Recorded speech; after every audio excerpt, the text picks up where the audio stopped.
Hey, how's it going? It's JPChivalry going live with Umineko, When They Cry, the Answer Arcs.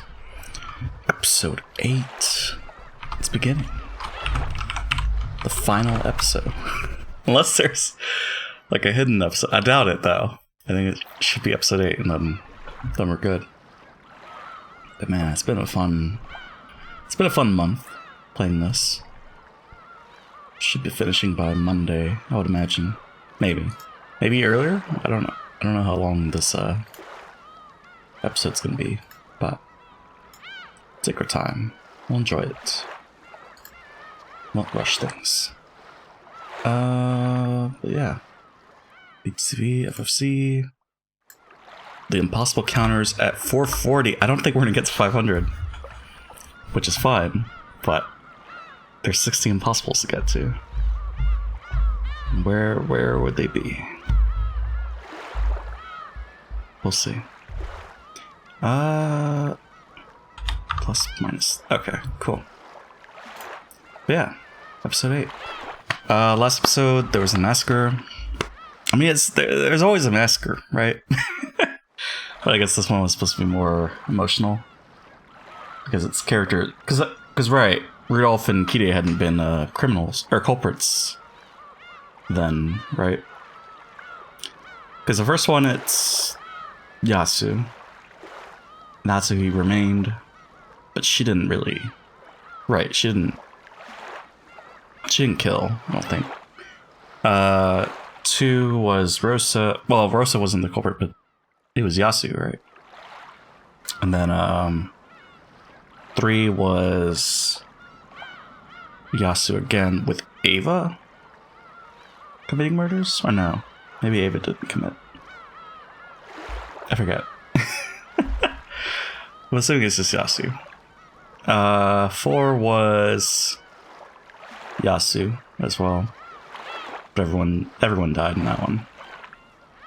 I mean, everyone's gonna die, right? Because of the bomb on the second day, October 5th. So, you know. Oh my god, JP? What's up, Nara? How's it going? Episode 5 was... Who was it?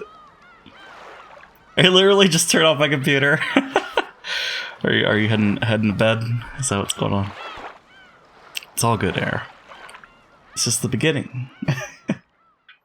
There'll be more. We're not finishing this today. You are? Oh, okay. It's all good, Nara. I think I'll finish this Monday. Maybe Sunday? I don't know. Depends how fast we go. And if we gotta take breaks early. But we're definitely finishing it within the month. And then we'll start Everhood. Everhood would be great. Yeah, I hope you're well, Nara. Thank you for stopping by. Oh, I mean, if you want a recap of what happened, let's see. We solved the riddle, which involves knowing a little bit of Japanese. Sounds good. Well, hope you are too. It involves knowing a little bit of Japanese and knowing train lines in Taiwan. And I was right that it was involving the chapel. I just didn't know what you had to do there, which was you have to look at this little imprint above the door to the chapel, mess around with a little, like a Goonies level puzzle, and then you win the prize. You get the gold.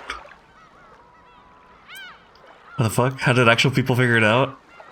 Because Kenzo mentioned, or they mentioned that Kenzo likes these nuts, and apparently these nuts only grow in, sounds so weird to say. They grow in Taiwan. So that's how people associate that. They got it. His beloved hometown. And then I guess they figured out that it wasn't rivers, it was supposed to be trains. Kenzo likes these nuts. Exactly. But yeah, I don't know. They just figured it out. And the clues are all there. It makes sense. It's just, it's like very If you didn't pay attention to that one detail, I don't think, yeah, you would have gotten it. Because it wasn't Japan, it was Taiwan. But they never mentioned the town, because they would always cut away whenever they'd say, oh yeah, it's obvious, that's that place. And then, what about the explosion? So, right, the explosion, because of the military base that Kinzo, that's on the island, that Kinzo was part of, apparently they had 900 tons of explosives. And so Kinzo, the mad lad, apparently this is what he's always been doing. He had this system rigged where this clock in the VIP room, or not the VIP room, the room where the gold is, it has a switch. And if you flip the switch on this clock, it'll explode the whole, well, not the whole island, like at least a kilometer wide explosion. It'll basically take out the whole mansion. But if you're at the other mansion, the one that's in the forest, you're safe. You should be safe from the blast zone. But yeah, he rigged it so that it explodes at midnight, and that's what's happening on October 5th at midnight. So that's why I guess nobody knows what happens there, because the explosion takes out the whole mansion, so nobody knows how people died. And that's why there's the message in the bottles to kind of fill in the blanks, tell the story. It's a good crime. It's a good crime to get away from it. But yeah, so Beatrice, or Yasu, is the culprit. And basically, she sets the bomb off. Everyone dies. Except for Ava, that one time. Because I guess Ava went to the mansion. Somehow. So Shannon. Right, Shannon. So yeah, it is Shannon, Cannon, Yasu. All in one body. But they didn't really say it. They kind of, inferred it. Because Battler, yeah. So right, she wouldn't have committed the murders 1 year earlier because Battler wasn't there. And because she would have, wait, why is it? Because Battler wasn't there. Right, if Battler showed up 1 year earlier, she would still love him. And if Battler showed up in 1987, then it would be fine because she'd be with George. But because Battler shows up on 1986 when she's in a conflict with George and Jessica, and it's like, oh no, the one that I love is back, then that causes problems. But yeah, how does Canon work? Canon works. He shows up 3 years in 1983. God damn it, Valerie. Didn't show up in the White Horse. Canon was made 3 years earlier.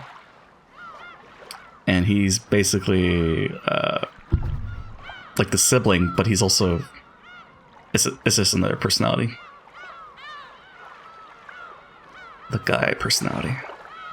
Another servant. So yeah, I don't think you saw, but Beatrice Yasu solves the riddle. And then she meets with Kinzo, and then Kinzo apologizes. And then he dies. He's like, alright, well I got my apology in.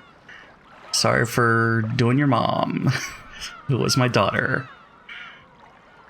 And then Genji, Kumasawa, Dr. Nanja explained to Yasu what happened, who they are, the whole shebang. So they're the successor, but she doesn't want to be the successor, so she tells them to make Kraus the successor. But she'll still hold on to some money, and then she'll do the epitaph riddle to determine who she wants to be the successor. Grandpa Cray, yeah.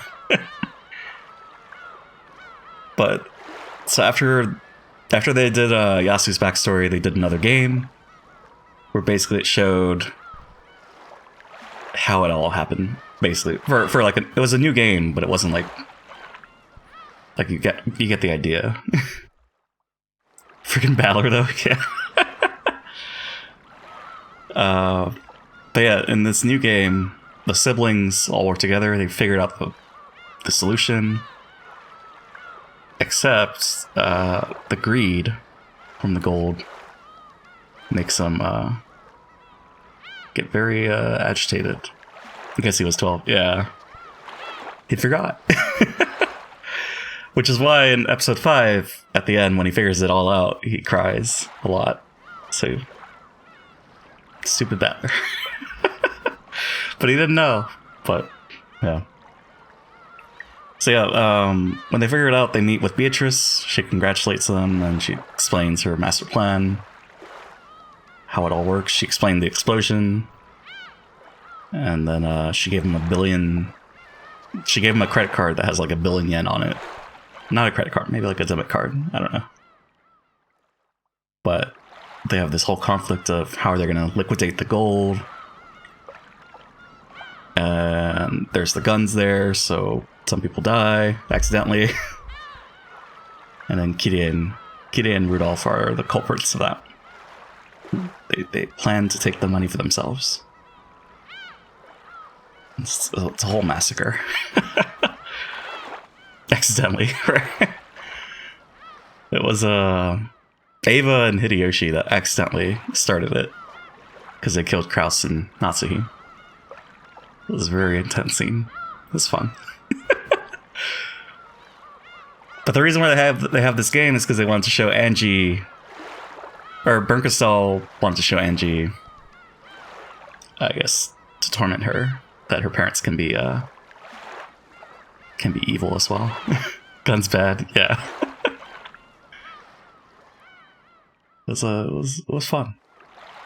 And then Leon was there too, and then Will, this guy, rescues Leon as they're escaping from Bernkastel. Because they don't want to be a part of this. Oh right, they also explained that Leon's future, which is supposed to be like a happy future, apparently he still dies because of the greed, because of the gold.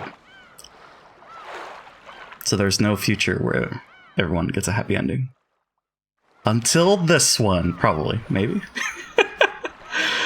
Gold bad, yeah. So much greed. Episode 8. Twilight of the Golden Witch. Oh yeah, so the last episode is the one that had the song that people were hyped about. It's called The Executioner. And yeah, that was hype. I really enjoyed that jam. Thanks for the explanation. No problem there.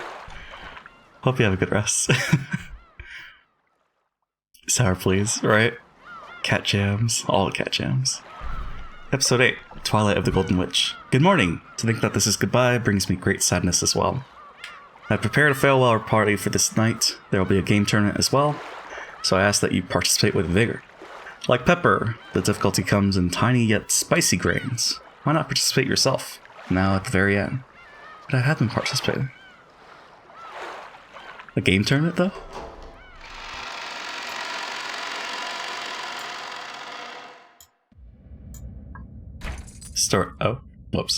Story is very obviously fictional and fantastic in nature.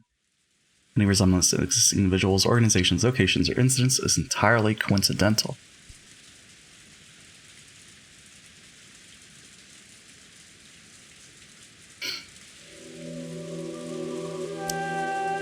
So we're at the chapel. I'll shall lurk while I fall asleep. Sounds good, Nara. Thanks, Ruler.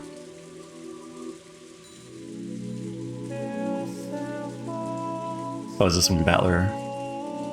Yeah, okay. Two silhouettes could be seen in the chapel. A big brother and a little sister. The big brother would never return from that day 12 years in the past, and the little sister waited all alone 12 years in the future.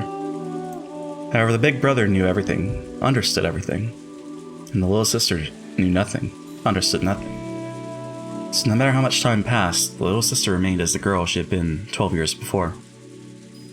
She remained a 6-year-old girl forever. Her sobs into his chest finally subsided. She quietly waited for his next words. After patting her head gently, the big brother fished around inside his shirt pocket. Then he took that out. Are you listening, Angie? Take good care of this. What is it? A key? Battler took a large key attached to a necklace out of his pocket, then held it out to Angie. It was large enough to cover his entire palm, and little Angie probably wouldn't even be able to wrap her hand all the way around it. It's a nice key. The key glittered gold and had a beautiful and intricate design. Its weight alone made it clear that this key was something very important. Battler put the necklace around Angie's neck. This precious key is yours alone.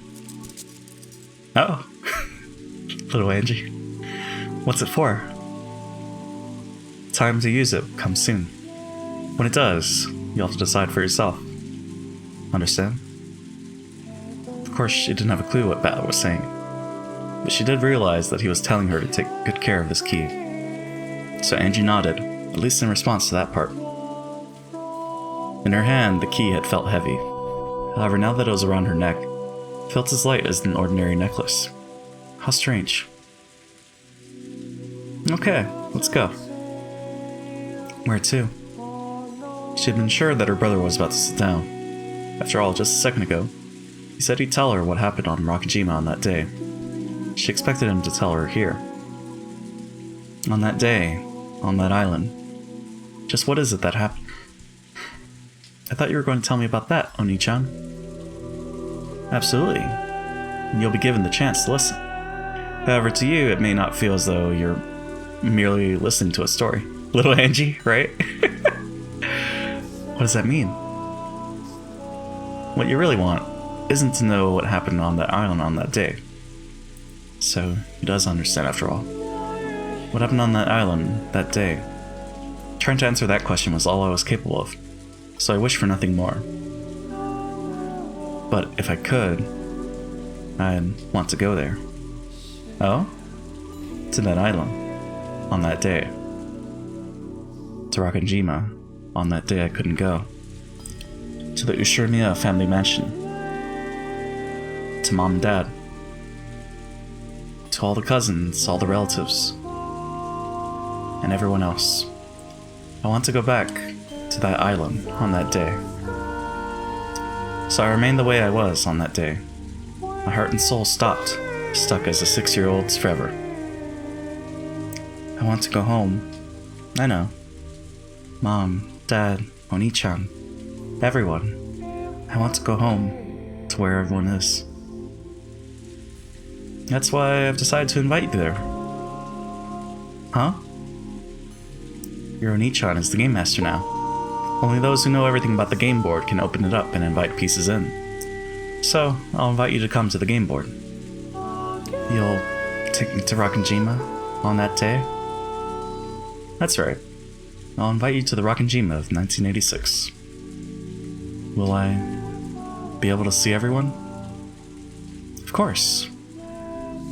Even though my memory is vague and I can't remember anyone's face clearly. He's killing Angie. You'll remember soon enough. It's mass suicide. You'll remember soon enough, and there'll be a reunion after 12 years for you. It'll only have been a short gap for us. Everyone will welcome you. When you finally return from the distant future, everyone will welcome you. Will I be able to stay there forever? This way, I can be with everyone forever. This is the goal I'm supposed to reach. Angie, listen to me carefully. The battler spoke in an admonishing tone, as though warning me that this was a dream that wouldn't be granted. The Rakajima family conference usually ends after a single night. Because of the typhoon that day, the boat couldn't come and it lasted 2 nights. So, when the typhoon passes, I'll have to leave the island again? Not exactly. That decision is yours as well, Angie. You'll decide that yourself. I understand, of course. I don't exist on that island on that day. It's a miracle just to be invited there like this. Just the 2 days before the typhoon passes. Just getting those 2 days to myself is already the sort of miracle that will never come again. If I'm greedy enough to ask for more, that faint miracle might vanish. Even though I thought this, my young heart, which was still 6 years old, wasn't satisfied with such a short-lived miracle. I don't want to leave. I know. I'll be with everyone forever. I'll stay with my family. Even if Oni-chan says I have to head back, I'll stay on Rakanjima. You can stay, or you can leave, but it's not as though one of those is the right choice. That's not how it works, Angie. Even so, you'll let me choose? Yes, that's what the key is for. Battler touched the glittering key that hung from Angie's neck. I've already made my decision. You don't have to decide now. The time to choose will come soon. When it does, you must use your honest heart to choose how to use that key. Do we get to choose? You don't need to listen to anything your Oni-chan tells you. You're free to choose your answer in any way you like. However, if you're a good kid, and you can trust your Oni-chan. If I can, then believe everything Oni-chan says. I'll believe all of it. That'll lead to the best choice for you. Listen to your Oni-chan's words and believe everything. Can you do that? I don't know. That's good enough. Believe whatever you want to. It's also a choice you can make. If I don't believe Oni-chan, will I wake up from this dream? That won't happen. So don't worry. For some reason, Angie was suspicious of her brother and scared of him. Her wish was to remain on that island on that day, together with her family, forever. She was afraid that, once she got her 2 miraculous days, her brother might tell her to be satisfied with that and return to 12 years in the future all alone. I already told you. There is no right decision. You can go, or you can stay. That's for you to decide. You don't need to make your decision right now. And no one will force me to make either choice? Of course. No Oni-chan won't tell me to go back to the future? There is a choice your Oni-chan wants you to make. Even so, Oni-chan wants to respect your decision and let you reach it of your own accord, regardless of what it happens to be. I just told you. I've already made my choice. And I just told you. Now isn't the time to choose. When will it be the time? When will it be time? The key will tell you. A large gold key hung from Angie's neck. Her small hand held it tightly.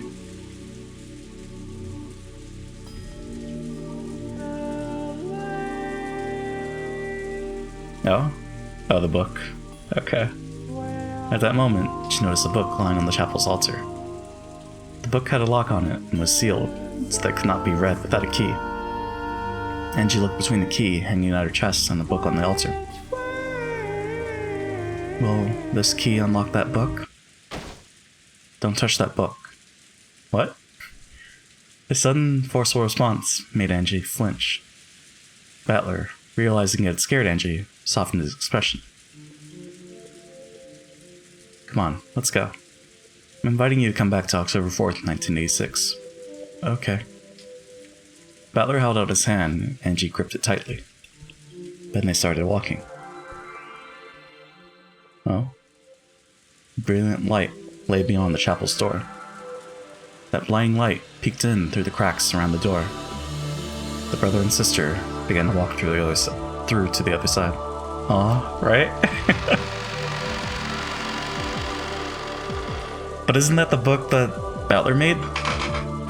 With the good story? Welcome back, Angie. This will be the last time. Opening this game board one last time. For you.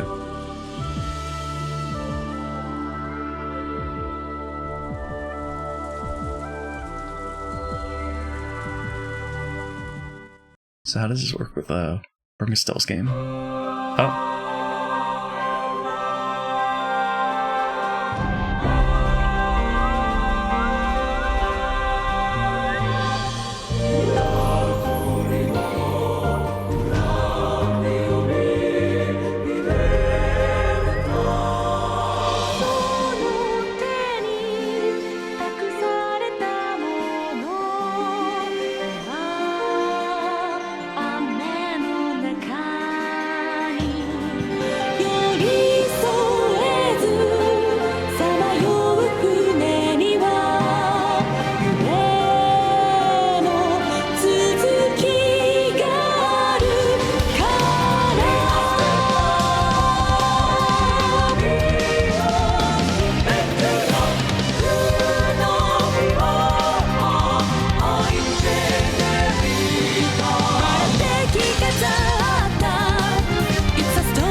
Oh man.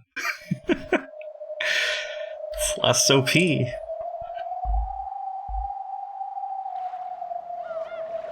Are we on Rockajima now? Oh yeah, okay.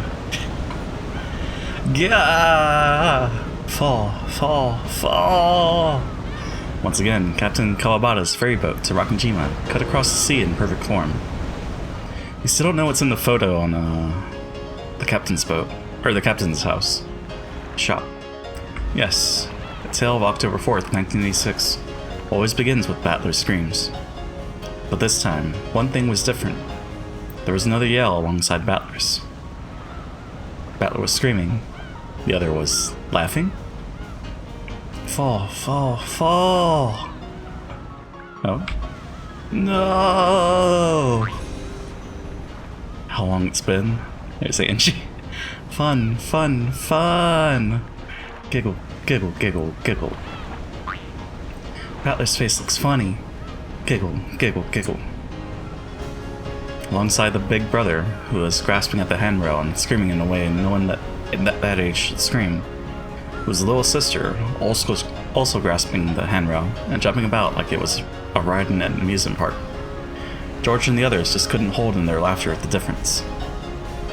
Guess Battler-kun hasn't changed much these past 6 years. He's as energetic as ever.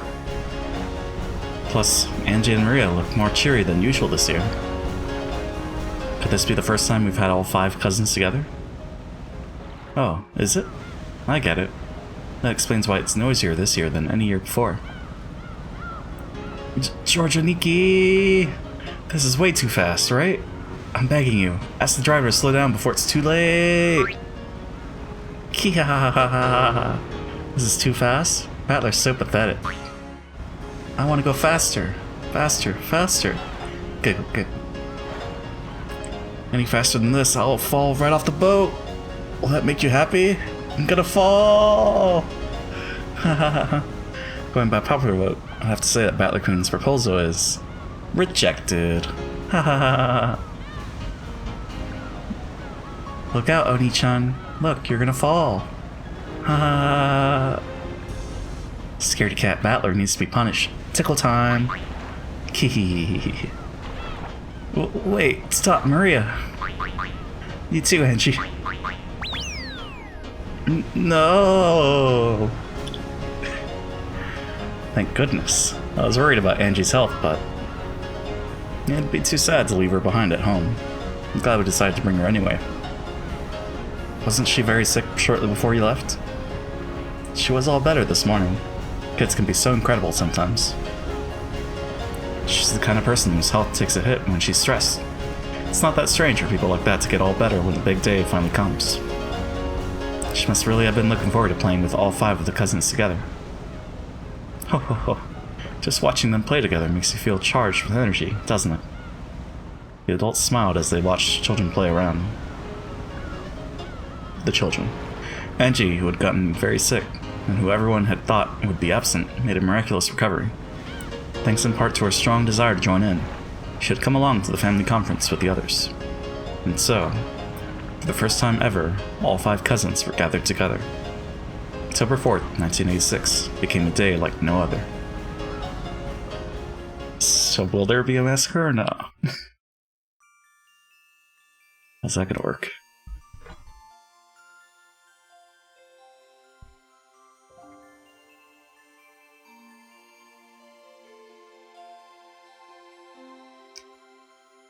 Also, right, I checked back in the first episode. It was canon that they first met. And then later in the dining hall, that's when they met Shannon. And then Battler remembered.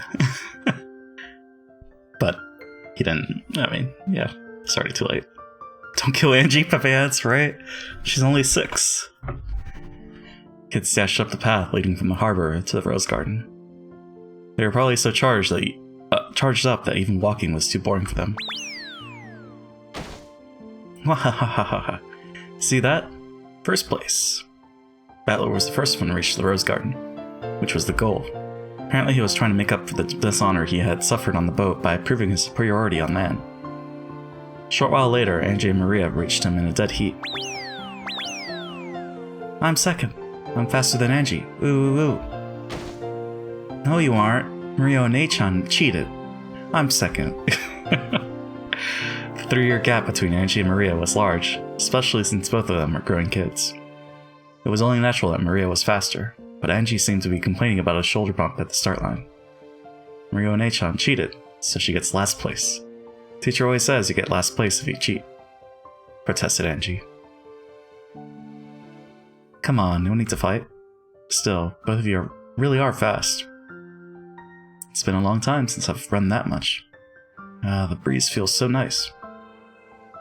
Are you out of shape, George Niki? You know, anyone who has to run the race to make it before the bell every day gets strong legs by default. In other words, being a fast runner is proof that you sleep in a lot. Oni-chan always sleeps in. He didn't wake up today either, so I had to wake him up. Right? A stomp followed by a flying elbow. And that bodyplex from the top rope at the end there just about finished me. That sounds more likely to put you in an eternal sleep. Sounds fun. I want to do it too. I'll bet Oni-chan sleeps in tomorrow too. We'll wake him up together this time, okay? Giggle, giggle. I'd recommend against staying up too late tonight. Finally, the adults came into sight. The cousins waved at them, urging them to hurry up. Angie and Maria were so excited that they could hardly wait. Just by having all 5 cousins together. Just by adding Angie into the group. Look at how energetic this day has become. It's kind of like a Higurashi, actually. With the adding of the extra character. Excuse me. Family members have arrived. So, they made it. Must let Father know. Are they all in the guest house now? Yes. See, they're... that's strange. They'll meet you here after they've set down their luggage. Understood. Cannon, please show them the way. Shannon, quickly get some tea ready. I guess... just believe it. That they're separate. As you wish, madam. Cannon and Shannon, right? Father, it's me, Kraus. It's about time for you to get ready. Is Kinzo alive in this? For Kraus knocked on the door, it opened from the inside. Oh, Dr. Nanja. How is Father doing? No need to worry. He's changing as we speak. I think he's just a little nervous. So Kinzo's alive. So I guess it's just believe it. Just go with it. Who are you calling nervous? No, I can't find my favorite one-wing necktie pin. How many times must I tell Natsuhi? My possessions must never be moved without my approval. Apparently Kinzo had been running around for some time, just because he couldn't decide on a tie pin. Kinzo felt that the dignity of the family head must always be preserved. He usually made a big deal about the head's attire being equally dignified. He's alive, right? Will he make it in time?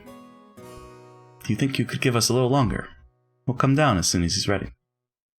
And he's willing to leave the study? Understood. I'm counting on you, Dr. Nanjo. Father, I must say, that necktie pin looks splendid on you. This necktie pin, you say? This pin? The family conference is held but once a year. There shall be no compromise. I must have that necktie pin. Where is it? Where? Normal family, right? Is he pinching them? Kinzo-san, you already looked in that drawer 5 seconds ago. Besides, you own several splendid necktie pins. Is it not stylish to select something fitting to match fate's whims? You think so? So I don't need to use the one-winged eagle pin. As Kraus watched Nanjo calm Kinzo down, he started finding it hard to believe that this doctor wasn't his own mother. Well, it was always like this. He always makes a fuss when no one's looking. When the time comes, he makes his decision with pride. After asking Nanjo to come down by lunch at the latest, Kraus snuck out of the study.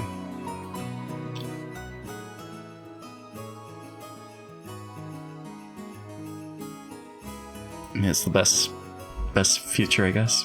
The best fate. What do you think? A splendid aroma, is it not? And a unique one as well. I've never had pumpkin tea before. That little touch of sweetness makes it delicious.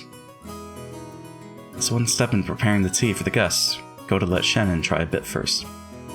Until then, Shannon had thought it would be outrageous for a servant such as herself to drink the same thing as the family and their guests. However, according to Goda, that kind of thinking was a mistake. One must not serve something if one does not know the taste beforehand. For example, when you visit a restaurant and the dish you've never heard of catches your eye, what are you likely to ask the waiter? How does this dish taste, correct? I see. So if the waiter says that he's never eaten it before, that would seem a bit odd. Precisely. As a matter of course, anyone serving their customers must be deeply acquainted with the taste of the tea and food they serve. And you'll always feel happier serving a sort of tea that you've tried and enjoyed for yourself. That's right. After tasting tea this delicious, I can't wait to let everyone else try it. And because of that, we servants must be very familiar with the tastes of all sorts of foods. That's why sampling food whenever I can is part of my job description. It's a perk as well as our job. Do you understand? Yes. Everything is proceeding smoothly. Are there any problems with the tea? Oh, Genji-san, you must try some as well. Seeing as it's almost Halloween, I decided to make some pumpkin tea. Later, perhaps. Family will be arriving at the mansion very soon.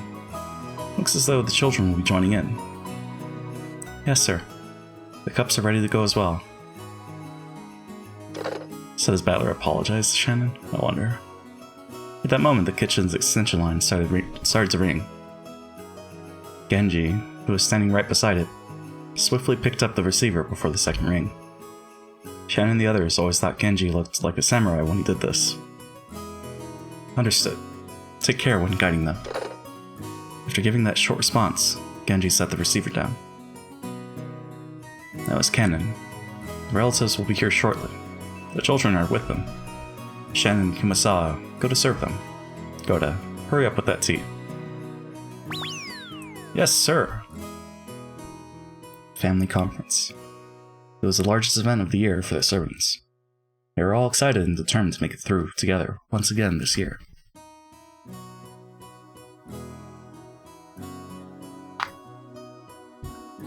Krasan, I have led the relatives here.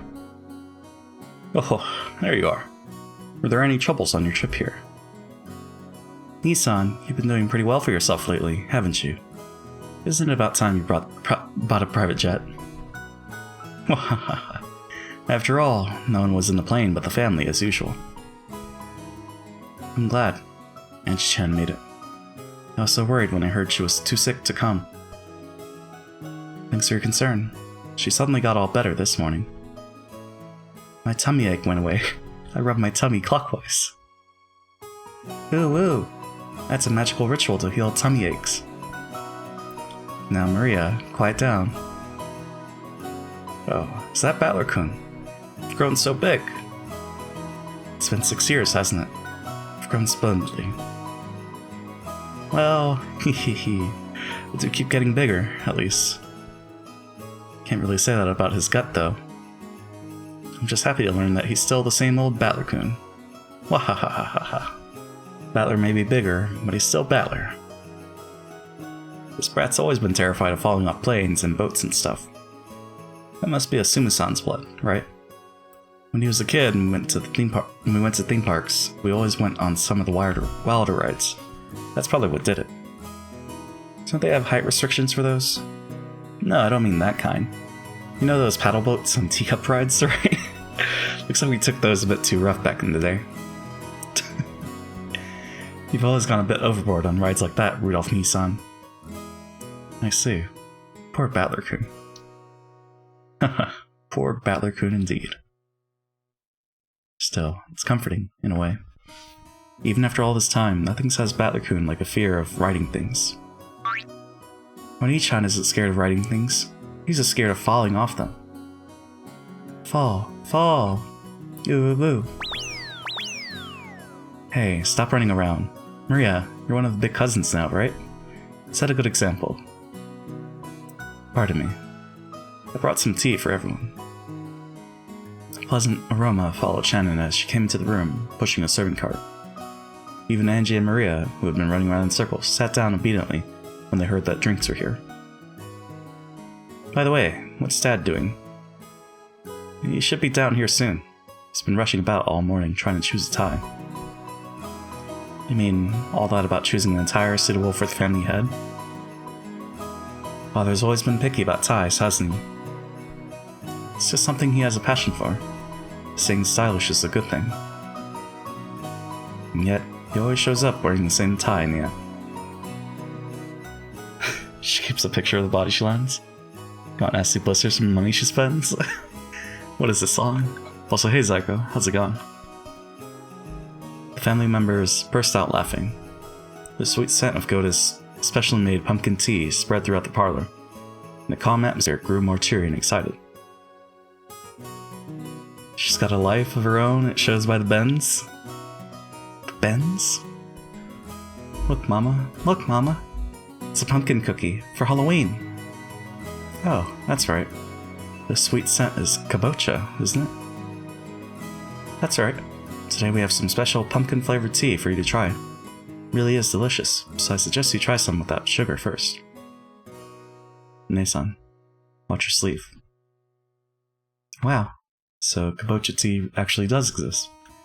Yoda-san really did his homework. Delicious. This is excellent. You can taste the kabocha's natural sweetness. Kabocha tea, huh?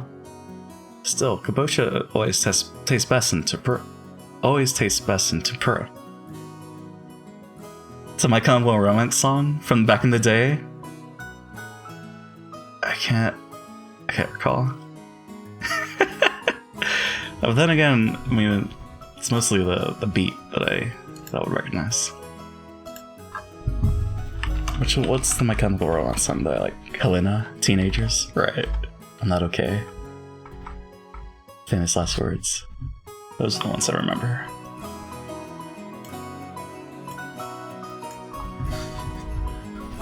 Always tastes best in tempura. Ooh, it's pumpkin, not kabocha. Yeah, pumpkin is different from kabocha. This is pumpkin. That pout. Maria seemed to think the English word was more fitting for Halloween. It looked like Angie thought kabocha and pumpkins were entirely different things. Everyone laughed, but Angie, not knowing why she was being laughed at, cocked her head to the one side discontentedly. Just when it looked like she was about to get in a bad mood and start grumbling, Maria started teaching her a cookie game, and Angie immediately became engrossed with that distraction. Oh? Could Namnir still sing all the songs from their second album, verbatim? That's how much I listened to them. Definitely didn't listen to them this much. Who did I listen to back then? And the sound of approaching footsteps drifted in from the hallway. When the relatives realized whose footsteps those must be, they straightened up. Those quick footsteps stopped for a moment just outside the parlor door. So someone was taking a deep breath and setting up a dramatic pause. Then, the door exploded to open as Kinzo yelled out loud, with Genji and Nanjo standing behind him. Oh boy.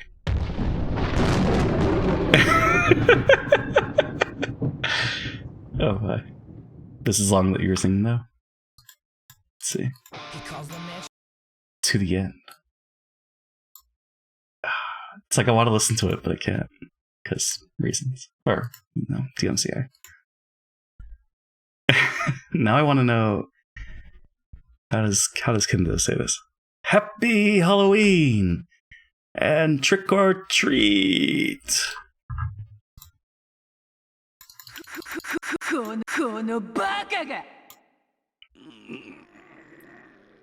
Happy Halloween! And trick or treat! Well, there we go. And trick or treat! Well, there we go. Good job, Kenzo. Trick or treat! The cousins shouted it back. The adults returned the greeting too, looking embarrassed and refusing to meet his gaze. It's like I want to hear how they say that too.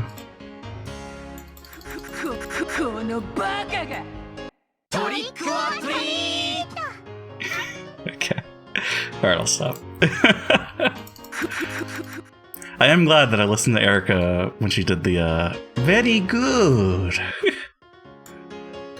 Cause man, that's iconic, I think. Cousin shouted it back. The adults returned the greeting too, looking embarrassed and refusing to meet his gaze. Angie still alone stood there with her mouth open, unable to comprehend what had just happened. Welcome, my grandchildren. If you don't give me a treat, I shall trick you. Go ahead, Maria.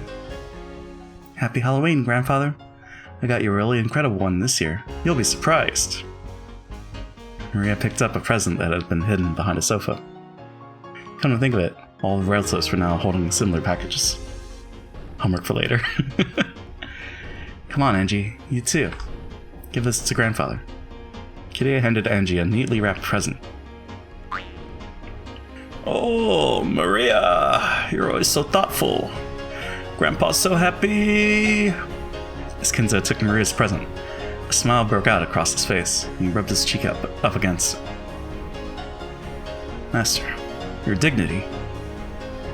Oh, that's right. You have pleased your grandfather greatly, my granddaughter. In return for the treat you have given me, I promise not to trick you at all this coming year. Now it's your turn, grandfather. If you don't give me a treat, I'll prank you. Indeed, I'm well aware. Genji. Here. Genji fished through something that looked like Santa Claus's sack and pulled out a present addressed to Maria, handing it over to Kinzo. Here you go, Maria. Here's a present from me. I'm warning you, it's so cute. Such a waste to give it up to you. Master, dignity. This is a present from the Ushirimiya family head to Maria. It is a cute... cough cough. An item worthy of the Ushirimiya family's dignity and grace. Take good care of it. Thank you, grandfather. I love you. Kiss, kiss.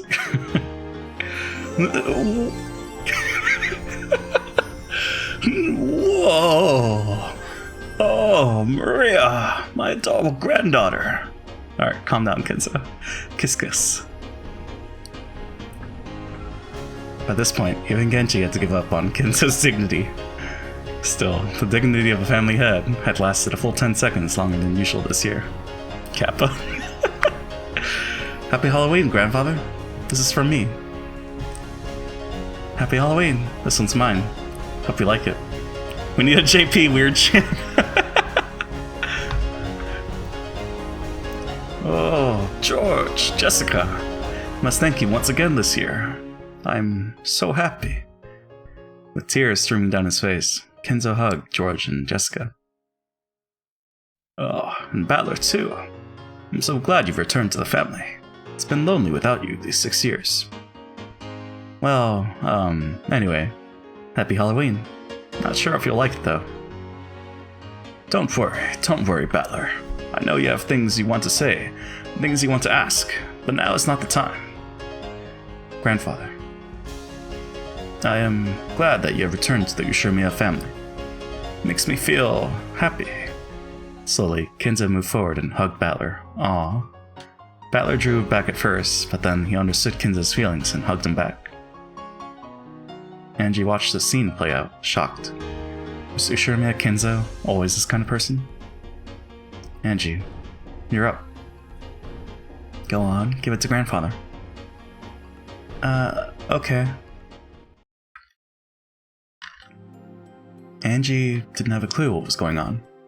She took the present her mother had given her and walked forward timidly. Kenzo's face, which had looked so cheery a second ago, suddenly became stern as soon as Angie stepped forward. No, it didn't become stern. That expression was the one always worn by the Kenzo inside Angie's mind. This was Ushirimiya Kenzo, He was fickle, short-tempered, and always wore a stern expression on his face. This was the most terrifying person in the Ushimiya family.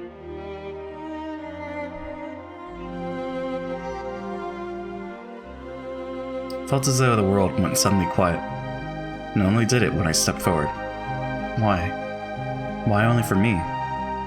But isn't this how it should be? Isn't this the Ushimiya Kenzo I expect? The Ushimiya Kenzo I understand? I was like a puppet carrying a tea tray. I walked forward, bewildered, with the present held out in front of me, and stopped in front of Kenzo. Without letting his expression change in the slightest, Kenzo slowly reached out and touched the present. Oh? Angie! In an instant, Angie was caught in a firm embrace, present and all. Kenzo's white beard rubbed against her cheek. Grandpa's so happy! I'm so glad to be blessed with such lovely grandchildren. I feel happy, so happy the tears just won't stop. Master, your nose is running. That and your dignity. Oh, Genji, forgive me. Sniffle. As the old man blew his nose, he didn't look like he could possibly be anyone other than a kindly grandpa, overcome with tears at his grandchildren's gifts. Thank you, Angie. I heard that you chose to come even though you weren't feeling well at all. I'm so glad. Here, this is for you. He pressed a large gift box to Angie's chest. She finally realized that all of Kenzo's presents were wrapped differently, but in boxes of different sizes. I wonder what he got you, Angie. Here that grandfather always personally chooses what he'll give each one of us. Pretty incredible, with all these people. Picks them himself, every year. He does. What, every year? He picks what himself? This bizarre ceremony happens every year. The cousins are all happily chattering about what their Halloween presents would be this year. Maria came up to Angie and suggested that they compare the weights of their presents, but for some reason Angie just stared blankly. After that, the adults also handed their presents to Kenzo one by one, receiving a gift in return, along with considerate words about their health and questions about how they'd been doing recently. Then, after watching to see that all exchanges had been completed, Goda appeared and announced that lunch was ready. Ah, is it ready? Come, ladies and gentlemen, let's enjoy the splendid lunch that Goda has prepared for us. Quickly, to the dining hall.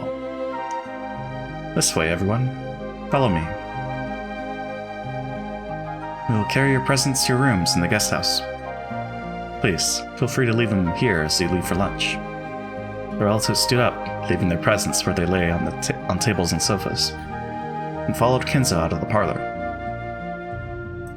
Only Angie remained standing there, stunned, as she clutched the present Kenzo had given her. It's too happy. Yoda's lunches had never betrayed expectations before. When Hideyoshi said that these meals were the only reason anyone ever came to these family conferences, everyone laughed and nodded. The delicious food caused conversations to erupt all over the room. You've gotten so big. How have you been lately? Pretty good. It was a fun meal, with everyone asking each other about the latest and laughing together. The Ushimiya family sat at meals in a specific rank seating order, so the adult siblings, the cousins, and the spouses all sat in groups. So conversations sprung up naturally. Specific ranked seating order? Or is it the same one? Angie had withdrawn slightly from the cousins' chat and was looking around the dining hall. What are Kenzo and the adult siblings doing? The conversation seemed to be peaceful and fun. Most of the time, the siblings were mothers or fathers of their own households. However, when they gathered together by themselves in front of Kenzo, that burden was lifted from their shoulders. They became young and bright, so they'd gone back to being kids again. Rudolph, who was usually an easygoing father, who nonetheless had a sense of dignity, became so bright and cheery in this group that it almost looked like there was another battler. Even Kenzo looked peaceful and relaxed. He didn't say a word about money or the inheritance. In fact, he didn't even insult his children or call them incompetent. He just looked like a happy old man, genuinely pleased to have his whole family together for the only time this year. The group of spouses was just as harmonious. The mothers kept bringing up problems with education and household matters, as well as family health issues. Hideyoshi and Nanjo happily joined in on their conversation. What about the cousins? There was no way such an enjoyable meal with such a fun group of friends could fail to be raucous. Maria was in her element, showing off her knowledge of Halloween trivia. George and Jessica would nod in understanding. Battler would say something stupid and Maria would laugh at him. If I wanted, I could easily join in on that conversation. And if the dessert caught my attention, I could easily slip out of the conversation too. It was happiness, both fun and natural. It felt like waking up from a daydream to be greeted by the rays of the springtime sun. According to the weather report, we expect a big storm sometime tonight. It's supposed to be a typhoon. Looks like we'll be stuck here for more than one night again. I do not mind in the least. You may stay here as long as you wish, if it would mean seeing my adorable grandchildren's faces more. I would pray for rain every day. Give us a break. We do have work to get back to. Why don't you leave the island, Father? That way you could see your grandchildren whenever you wanted. Hahaha, true. Living on a remote island may have a sense of majesty, but haven't you had your fill of it? It's too noisy in the city. I much prefer a quiet island, with no one on it but my family. I like it here. But on Rakujima, if something happens, it will take some time for a doctor to arrive. I agree. At your age, I think you should at least consider moving to Nijima. I'm old now. I want to live in peace, surrounded only by my family. And I am satisfied. I have this island to make that dream of mine come true. Father. Seems I've gotten you all down. Ladies and gentlemen, this ends Goda's lunch. Grandchildren, it will probably be raining constantly starting tomorrow. Now is your last chance to see clear skies. Why not enjoy the flowers and then take a walk on the beach? That sounds good. Okay, everyone, let's go. Ooh, I want to see the flowers and walk on the beach. You can collect shells and collect glass too. Collect glass? That sounds a bit dangerous. Fragments of glass get washed by the waves and become round, beautiful gems that drift ashore. Did you forget, Battler? Remember how we used to pick them up together? Oh, were those glass fragments? I always thought they were just pretty stones. Have you ever seen a glass gem, Angie?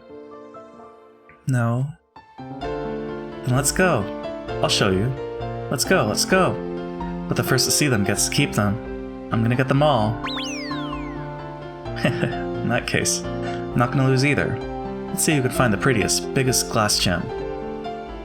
Alright. Times like this, why not be a kid? Not gonna lose either. Then we'll head down to the beach. Indeed. Take it easy and enjoy your time together, grandchildren. The cousins rose from their seats and noisily left the dining hall. Maria grabbed Angie's hand and dragged her along. However, Angie's expression was vague and absent-minded, the opposite of Maria's full smile. Man.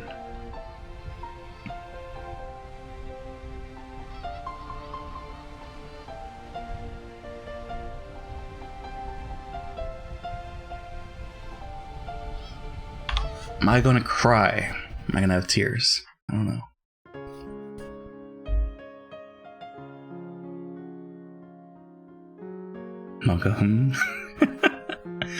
The cousins walked along the beach, playing in all kinds of ways.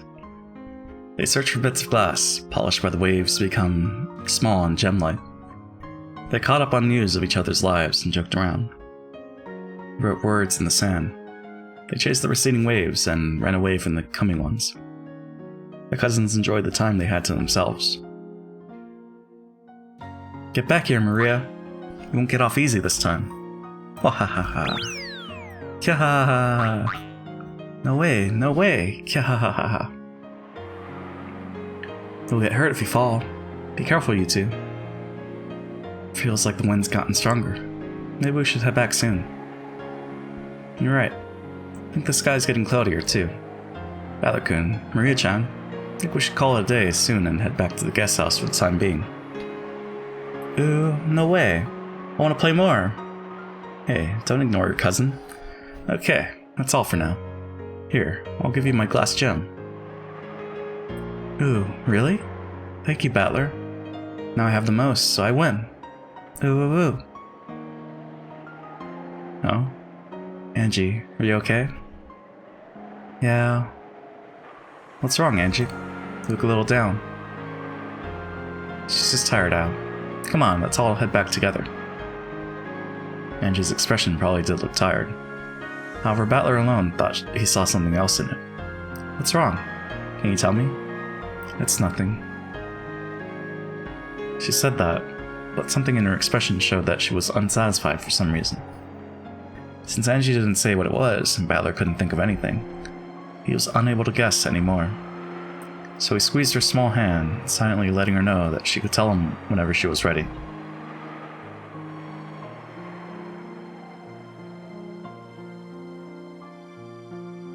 Even though it had seemed like such a bright, sunny day a second ago, the sky turned gray and the wind started to feel more annoying than pleasant. If they waited around, they would probably see scattered raindrops as well soon. Guess it'll be raining the whole time from now on. What a pain. Still, even though it didn't last long, it was fun to be a kid again. Can't wait to show Mama this glass gem. I'm gonna tell her I won. Hehehe. Even though you only won because I gave you mine. Ooh, I got it, so it's mine. So I won. Ooh, ooh, ooh. Angie walked distractedly, pulled along by her brother. George and the others thought that she had probably woken up too early and was tired, so they didn't try to talk to her much.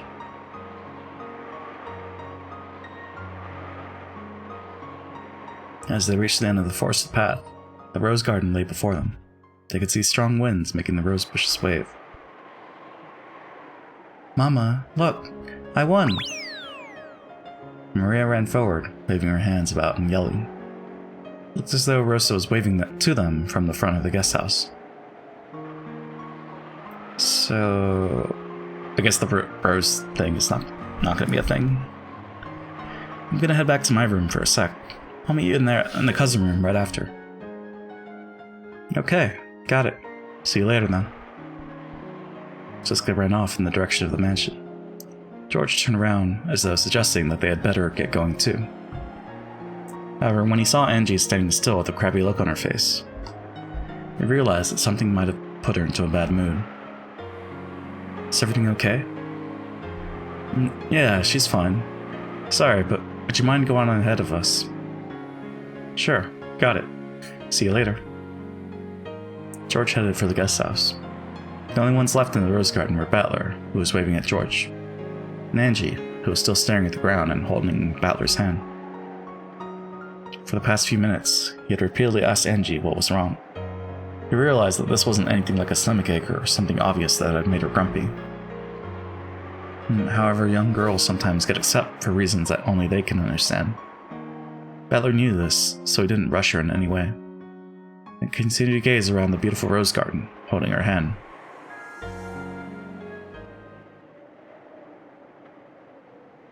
Oni-chan, what is it? Where are we? She asked the question as though she was talking about something on the other side of the silver screen. The Battler understood what that question meant. He played dumb. Where are we? We're on Rakanjima, right? You're wrong. No, I'm not. How is this Rakanjima? It's the Rakanjima of October 4th, 1986. The Rakanjima you wanted to see for so long.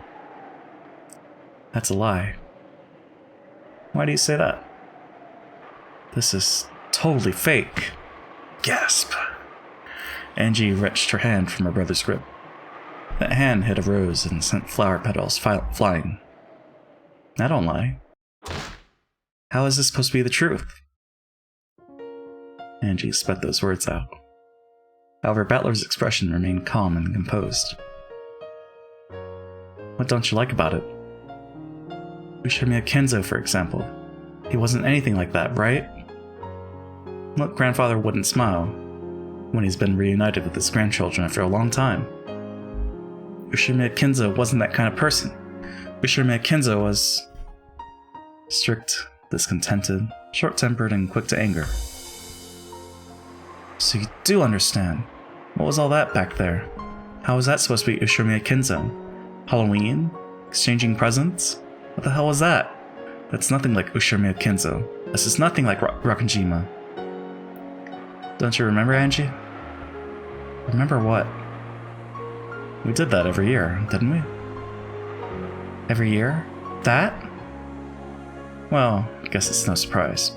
The last time you went to a family conference, you were less than 6 years old. So it's only natural that you wouldn't remember. It's only natural that I don't remember? Angie understood what her brother was trying to say. However, she couldn't accept it. It's true that Ushimiya Kenzo was a rigid man. When he was younger, he really was strict with his kids, apparently. And, well, it's probably not wrong to say that it was pretty traumatic for Dad and the others. But they're still a bit scared of him. The grand tale of how Kenzo restored the Ushimiya family was more than enough to paint him as a rigid, terrifying man. Furthermore, Kenzo was an investor. All the legends and tales that made him seem more mysterious, it probably worked in his business's favor. At times, Kenzo may even have acted out this part people expected, endeavoring to make his presence all the more overpowering. That's why the world at large spoke of Ushimiya Kenzo as a strict, short-tempered man. They even thought of him as a fickle, bold, incomprehensible eccentric. But that was just the face grandfather showed to the world. That's not how he acted in private, alone with his family. Are you saying that weeping old man who doted on his grandchildren is the real Ushimiya Kenzo? He must have played with you and patted your head many times. Do you really not remember? Stuff like that might have happened once or twice. That must have been a mere whim of his.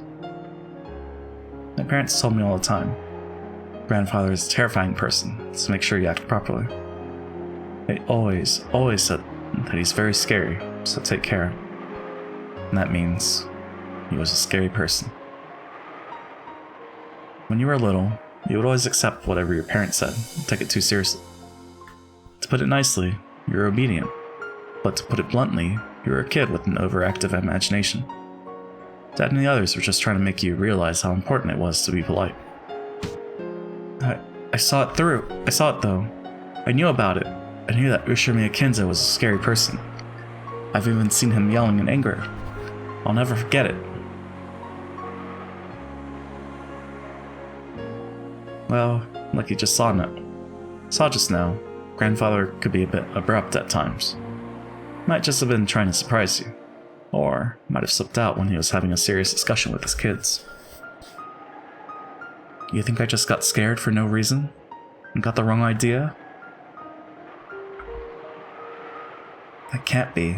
That can't be true. I mean, I still remember it. I know I saw Ushimiya Kenzo yelling and being scary. Mom and Dad were terrified too, so I know I'm right.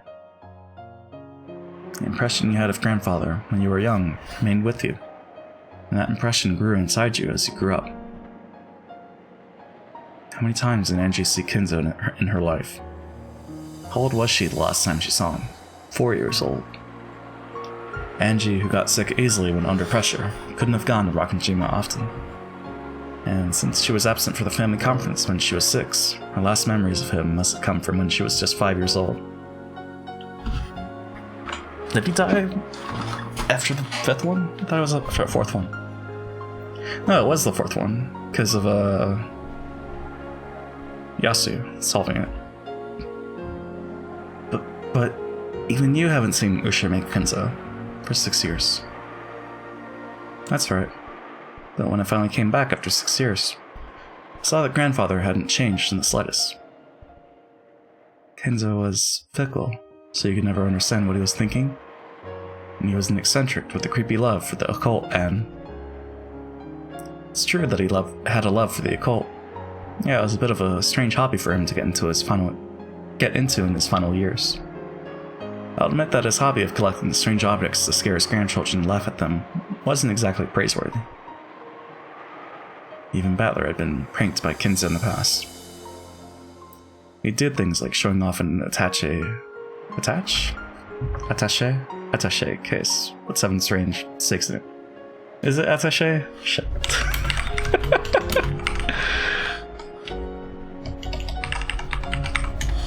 No, that's not what I want. There it is. British. Attache? Attache? American. Attaché. Attache. Attaché. Okay, it's fine. He did things like showing off an attaché case with 7 strange stakes in it. Ah, the stakes. Say something about how they were once used in the Middle Ages to gouge the hearts of victims in a witch's ceremony. When Kinzo did things like that, it was pretty scary. Looking back on it now, they really were childish pranks. Grandfather only scared his grandchildren because he wanted to joke around with them. I'd be willing to bet that grandfather pulled a prank like that on you too. It's no surprise that, young as you were, he let that scare you and convince you that grandfather was a strange, terrifying person. I don't know what you're talking about, Oni-chan. Angie bit her lower lip and stared at the ground. She said she didn't understand, but in truth she understood perfectly and was refusing to accept it. Remember how we traded Halloween presents in the parlor just now? What was that all about? The Ushimiya family never did anything that sentimental. It's almost as though you don't remember it at all. Are you saying I got presents once too? I don't remember anything like that. That could never happen. Do you really think that grandfather, a man who loved the occult and Western traditions, wouldn't celebrate Halloween? Grandfather's Happy Halloween was pretty much the standard greeting at our family conferences. He must have said it to you too. Is this just Battler trying to gaslight Angie? Or... Youth can be so cruel. Even though grandfather put all his heart into choosing this present, looks like your heart didn't remember anything. Are you saying that I was just too young to remember? And that was the truth of October 4th? On that day, just like 6 years before, grandfather entered the parlor with a cry of Happy Halloween. Then he and I traded presents as he shed tears over our long-awaited reunion after a 6-year gap. Grandfather seemed so sad that Angie wasn't able to come. So, he gave Kirie-san a present, telling her to make sure that Angie got it. I never heard anything about a present like that. Mom never gave it to me. True. She never had the chance. I don't believe it. I won't believe that was Ushimiya Kinzo. And what about the family conference itself? Wasn't there a tense argument over the distribution of the inheritance? All the adult siblings were in money trouble. That's why they all longed for Kinzo's inheritance money. Angie, where did you hear that from? What do you mean, where? It's the truth, isn't it? Do you think Dad would talk to you about financial difficulties with his company when you were that age? And not just Dad, even if Uncle Kraus, Aunt Eva, and Aunt Rosa were in money trouble and wanted Kinzo's inheritance money, do you really think they'd talk about it in front of you? But it's true, isn't it? In the end, it was true. Angie's words were not mistaken. Not only Rudolph, but even Kraus, Hideyoshi, and Rosa had companies in money trouble. People started talking about the Rakujima explosion accident as though it was some sort of conspiracy. A mystery imagined by the public covered the island. Weekly magazines and television shows researched the circumstances of Kinzo's children at the time. And in the future where Angie lived, that research had been made public. You learn about all that after 1986. But it's a fact, isn't it? There's no difference between facts and truth. Does that prove that the inheritance created a strained atmosphere between the relatives on Rakujima? Guess that might fit with your memory of your parents telling you repeatedly to be extra polite at the family conference. Are you saying that what I know about Rakanjima, what I know about the Ushirimiya family, is wrong? You're the one who's wrong, Oni-chan. There's no way something like that could be possible. I won't accept that that was Ushirimiya Kinza. Could never accept that. So, you don't believe, Angie? That's right, I don't believe. I don't understand why you're showing me something like this. After all, this is your game. No, your game board, isn't it? First it was Beato and Burn, one witch after another has sneered at my fate, trying to make me surrender in their games. But I want the truth. Witch illusions won't work on me.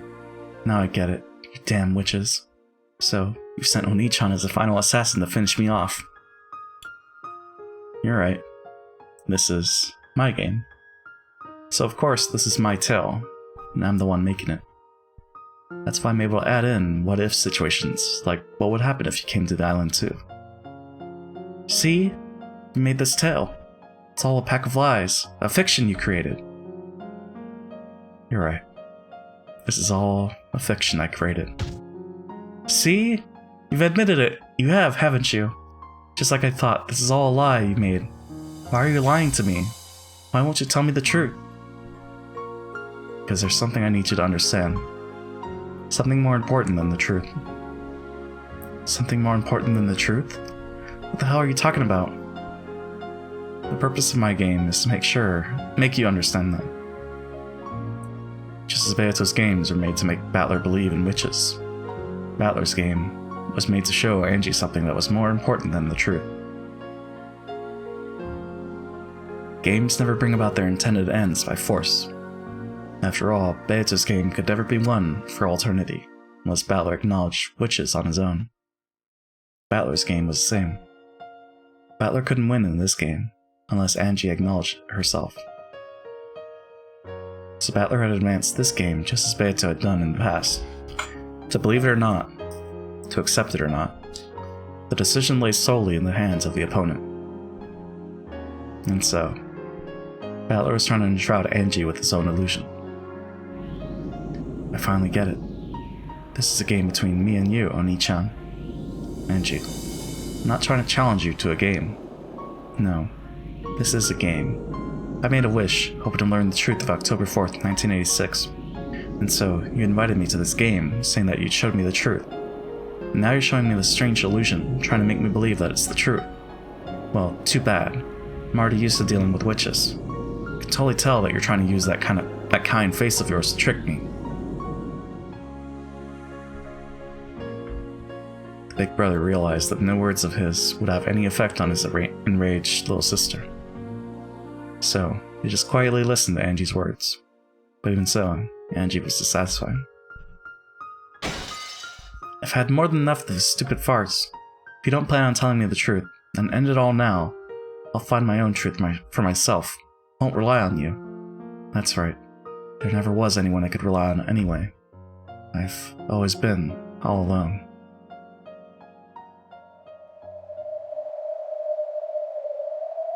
Sorry. I won't let you leave this game. Ah, that's right.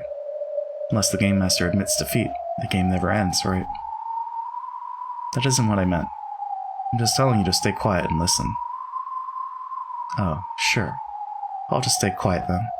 Even if a player isn't around, the pieces just move by themselves and the game moves forward. Isn't that how it works? That's right.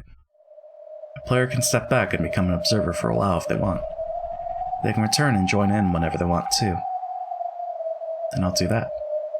This is an endurance contest. It'll keep on going until you stop trying to cover up the truth. Something more important than the truth.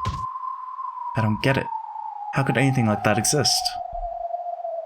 It does, Angie. Whether my tale is the truth or not, the fact remains that you lost something precious on this island. Dad, Mom, and you, Oni-chan. I lost my family, and everything that mattered to me. She spat out those words as though no further questioning would do any good, and looked away. Even as he watched this, Battler's expression remained gentle. JP, your stream is very drafty. Still has doors and windows. I'm sorry. It's ever since, back then, the incident. Just keep going however you like. Later, Oni-chan. At least, make sure you watch the tail. Even just listening is enough. If I feel like it, later. See, it's gone. Oh, but then it comes back. Angie's eyes clouded. Then, a particularly strong gust of wind blew by, sending her hair flying. The wind must be carrying some dust with it. Angie's nose twitched, and she sneezed loudly. Oni-chan? What is it? How long are we gonna stand here? The weather's all weird. Let's go back to the guest house. Angie's eyes weren't cloudy anymore. However, the tone and atmosphere about those eyes seemed somehow different from before. In a manner typical of young girls, Angie signaled that she was too bored and wanted to go do something. This Angie was clearly a 6-year-old Angie. Good point. Then, why don't you head back to the guest house now? I'm gonna stay here. Why? It'll start raining soon. Won't be long now. So, I'll wait here a bit longer. You're waiting here? Who are you waiting for? Huh? Beatrice?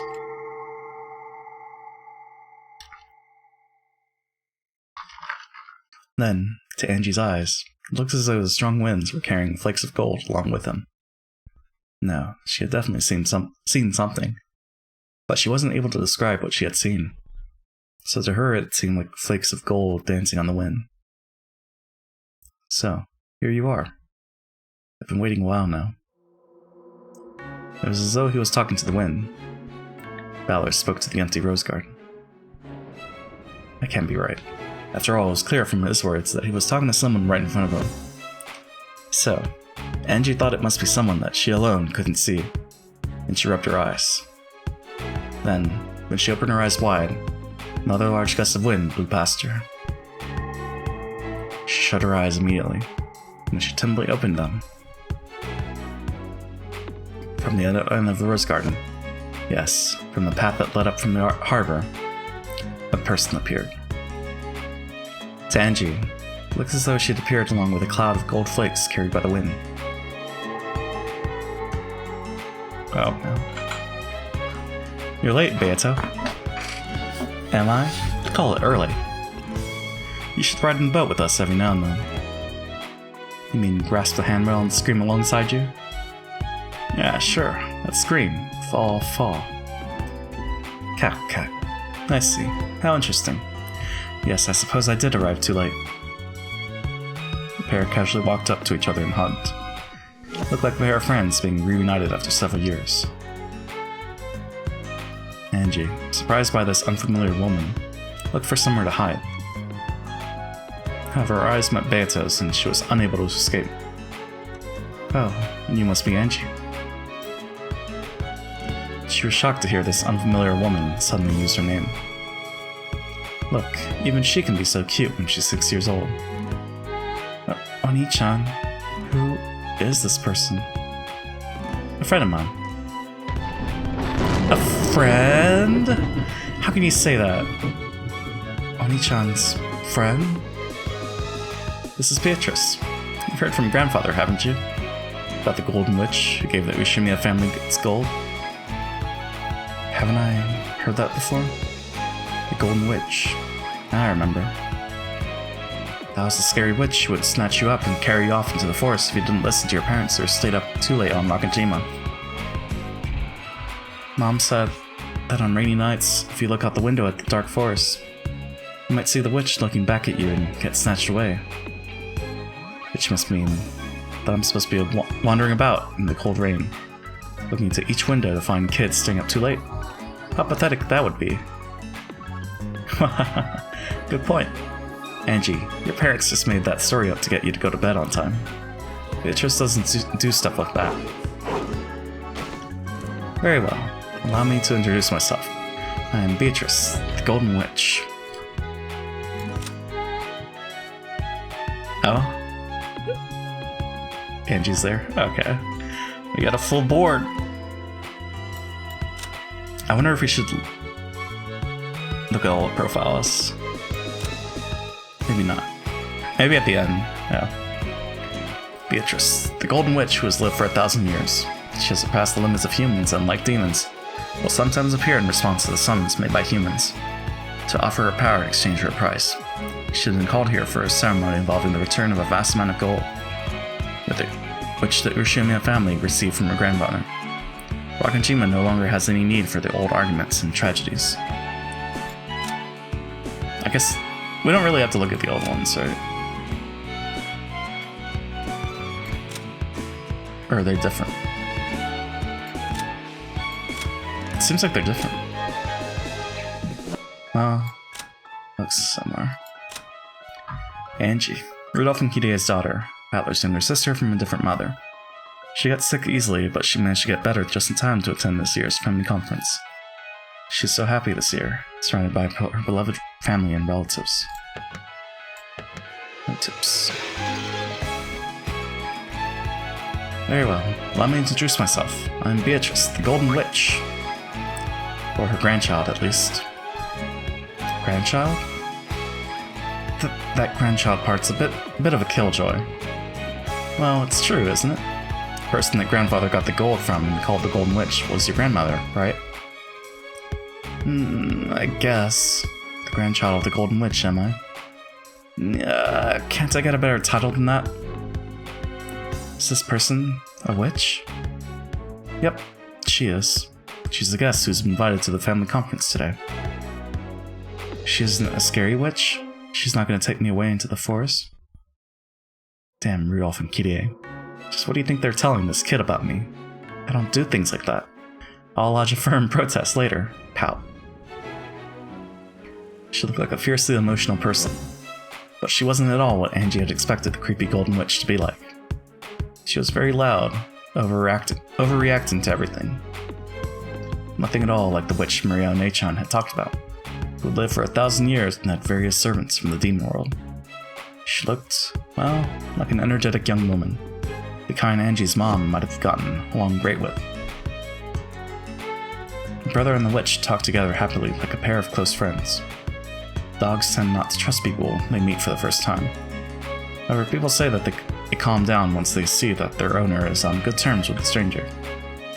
Surely something similar to this was going on in Angie's heart.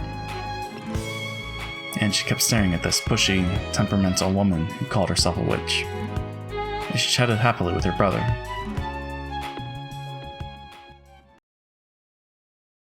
What's this key for? Beata noticed the gold key hanging from Angie's neck.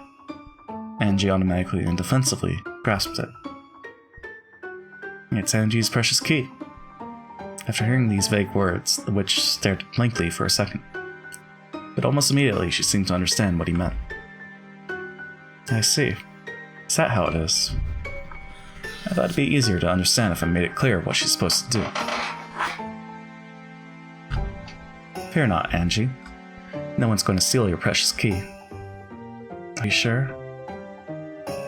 Of course. That key belongs to you, and the choice is yours.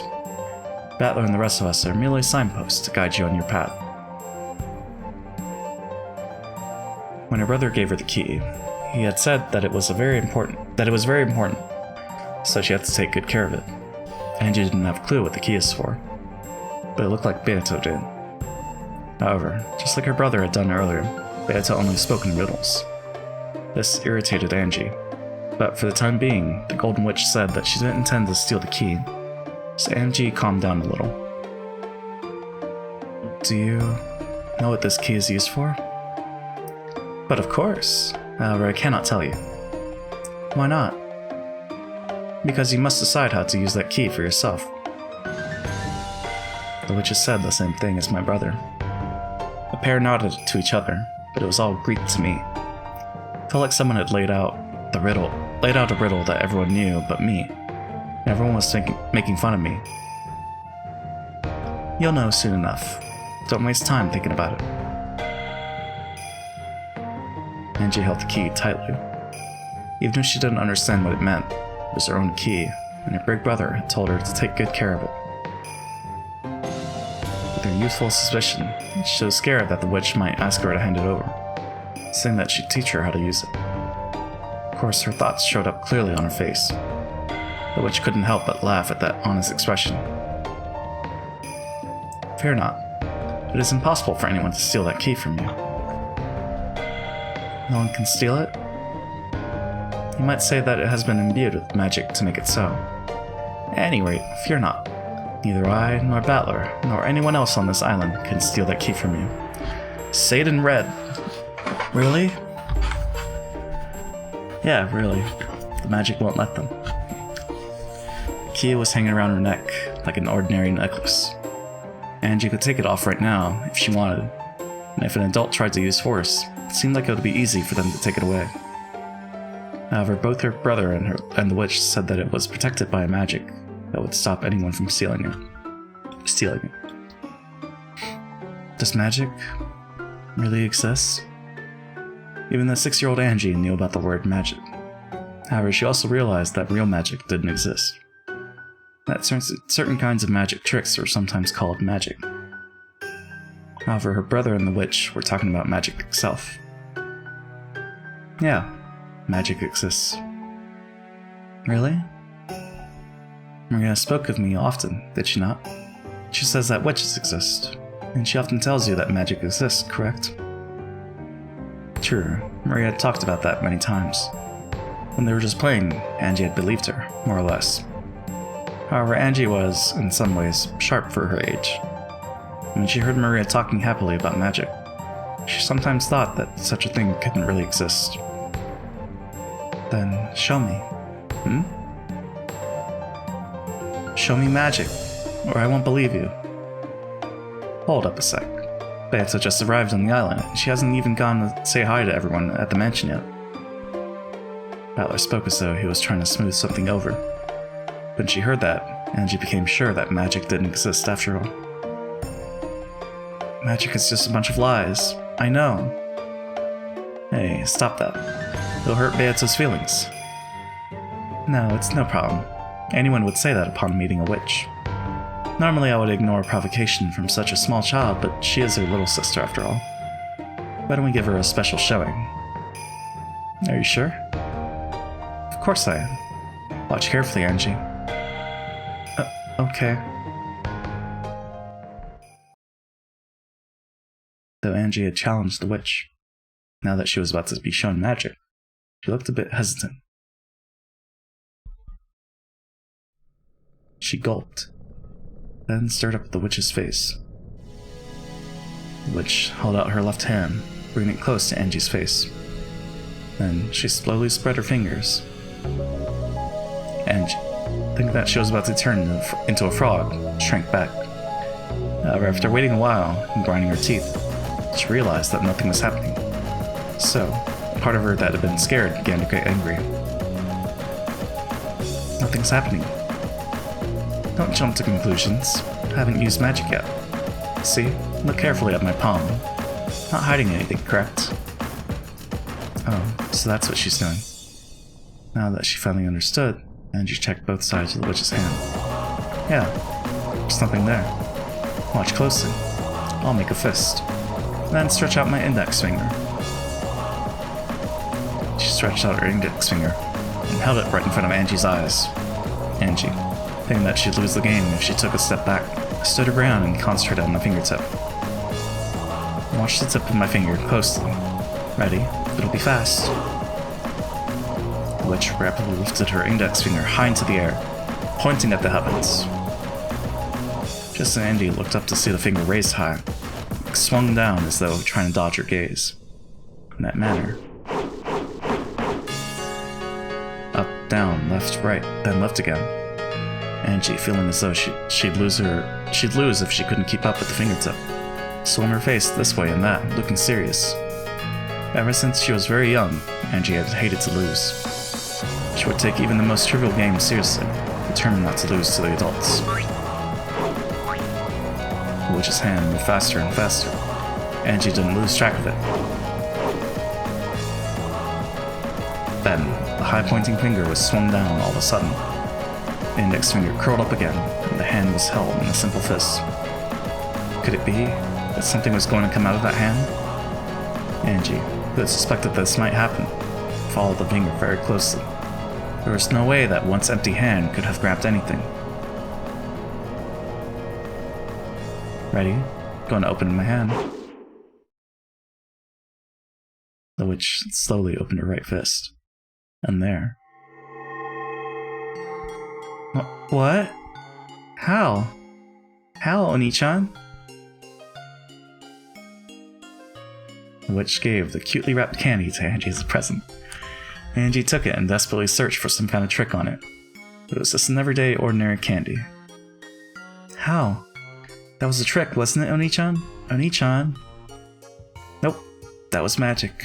You were watching the whole time, weren't you?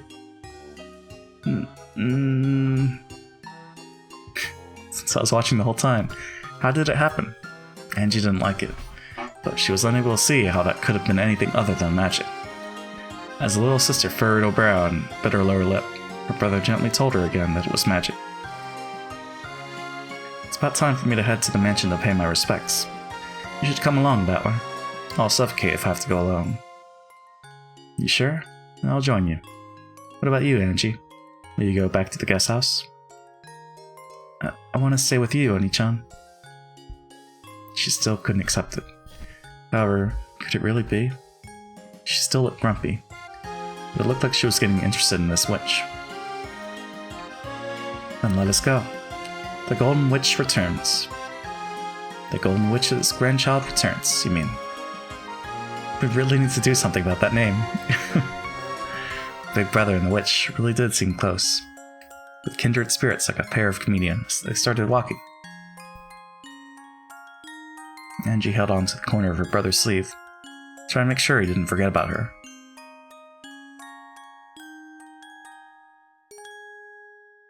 Oh man. Very pleasant.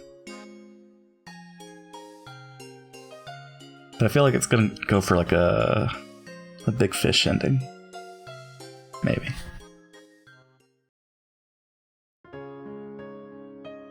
But also, should we do the 5-minute baby? We just got the break, right? Yeah, let's do the 5-minute baby. Oh, memento.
And I'm back.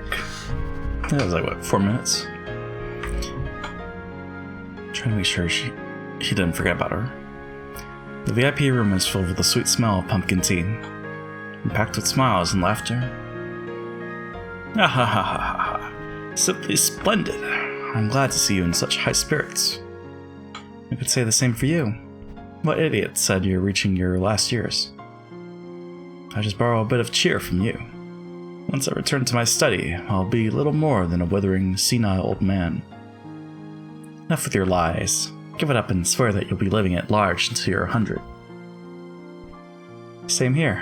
I haven't seen you for 6 years, but I was surprised to see how little you changed. Wahahaha, you little brat. So it seems you've learned flattery during these past 6 years. Sorry to disappoint you, but you're hardly a fair judge in the matter. I've grown quite old indeed. I'll bet 1,000 yen that Kinzo's still doing great when he turns 100. Yeah, me too. Grandfather won't be any different when he's 100. Wahahaha. Don't think you'll get any more presents for complimenting me. Kinzo laughed cheerily. Beato, sat next to Battler, was also laughing merrily. Angie stood all alone by the window, staring at the others and trying to figure out what sort of relationship the witch of the portrait and her grandfather had. There was a knock on the door. Is that you, Genji? Come in. Pardon the intrusion. Cross-sama and Natsu-sama are here. Father. Oh, and Battler-kun's here too. It's been some time, Beatrice-san. Has there been any news? I'm just the way I used to be. Come on, have a seat. And Angie, why are you standing by the window like that? Come over here and sit down. Angie, come over here. I'll just watch from here. Angie grasped the candy she had gotten from Beato tightly. With a gaze that was still wary, she continued to stare. Genji offered her a chair, but Angie just shook her head. Let her do as she pleases. Come, Kraus, Natsu, have a seat as well. Is it something important? I guess Angie and I should leave. Hey, if you leave, who's gonna back me up here? Kinzo, you don't mind if Battler stays, do you? I have nothing to hide. I care not. However, he had called Kraus and Natsu to the VIP room to meet Beatrice, the Golden Witch. It was hard to imagine that Kinzo wanted to have a casual conversation. After Kinzo said he didn't mind, Beato also asked Battler to stay, so he decided to do so. In order to avoid getting in the way of the conversation, Battler stood up from the sofa and walked over to Angie's window. When the big brother finally came back to Angie, she clung to his waist as though determined not to let him go away again. Oh, I see. That must be why Angie doesn't like me. Huh? What do you mean? Angie doesn't dislike you, does she? Cackle. You really don't understand women, Battler. Beata smiled at Angie, but the latter turned to look the other way. Cackle. Even a young woman is a woman nonetheless. And Beato stopped laughing. The conversation switched gears. Why on earth did Kinzo summon Kraus and Natsu to the VIP room?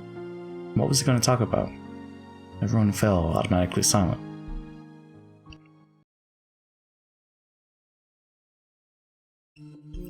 Golden Witch Beatrice. Each and every day, I remember the debt the Ushirimiya family owes from when it was saved from the brink of destruction. Cap. Yeah, you'd better thank me. Well, it's actually your grandmother who's thinking. Shut up, you. No, it comes to the same thing. All of that gold has been lent to the Ushirimiya family for 3 generations. And without cost. Are you having milk and cookies, Zyko? Dang. We truly cannot be grateful enough. Gold bars are the same as bricks to me. I had nowhere else to put them, so it was a relief to have Kinzo hold on to them. Well, I'd like to say that just once before I die. No? Is the Golden Witch a rich person? Well, yeah. After all, she just went and lent grandfather 10 tons of gold. Precisely. I've been borrowing it for several decades, always promising to return it someday. It is a debt I'll never be able to fully repay. The head family has never forgotten its gratitude. Isn't that right, dear? Of course. If the Beatrices hadn't kindly lent it to us for 3 generations, the Ushimiya family would have fallen long ago. Even someone as shrewd as father couldn't have done anything without funds to start. By now, my money is making money, and the gold that made up my original funds can sleep in peace. Kraus, do you know what I'm about to say? Since the moment Kraus had been summoned here, you had guessed what Kinzo is hinting at now. All things borrowed must be returned someday. That day had finally come. Yes, I understand. Father. Beatrice. I do not have many years ahead of me. In fact, this may be the last family conference that we will attend together. How faint-hearted you sound. You must be joking. Beato alone laughed. She looked at Battler, so he left along with her. But Kinzo and the others remained silent. Apparently there existed some major concerns about Kinzo's health. Of course, I do not intend to die as soon as next year. However, I don't believe I can make any certain promises about meeting you again. I never make promises I cannot keep. If you say it so proudly like that, I'm in no position to disagree. Are you serious about this? Beatrice, I want to make amends. I must do it while I'm still in high spirits. For that reason, I made a decision today. What's Grandfather talking about? Quiet. Grandfather's about to talk about something very important. By now, even Battler understood what Kinzo was about to propose. Beato probably realized it too. At one time, the Ushimiya family had ruled the skies like an eagle, before being crushed by the Great Kanto earthquake. The eagle had one of its wings torn off and it crawled in the mud on the point of death. Then, they were saved by the Golden Witch's golden miracle. Under the Golden Witch's protection, the eagle had nursed its wounds for many years. And now, finally, it was time for the eagles to leave the nest the witch had provided. I will return all of the gold that your grandmother lent me. Kraus, you have no objections, correct? That gold did not belong to the Ushimiya family in the first place. Of course, I have no objections whatsoever. Are you sure, Kraus? You're an investor, aren't you? You could always do with more money, right? Didn't you want Kinzo to hand the gold over to you? Yes, now that you mention it, it's hard to deny what you say. However, the contract was always between you and Father. The gold was yours to begin with. My husband is the successor, after all. Just as Father rebuilt the family in 1 generation, I'm sure my husband will make the family thrive in his. And this is something the 2 of us will do together.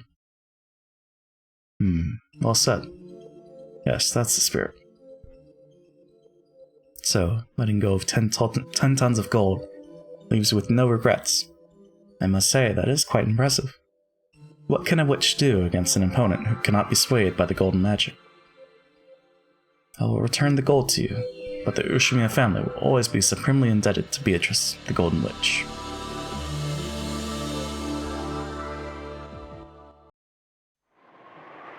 They have returned the gold once lent by the Golden Witch. It was both simple and clear. However, the expression worn by the Golden Witch herself was slightly lonely, and she couldn't understand why this was. After all, if you're returning it, you cannot simply say, I don't want it, take it back. Ah, well. Beata rose from the sofa. Then she walked up to the window and looked down at the rose garden, waving in the wind. Kraus, I have also decided to present you and the others with my inheritance while I still live.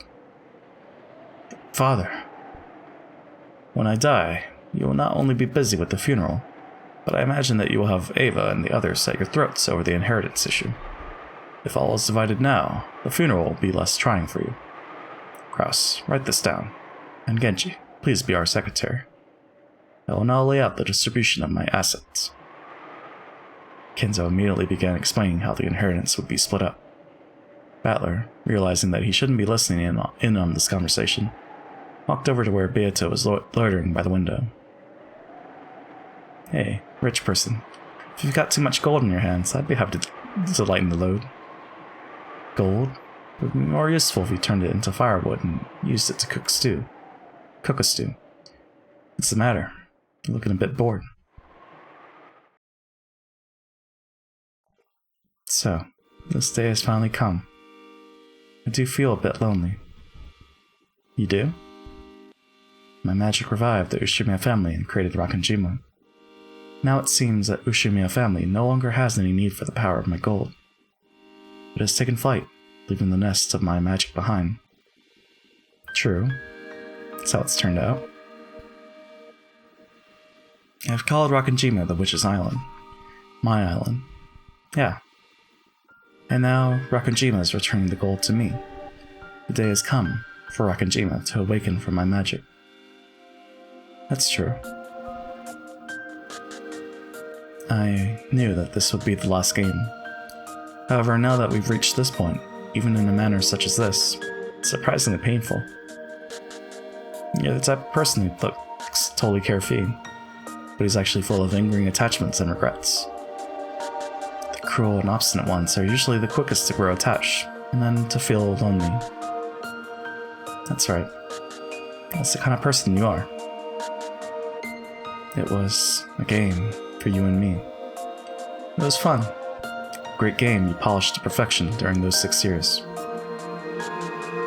I once likened it to eternal torture for the both of us. Eternity is happiest when you can still believe that it's eternal. But all things must end. And we have to be aware of that. So, we must not avert our eyes. Just as the sun always rises, there's no sun that doesn't set. Of course, Angie didn't have the slightest idea of what her brother and the witch were talking about. However, even as young as she was, she could feel that the pair had spent an incredibly long time together. That they understood each other so well that they might as well be a married couple. Then, Ryota noticed her reaction. Angie. At one point, the two of us wove games for each other. However, that time is now over. This game has been made, not for our sake, but for yours. They were speaking in riddles again. Grasping the key that hung by her chest, Angie looked at her brother's face. I need to show you the contents of the cat box of this day. That key I gave you is for opening it. What do you mean by cat box? He means this day. With the miracle of magic, I brought you to the day you wanted to reach so much. You must continue telling the story of this day as the final witch. Does that mean that I mustn't remain here? Angie's tone was slightly tense. She understood what her brother meant, and it made her frown. Just how long have I suffered, wishing that I could return to the Rakanjima of 1986. And now, I finally made it here. So why are you chasing me out? You said I could decide for myself. That's right. I did say that. I'm not leaving. And please, stop trying to spoil me with this strange, made-up game. I want to know the truth of this day. She's a moody girl, be it 12 years in the future, or in the past. Shut up, I didn't ask you. What the hell do you think you're doing here? Didn't the Golden Witch come here to perform her resurrection ceremony? Didn't you appear on the island with a crash of thunder and try to offer up 13 people as sacrifices? Why are you acting so happy and casual? Doesn't make sense. You're the one that doesn't make sense. What are you thinking? Do you want me to be a murderer? You wrote it down in a tale, sealed it in a message bottle, and threw it into the sea. 2 of those were discovered later on. Both of them were stories of cruel serial murders. What a shame that only 2 of them made it to shore. How sad that Land, my greatest masterpiece, was never seen by human eyes. Land? I've wanted to ask this for a while, but what's up with those message bottles?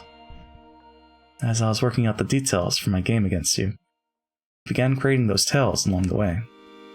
Once I realized that I could create endless different tales out of the same game board, it really started to get fun.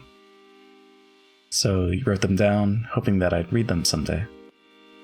Precisely. They were so good I just couldn't bear to wait for your return. Inspired by Agatha Christie, I tried sealing them in bottles and throwing them into the ocean. mysterious, don't you think? Don't mock me. Those were your plans for the crime. You used the location of the hidden gold to fan up discontent between the family members. As you planned your brutal serial murders. Sheesh. Is that what I've become in the year 1998? Well, I guess I can't blame them. Cackle, cackle. Huh? What's with the sudden change of character? Is this some scheme to make me let my guard down? Not gonna be fooled so easily, Beatrice. Oni-chan? You want to make me surrender and say that witches exist, don't you? You think I'll fall for that? I'll find the truth without your help. Even though the truth is all around you right now. You once called yourself Gretel, but it seems the name Meidel would be more fitting. Enough! Angie tried to slap Beata's cheek. However, the difference between their heights was so great that Beata dodged before the hand could reach her. Stupid. Stupid. I won't accept it. I'll never acknowledge this farce as the truth. After Angie yelled those words, her eyes grew cloudy. They cleared up almost immediately. By that time, she had already gone back to her 6-year-old self. You're right, Angie. This is the sin I left behind, and the reason for this final tale's existence. As Angie stared blankly, uncomprehending, Beata gently patted her head. Indeed, this tale is a farce. Of course, it isn't the truth. However, there is something that he feels he must tell you. Something he's so determined to convey that he went to such lengths. Beata, I'm already showing her. I don't want to force it on her. I see. I don't understand what you're saying. I'm sleepy. True. I should probably go take a nap. Ginzo, must I remain here longer? My apologies, but I must ask you to stay for just a bit. Moving on, Kraus. The continued support of the Fukuin House should be viewed as your responsibility as the Ushimio family head. What a pain. Forgive me, Battler. Seems I cannot go with you. Kenji, would you mind taking these two to the guest house? As you wish. Battler-sama, Angie-sama, please follow me. Thanks. See you later, Beata. Of course. I have a mountain of things I wish to discuss with you, and I'd like to have some time alone tonight. You must act the part of a married couple every now and then. What do you mean, act the part of a married couple? Hehehe.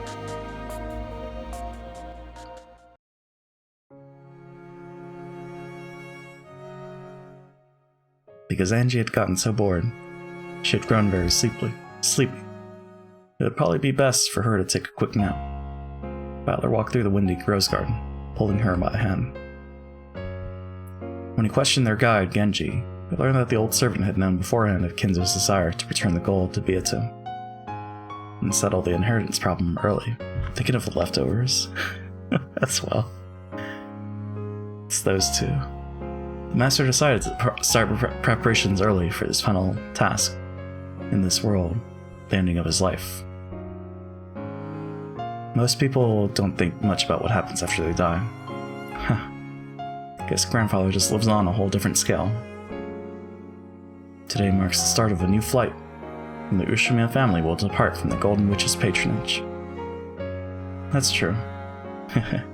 It's a pretty cool way to say it. Apparently a grand Halloween party was to be held tonight, and Goda and the others have been ordered to start getting ready for it. Goda? Goda. However, it wouldn't just be a party. It would be a ceremony to mark the return of Beatrice's gold.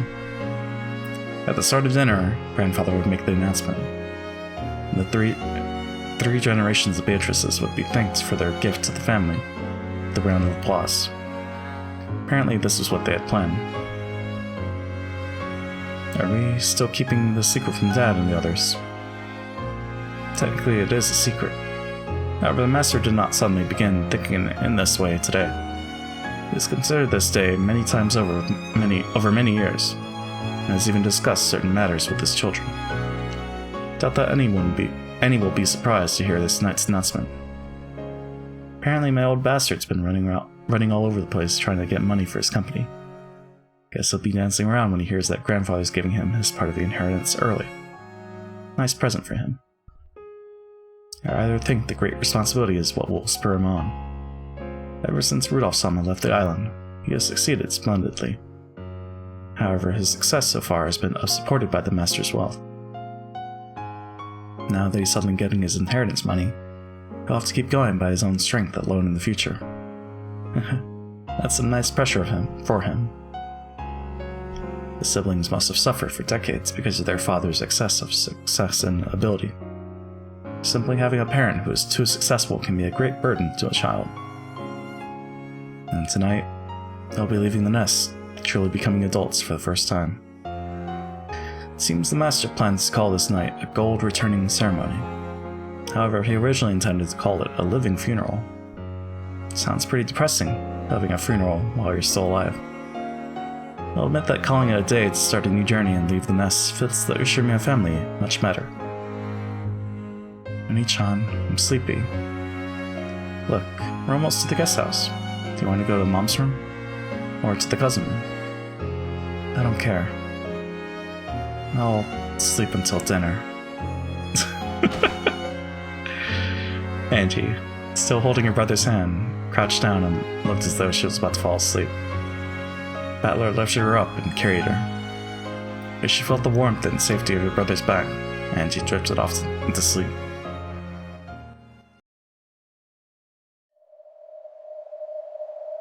What happened that day? Just what on earth happened on October 4th and 5th, 1986? Because of the massive size of the Rakujima explosion accident, the time of the explosion was known almost exactly, down to the minute. That time was October 5th, 2400. The sheer improbability of that round number proved that the accident had been produced by artificial means. Later on, the following statements were collected from individuals who knew Ushimiya Kenzo when he was alive. During his lifetime, Ushimiya Kenzo built a clock rigged to blow up the island at exactly 2400. This clock was apparently inside a secret study. When he felt mentally cornered and wanted to think up a brilliant plan, he would activate that device and use the tension of the approaching midnight to bring some flash of inspiration to him.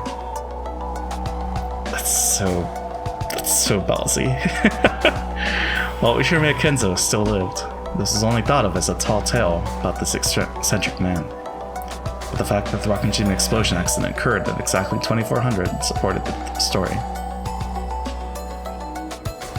It sounds crazy. He must have hoped to gain some sort of mystical power from those short periods of madness. To call this his source of high output mental power, the story isn't that difficult to swallow. Professor Otsuki spoke passionately. Witch hunters. Enthusiasts who treat the mad fantasy surrounding Rakujima as their plaything. Angie had no reason to love these people, who embellished the deaths of her family just for the fun of it. How ironic it was to Angie, who wanted to know what happened that day, that such people knew more about that island than anyone else. If someone used that device, the island would be blown away without a trace. There would be nothing left. No matter what had happened there, they could erase it. Theories that Ushimiya Eva was the ringleader of some conspiracy sprang up very early on. However, no one was able to explain how she set off such a massive explosion. And the big clock proves that such a thing was possible. Correct. We can theorize that Ushimiya Eva, fully aware of the timing and expected radius of the explosion, took refuge in Koidorian. To get all the family wealth to herself, she killed everyone and used the explosion to remove all evidence. That idea provides the most logical explanation for the Rakujima mystery. It also conforms with the fact that Eva never spoke to anyone about the events of that day. Where was that rigged clock, and how did Eva find it? Several forgeries have speculated on this matter. There's no need for me to waste time thinking about it.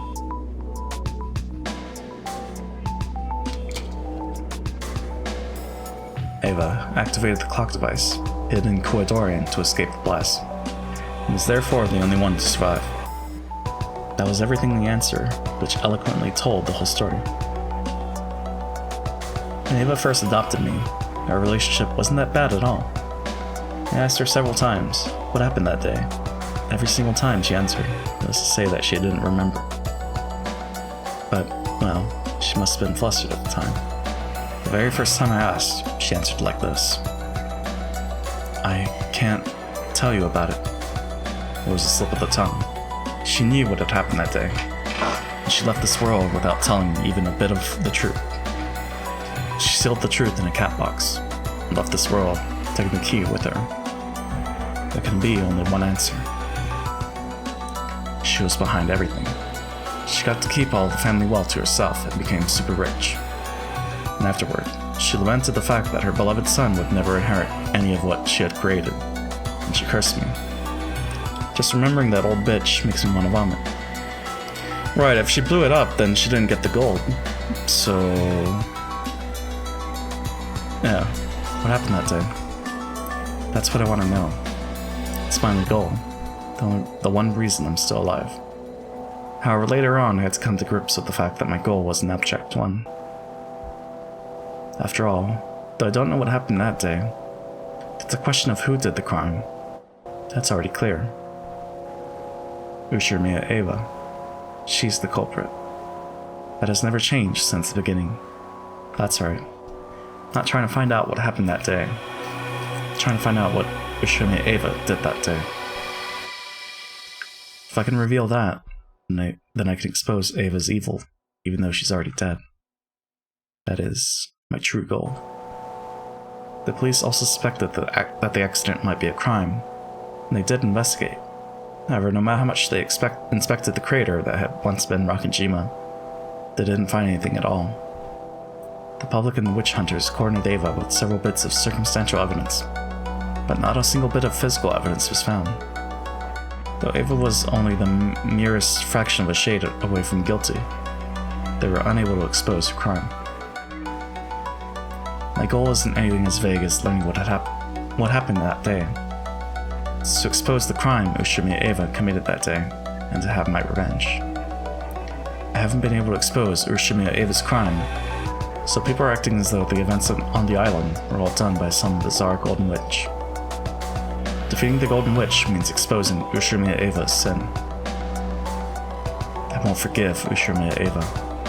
I'll certainly hate her and take revenge for my family. That is Ushirmiya Angie's one and only reason for living. Oh? If she knew you hated her that much, the president would probably be rolling around laughing in the next world. Shut up. I'll expose that old bitch's crime. Won't accept that it was a perfect crime, with all traces blown away. I'll never do that. I should not be impeded? Who's trying to impeach you, Psycho? In other words, this journey of yours is a journey to take revenge for her family. Got a problem with that? You must be joking. It's great to know that you have a purpose in life. Could you turn that off? Oh? You don't like Mzaki? Amakusa turned the radio off. The dull sound of the engine became the BGM that filled the car. Is it really so strange? Fighting for revenge? Not really. Out on the front, met people who live for that reason over and over. No one. I've just determined that I shall not be impeded. Fair enough. Been on battlefields many times as a mercenary, right? Well, I've seen a few. So are people who fight to take revenge for their families strong? No doubt about it. Some people even strap bombs to themselves and commit suicide to take revenge for their families. Humans are more than capable of dying for vengeance. That's right. I could do it too. Have you heard of child soldiers? You mean kids who fight like soldiers? That's it. Kids who've lost their parents and have nowhere to go. Sometimes get picked up by groups of armed insurgents and become soldiers. They get a gun thrust in their hands and they're taught how to take revenge. But in the end, children are expendable. Anyone can be a soldier in a battlefield if they can pull a trigger. Are you trying to say that I'm like that? Revenge can be a reason for living. It can also give you the strength to become a soldier. Like a miracle, it can turn a girl who could do nothing but sob over her parents' corpses into a soldier, almost overnight. Nothing gives you more power than revenge. I guess so. That's what I'm like. Do you know about the child soldier problem? No. Child soldiers who are given guns and taught how to take revenge make that their reason for living. Well, that's not exactly right. It becomes a reason for firing their guns. But revenge is something that never ends. At some point, they no longer have any reason to keep shooting. What do you mean? They once shot for revenge, but eventually they keep on shooting for no reason at all. You mean they forget about taking revenge? When revenge is impossible, they eventually get tired of it and forget their original goals. When that happens, they have nothing except their guns. Eventually, they'll keep shooting just so they can eat. You're saying that child soldiers who started using guns for revenge end up as bandits or something. After all, they've never even gone to school, and they haven't been taught any useful skills as far as employment goes. They only learned how to shoot guns, and they were only ever praised when they killed the enemy. Eventually, the reason for living stops being revenge, and becomes the means you once used to take revenge. It's sad, really. Are you saying that I'll eventually get tired of revenge and, what would it be in my case? You'll get tired of exposing the truth, and you'll eventually become a person who can do nothing but hate Ushamiya Eva. Well, that's true already. Got a problem with it? Come to think of it, that's right. I'm not sure what Amakusa is trying to say. Probably something annoying. So I'm not interested. So move on. Get closure. Revenge is pointless. Is that what you're trying to say? You still have a long life ahead of you, lady. With your youth, you could do anything. I get the feeling that this journey might be a waste of that precious youth. It's none of your business. I've already jumped once, remember? Off that huge skyscraper. And you only barely made it out of that alive. Back then, I died. So I'm already a ghost. My only purpose is to expose the truth of that day. To take revenge on my family's enemy. Sheesh. That's an iron will you've got there, lady. There's no way a flippant man like you could understand how I feel. After that, Hamakusa was forced to shut his mouth. He shrugged, but Angie didn't see. Even so, Hamakusa spoke once more. On the first day we started this journey, you said something. You said you wanted to know what happened on that island that day.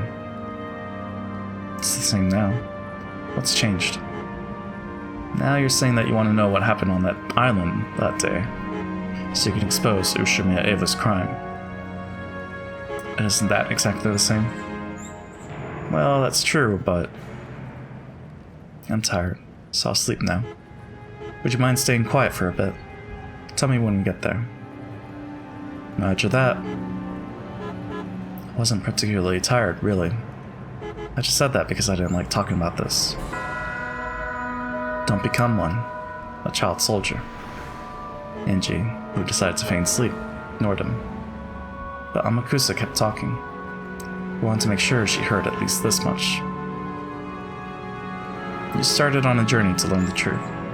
It's becoming more and more a journey of revenge. A journey to have revenge by exposing the truth. But, as you know, there's nothing left on Makujima. There aren't even any traces left. Exposing the truth might not be a picnic. I know what Amakusa's trying to say.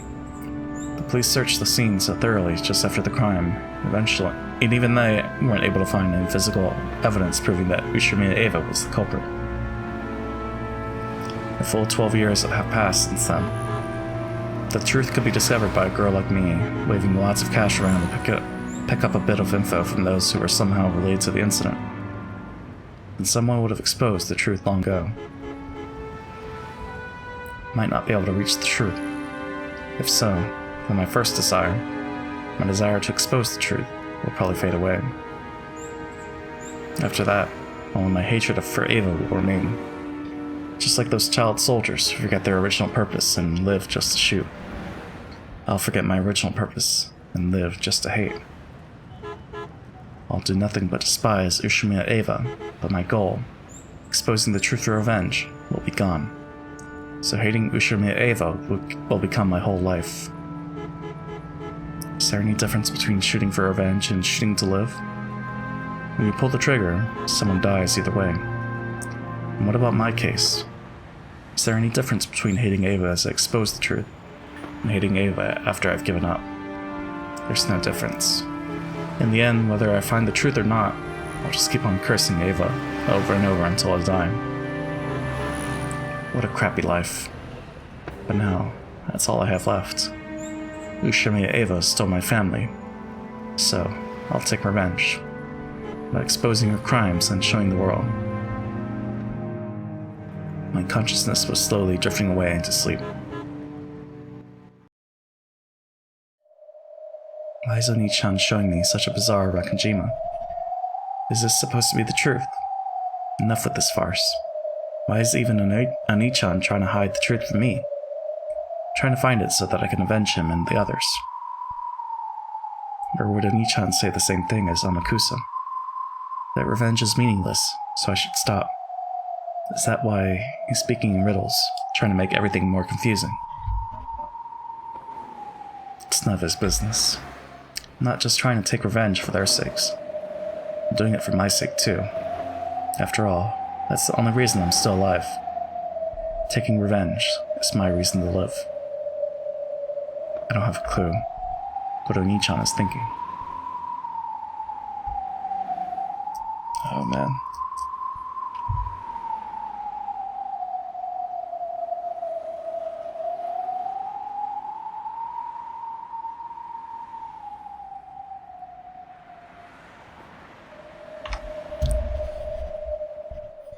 How does this end? Awakaka? What is that? Outside, the rain had started to pour down hard. However, inside the cousin room, it was loud and cheery. It could have been raining spears, and now no one would have paid any attention.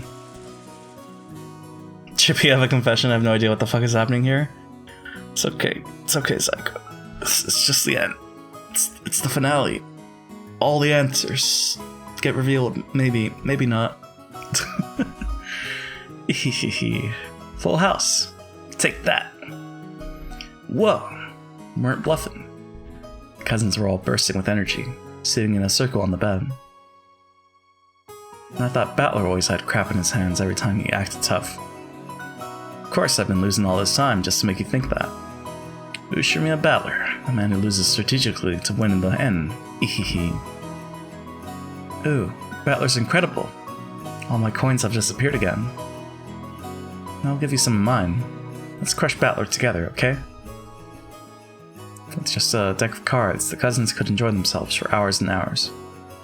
They were so engrossed that the occasional thunderbolt hardly even registered as static in the background. Starting to get hungry. Wonder if dinner's ready yet. Who knows? Should be ready soon.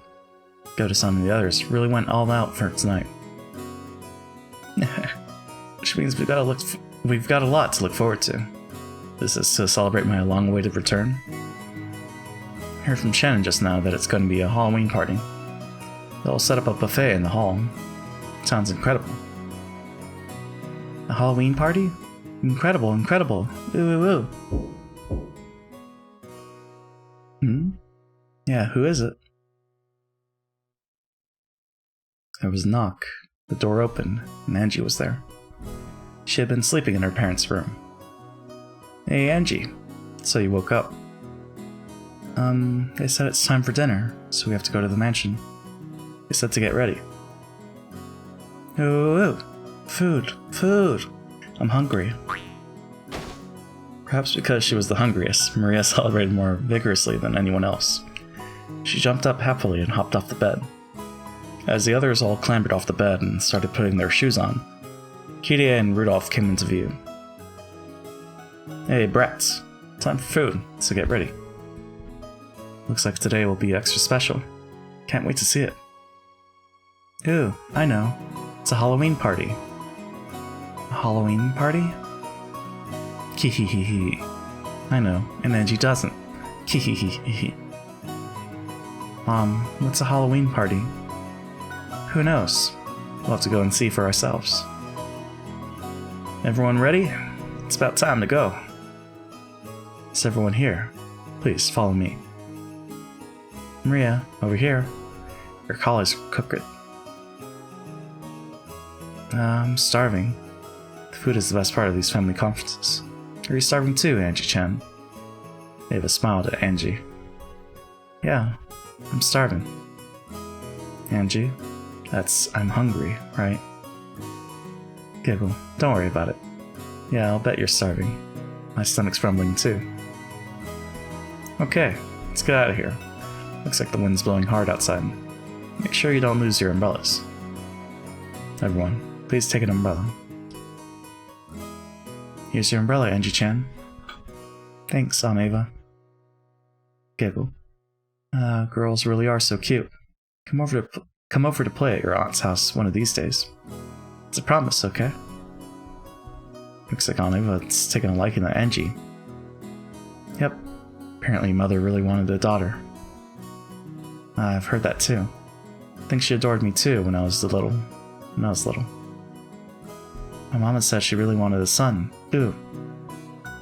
If your kid grows up happily, it doesn't matter if they're a boy or a girl. Maria is my precious, precious gift from God. When they got outside, the wind was fairly strong. Ava, who had really hit it off with Angie, offered to share an umbrella with the little girl. It was hard to tell what they were chatting so excitedly about. They seemed to be getting along splendidly already. Butler opened his umbrella as he watched this. His little sister was cute when she clung to him, but she was just as cute and adorable when looking up at someone else with a happy smile. The wind and rain were strong, but even this must have been the perfect spice to heighten their anticipation of the coming meal.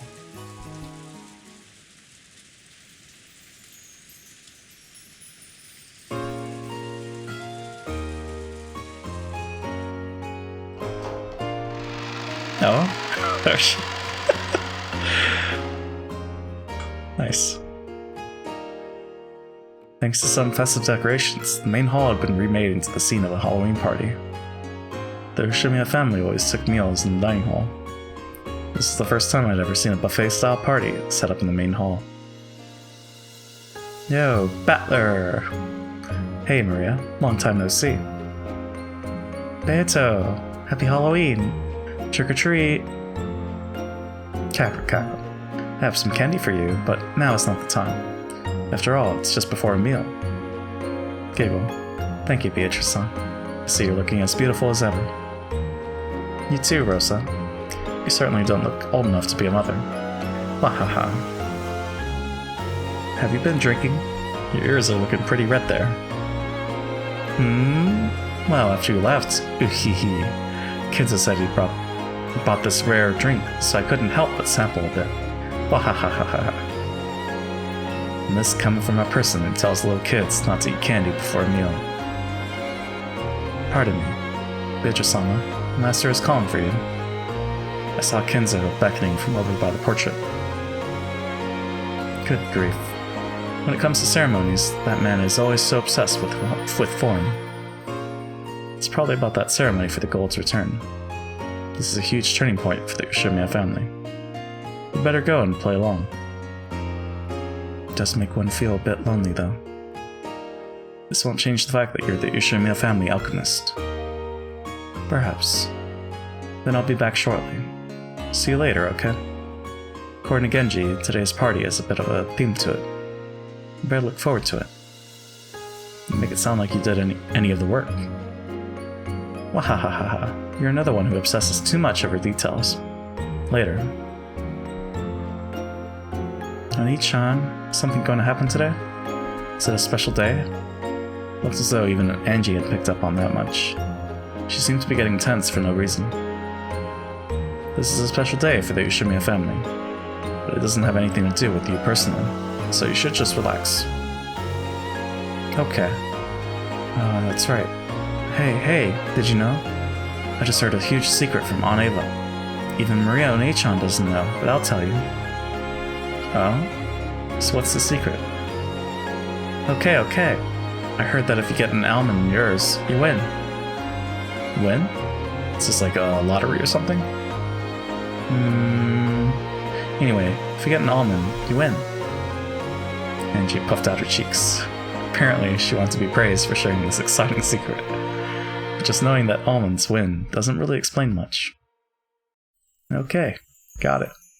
Thanks for letting me in on that major secret. You're mean, Oni-chan. And I even told you my secret. Angie, her cheeks still puffed out, headed back to where Aunt Ava was.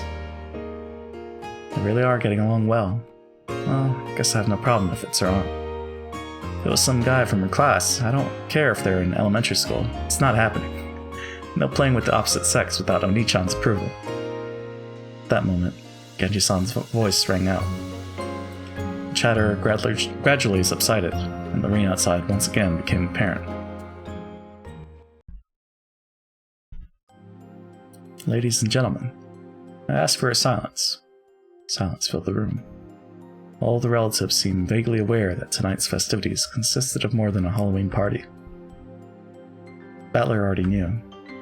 This was a ceremony to mark the return of the gold, from Kenzo to Beatrice, which had been borrowed for so many years. Now that fact was being announced by Kenzo himself. He spoke of how this gold had not only restored the Ushiramiya family, but brought it to a level of wealth it had never before experienced. He spoke of how he would finally return this gold to Beatrice, the one who had saved the Ushiramiya family.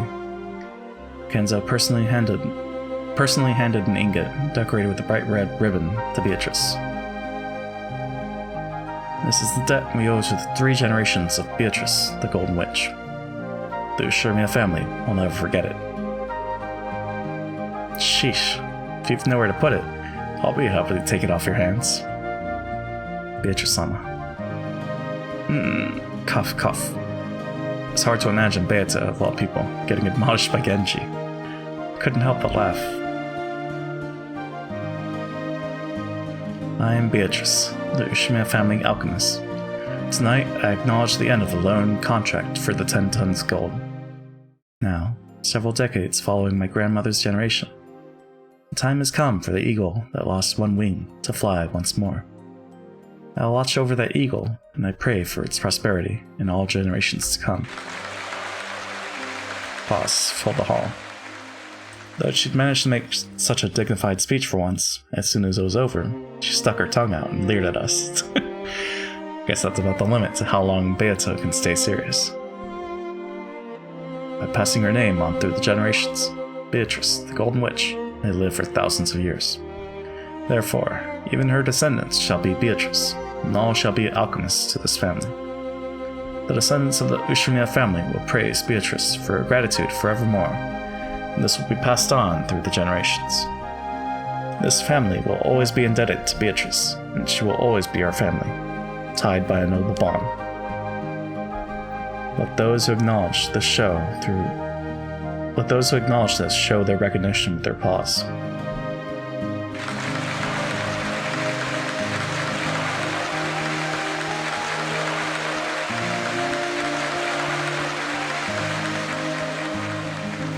After Genji's words, the relatives all looked at each other, then started applauding at once. Thank you, ladies and gentlemen. Beatrice, you are a member of the Ushiramiya family, and that is a bond more sacred than one with blood. Bahaha, of course, lending money is more important than being a blood relation. Beatrice-sama.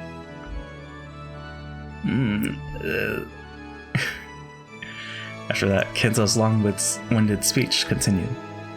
Tonight, Kenzo would retire as the Ushiramiya family head. Then he announced that he would reveal the distribution of his inheritance. A stir of excitement spread across the siblings in money trouble. They heard that they wouldn't have to wait for Kenzo's death to get their shares. I'm aware that each of you is in trouble with money. This should be enough to resolve all of those problems. But do not grow complacent. This is my inheritance, given to you before my death. In the past, though I have been strict, I have always watched over you. However, beginning tonight, your father will cease to provide support of that kind. I shall watch on as you take flight, as though watching down upon you from the heavens. No longer will I interfere. You may live however you please. Dad. Father. We understand. We will certainly take flight on our own. Here and now, all of his siblings swear to work together to make the Ushima family even more prosperous. That's right. If we stick together, nothing can stand in our way. Hideyoshi laughed, but Genji admonished him. However, he could understand why they were so happy. So far, the siblings had quarreled ruthlessly over the inheritance. However, this evening, the inheritance had been neatly split apart, and they no longer had any need to scheme for money. In other words, the siblings no longer had any reason to squabble with each other anymore. On the contrary, this was a time for them to join hands and help each other become more and more prosperous. Ava and Rosa were sniffling, with tears in their eyes. And so was Rudolph. Perhaps now, despite their ages, they had finally left the nest for real. Tonight, the eagles of the Ushimiya family would leave Rokkenshima, the nest weave from the witch's magic, and go their separate ways. With their own power and determination, it made Kinzo think, if only I had done this from the start. If he had settled the inheritance problem himself, there would have been no need for his children to quarrel at all. Instead, he had acted in a subtle manner and left the problem to them, which had resulted in their strained relationships. Yes, it was all his responsibility. And now, the defining bonds had been released. It was as though an invisible rope had been wrapped around Kinzo's body. That rope was now gone, and he felt a sense of release he hadn't experienced for many years.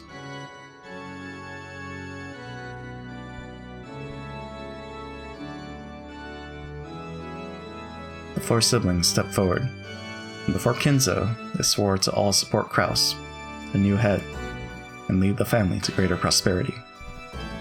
Their faces sparkled with an unexpected youthfulness. It was only natural. After all, none of the four had made such a natural-feeling promise since the time they were kids.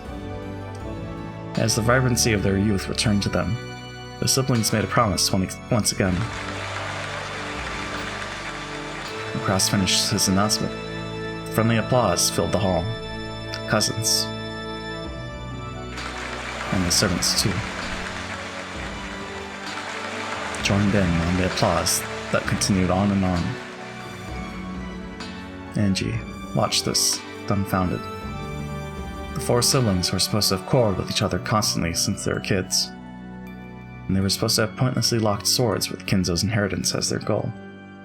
There were worries over money spurring them on. Thanks to this ceremony, even the world of truth, the world I acknowledge, has been rewritten. Were they actually friendly towards each other? Did they quarrel all the time like I believe? It doesn't matter. Either way, right here, right now, all of those problems have been resolved. I mustn't believe. This is just Oni-chan's farce. Even though I knew that fact, when I watched Dad and the others hugging each other, with teary smiles on their faces, I couldn't help but feel something warm welling up in my eyes. I won't believe this is all Oni-chan's farce. What will you have to see? What will you have to hear before you'll let yourself believe? Red. If you say it with the red truth, it's everything that can't be said in red, a lie. I won't believe. This just... Angie looked at the floor and fell silent. As the game master, Battler was able to use the red truth. However, that rule only exists on a witch's game board. In the world of humans, red truth doesn't exist. People see things, hear things, and when they believe that something is worth believing, they accept it as a red truth. Unless Angie accepts it, no kind of truth can become true. Battler wanted her to realize this. There was no point in using the red truth, the rule of this game, to force the truth on her. Angie would have to use her own power, her own heart, to accept the truth as truth. The decision was Angie's. No one could force her to decide either way. So there was nothing wrong with Angie declaring this scene to be a farce. But if so, then what about the hot tears dripping down Angie's face? And she would have to think that through herself without anyone telling her. After one sniffle and a rub of her eyes, Angie let the 6-year-old version of herself take control of her peace.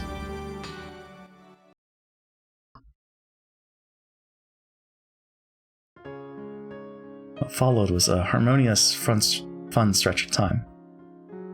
Beautifully adorned dishes were brought in one after another, and champagne corks were loosened with pleasant sounds. Several small tables were set here and there, each with its own theme. That was where the fun lay in this stand-up buffet party, as the guests wandered from table to table, pondering what they should eat first. This sort of performance was where Goda's genius shone through. The hotel that let him go should have regretted ever having done so. Of course, a stand-up buffet would probably be a tiring affair for the middle-aged, so chairs had been set up as well. However, each time a new dish was brought into the hall, they could get up to look, wandering through the tables however they pleased. This way, they could each bump into a new group of people, then mingle elsewhere when that group melted apart. People were interesting. As the members in each group changed, so did the topic of conversation. The bustling Halloween party played out like a colorful kaleidoscope. The origami chains decorating the walls brought back youthful memories. Those would help anyone enjoy themselves like they were kids again. Even to Angie, it was like a dream. She chatted happily with her cousins. She also chatted with her aunts and uncles. That man is having too much fun. He must be stopped, JP. Oh, I mean, it's Kinzo, so yes. Kinzo must be stopped. Beato showed her several tricks that she called magic. Maria said they were magic, Angie said they were tricks, and the night grew even more lively. The two young girls were so fired up that the adults decided to show some tricks they knew, shocking both of the kids utterly. Eventually, they each started showing tricks to the others, asking if they'd ever seen this one or that one before. It became a party of magic, just perfect for Halloween. You know it must be done. In addition to magic tricks, several quizzes, riddles, and games popped up, reminding everyone of their childhood days. Even the servants who were serving food got dragged into the groups, and the whole hall was filled with chatter. To Angie, young she was, every single magic trick, quiz, and riddle was an entirely new experience. They stimulated her intellectual curiosity, and she couldn't contain her excitement. Add in the wide variety of delicious foods and drinks she could choose from, and it was like being in a dream. Angie felt a floaty sensation, as though she was walking on a cloud. Angie, did you drink some of this? This is Daddy's drink. I wanted to try some adult grape juice too, so it's okay. It's not. You're 6 years old. Your face is looking a little red there. Are you feeling alright? She only had a bit, so I think she'll be fine. I'll be fine. I'm not a kid. Giggle. Angie-chan, drink this one, okay? That stuff your dad drinks is nasty. So don't try anymore, got it? That's right. If you drink bad stuff, you'll end up as a bad adult too. Ehehe. I'm not gonna be a bad adult. I'm gonna be a princess. That's right. Angie's our princess. Yep. She's our family's princess. I agree. You better come over to my house to play sometime. We'll have lots of fun. Okay. Thanks, Aunt Eva. Everyone's being really nice. It almost feels like I've become a real princess. It feels so great, I could almost believe that this whole celebration was being held for my sake. Rattler stood outside that group of people. As he watched Angie smiling happily from the distance, he smiled too. When she smiles like that, she really lives up to her name. It's so sad. And I agree. It really is a smile fit for an angel. I hope that smile comes from the real Angie, not just the piece. Even if it doesn't, she's watching this. She can think it through herself. This game between you and Angie really is overflowing with affection. So much that it's irritatingly slow for me. And what's wrong with that? There's no one to get in their way. No obstacles or tactics or anything else to worry about. That's right. This game is no longer a battle. Now that you mention it, this is cleaning up. Cleaning up after our game. I'll never be able to make up for the sin I did to her through my careless actions. We have to take responsibility for our game. We'll make up for our sins together. That's why we're showing Angie this final game. Do you think that Angie will be able to use that key the right way? Of course. Thought about forcibly dragging her in the direction we think is right. Such an attempt would probably have been meaningless. When you're forced to make a decision, it's hard to accept that it was truly a correct one, no matter how much time passes. Exactly. Angie has to think and choose for herself, even if she doesn't make the decision we view as the correct one. I think we should respect it. You are the game master. I cannot argue with you anymore. I will simply watch on and enjoy this night. This game is really significant for Angie, but for us, it's kind of like a party after the show. It's almost time. But are you sure? Angie might get the wrong idea again, right? It'll be fine. In fact, this is necessary. Just like how you appeared in the way you did. Everyone else too. Well, let's enjoy this final celebration with the others. After all of them have acted their parts so well in this long game. That instant, the sound of someone clapping for attention rang out. No? Okay. I'm gonna save. I'm not gonna end the stream, but I am gonna save. Because I wonder. Your attention, everyone. Please gather, and now for today's special event. Go to have been the one clapping. Everyone gathered together, wondering what was going on. On the serving cart in front of him was a large sliced chocolate cake. As the highlight of tonight's Halloween party, I prepared this soccer torte? What is this?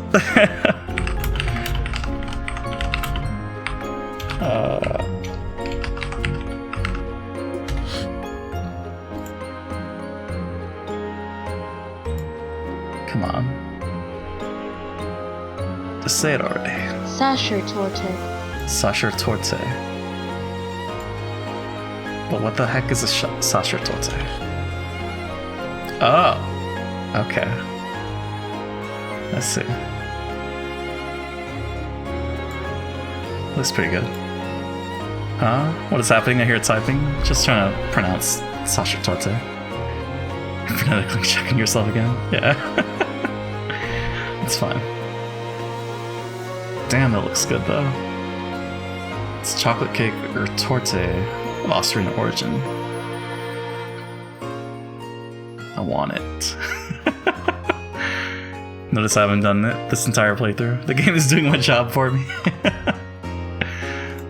It's been very enlightening. As the highlight of tonight's Halloween party, I prepared this Sasher Torte for you all.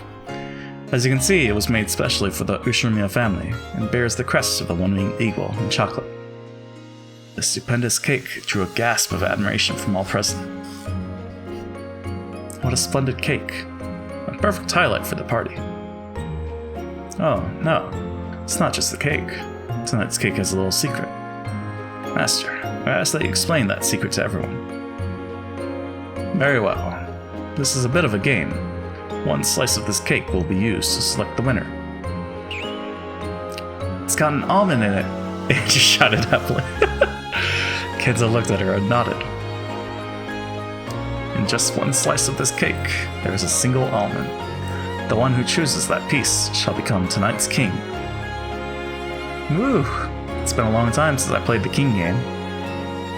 Guessing the subject matter was a bit different when you played it.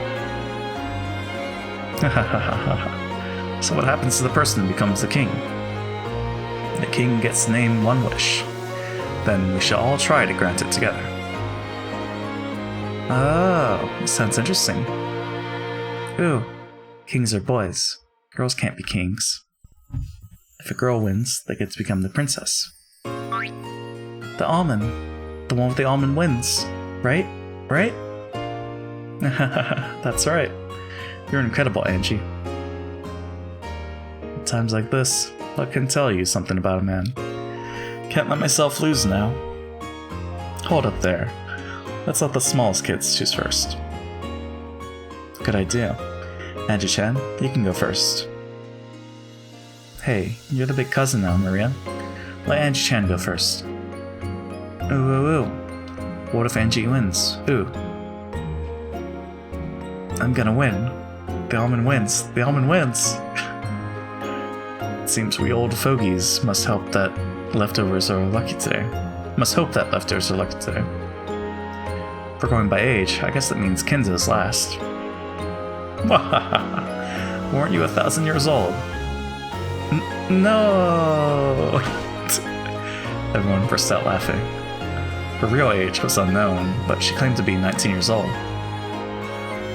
In front of Angie lay a large cake, split into several pieces. Just one of those pieces was the winner.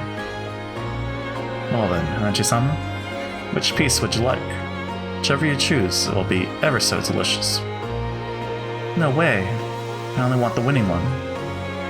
Well then, you'll have to try and guess right on the first shot. Go ahead, pick one. Battler pushed Angie's small back towards the table with the cake. Which one should I take? Chocolate cake was cut into 15 pieces. I want to pick the one with the almond and become the princess. Ah, man, it looks good. One of them has an almond. Which could it be? I get to choose first, but it sort of feels unfair. I mean, it is, isn't it? My chances of getting the right one are 1 in 15. There's no way I'll get it. And then, when Mirio Nechan goes after me, she has a 1 in 14 chance of picking the winner. The next person has a 1 in 13 chance, and then 1 in 12 chance, and the last person will win for sure. Nechan, this isn't fair. It's harder for the person who goes first. Everyone laughed. Apparently there was something wrong with my calculations, but I still didn't like it. Then let us start this contest of luck with Angie-sama. Please, feel free to make your selection. Okay. I'll have to pick one out of so many. There's no way I'll win. But for some reason, tonight, it feels like I might actually win after all. I have no reason for feeling this way. But when I'm in a good mood, Lady Luck always brings me fortune. Have you decided yet? Yeah, I've decided. This one's the winner. Concentrated on my fingertip and pointed at one of the 15 slices. The slice I chose was...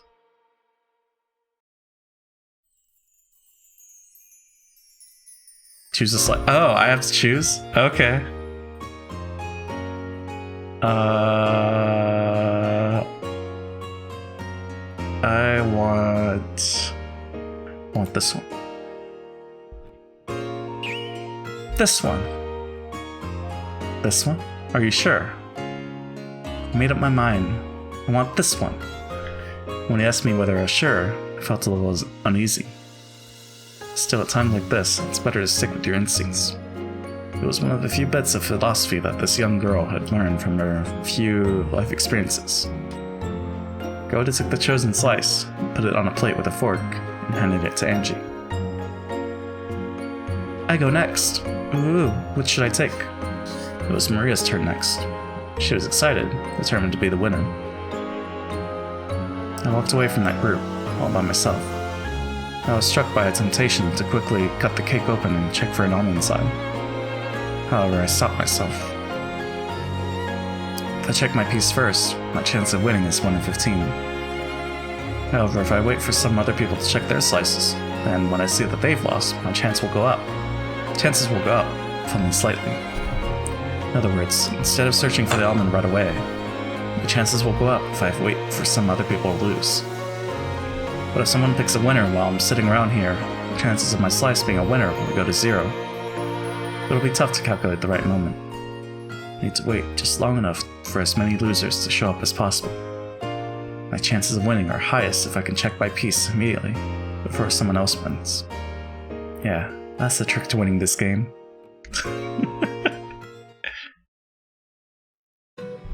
Oh? What a strange thought.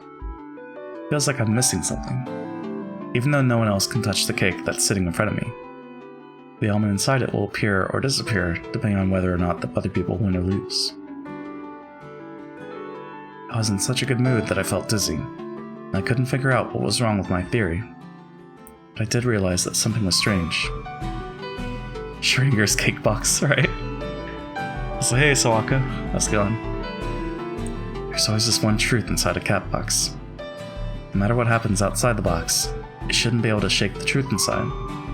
And yet, I'm being shaken about by events outside the cat box, trying to use those to change the way I observe the box's contents. I don't even know what I'm saying. Another me inside me is trying to say that, but it's too hard for me to understand. I feel like I'm drifting. I got so cheery and excited that, even though I'm not sleepy, my mind feels hazy. Maybe it's because I drank Dad's adult drink.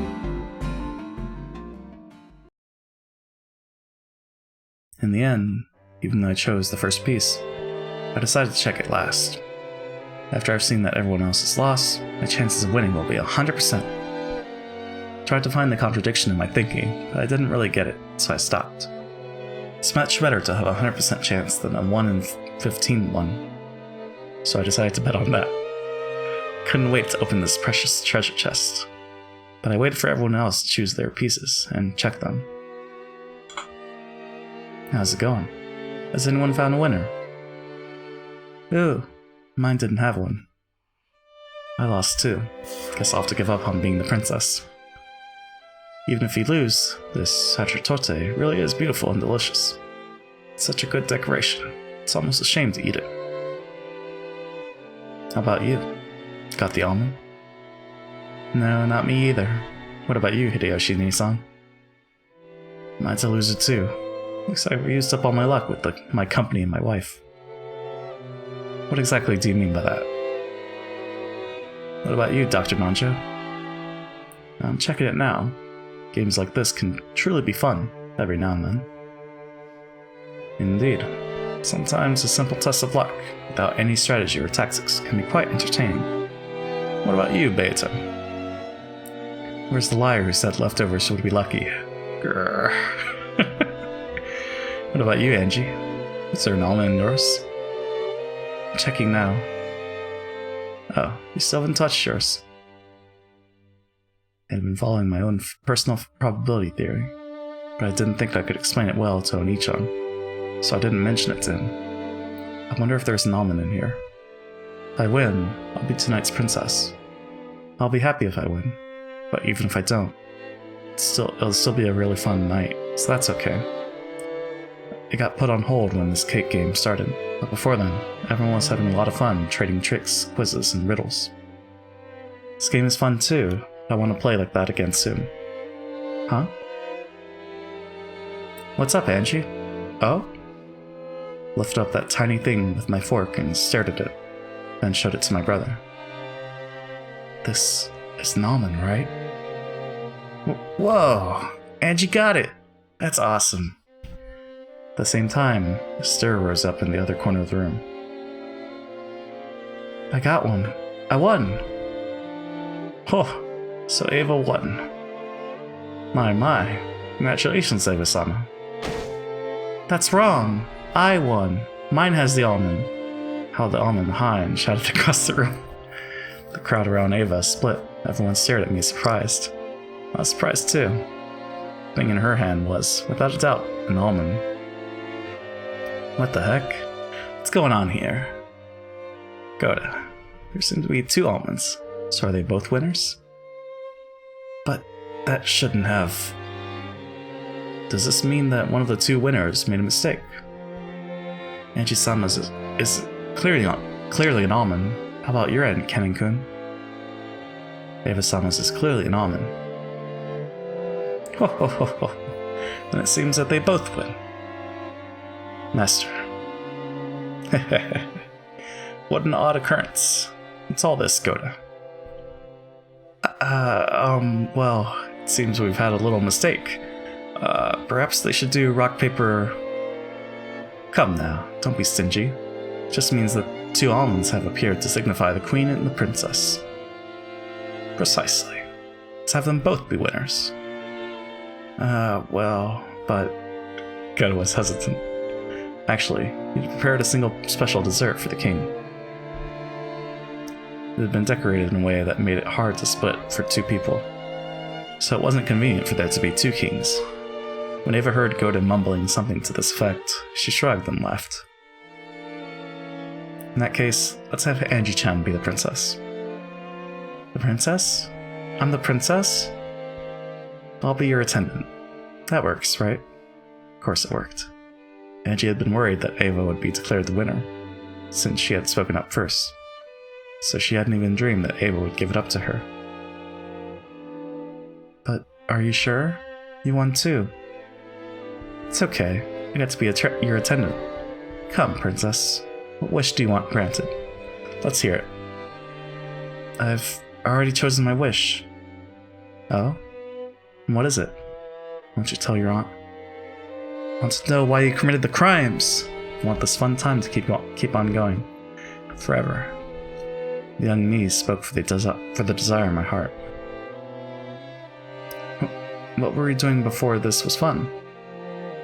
Oh, what were we doing before this was fun? So I'd like to keep doing it. Get the feeling that the nuance has changed. Still, that was unmistakably my wish. What we were doing before this? Oh, you mean those tricks and quizzes? Yeah. Let's do this. Listen up, everyone. This is an order from your princess. Remember how much fun we were having earlier? Let's all entertain Angie-chan with tricks and quizzes. Hold up there. Also, you track? I've already used up all my magic tricks. Let's do quizzes and riddles. So we just need to entertain Angie-chan with quizzes. We can all present quizzes for our princess to enjoy. I see. Understood. Yes, how intriguing. Then Angie, let's do it this way.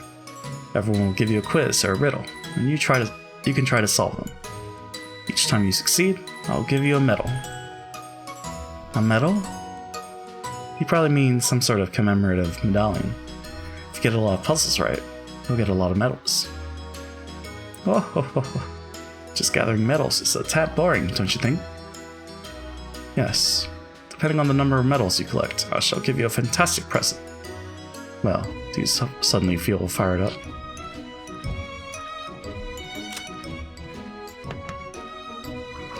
Just in case. Sounds amazing. So there's even a prize. Giggle. Isn't that great, Angie? Yeah.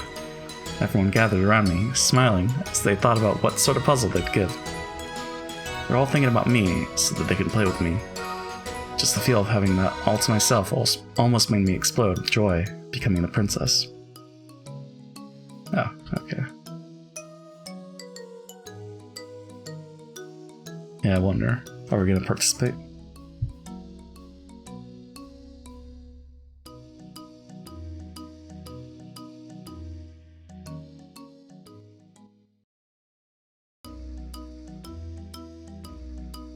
And the track returns. I became the Halloween party princess, and the tournament of quizzes and riddles just for me began. Looks like I get a medal for each puzzle I get right. If I get a lot, I'm supposed to get a wonderful prize from grandfather. Okay, here I go. Who should I start with? I don't think it matters. Start with whomever you like. I'd better think of a killer puzzle while I have the chance. Maria, did you have a quiz book in your bag? Ooh, I do. Hehehe, I'm gonna give Angie a nasty one. Maria and Achan laughed with an evil smile. Looks like everyone's gonna try and bully me. I'm sure they'll think up some really hard questions. Don't worry, I'll lend a hand. Really? Of course. After all, I'm the princess's attendant.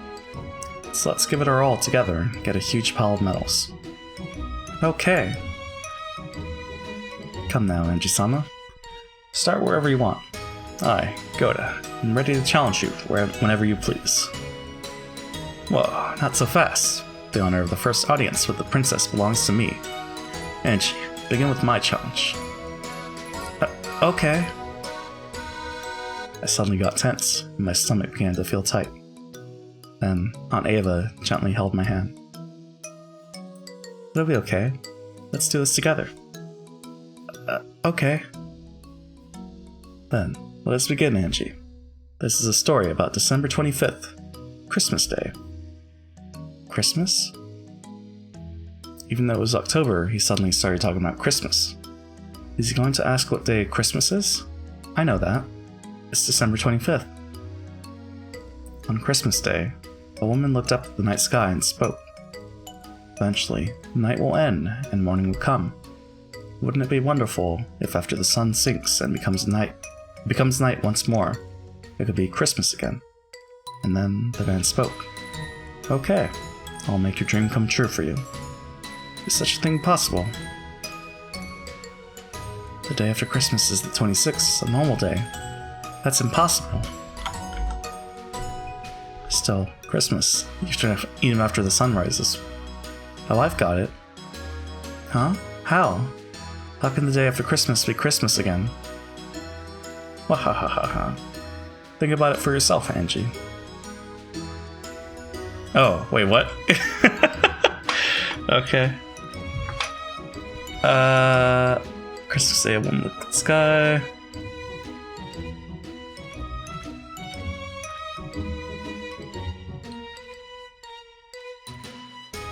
I'm gonna say it's possible. Time zones? We cooking? No. We solving puzzles. Oh, I see. It is possible. Yeah, that's right. After all, there are 2 nights in every day. Right.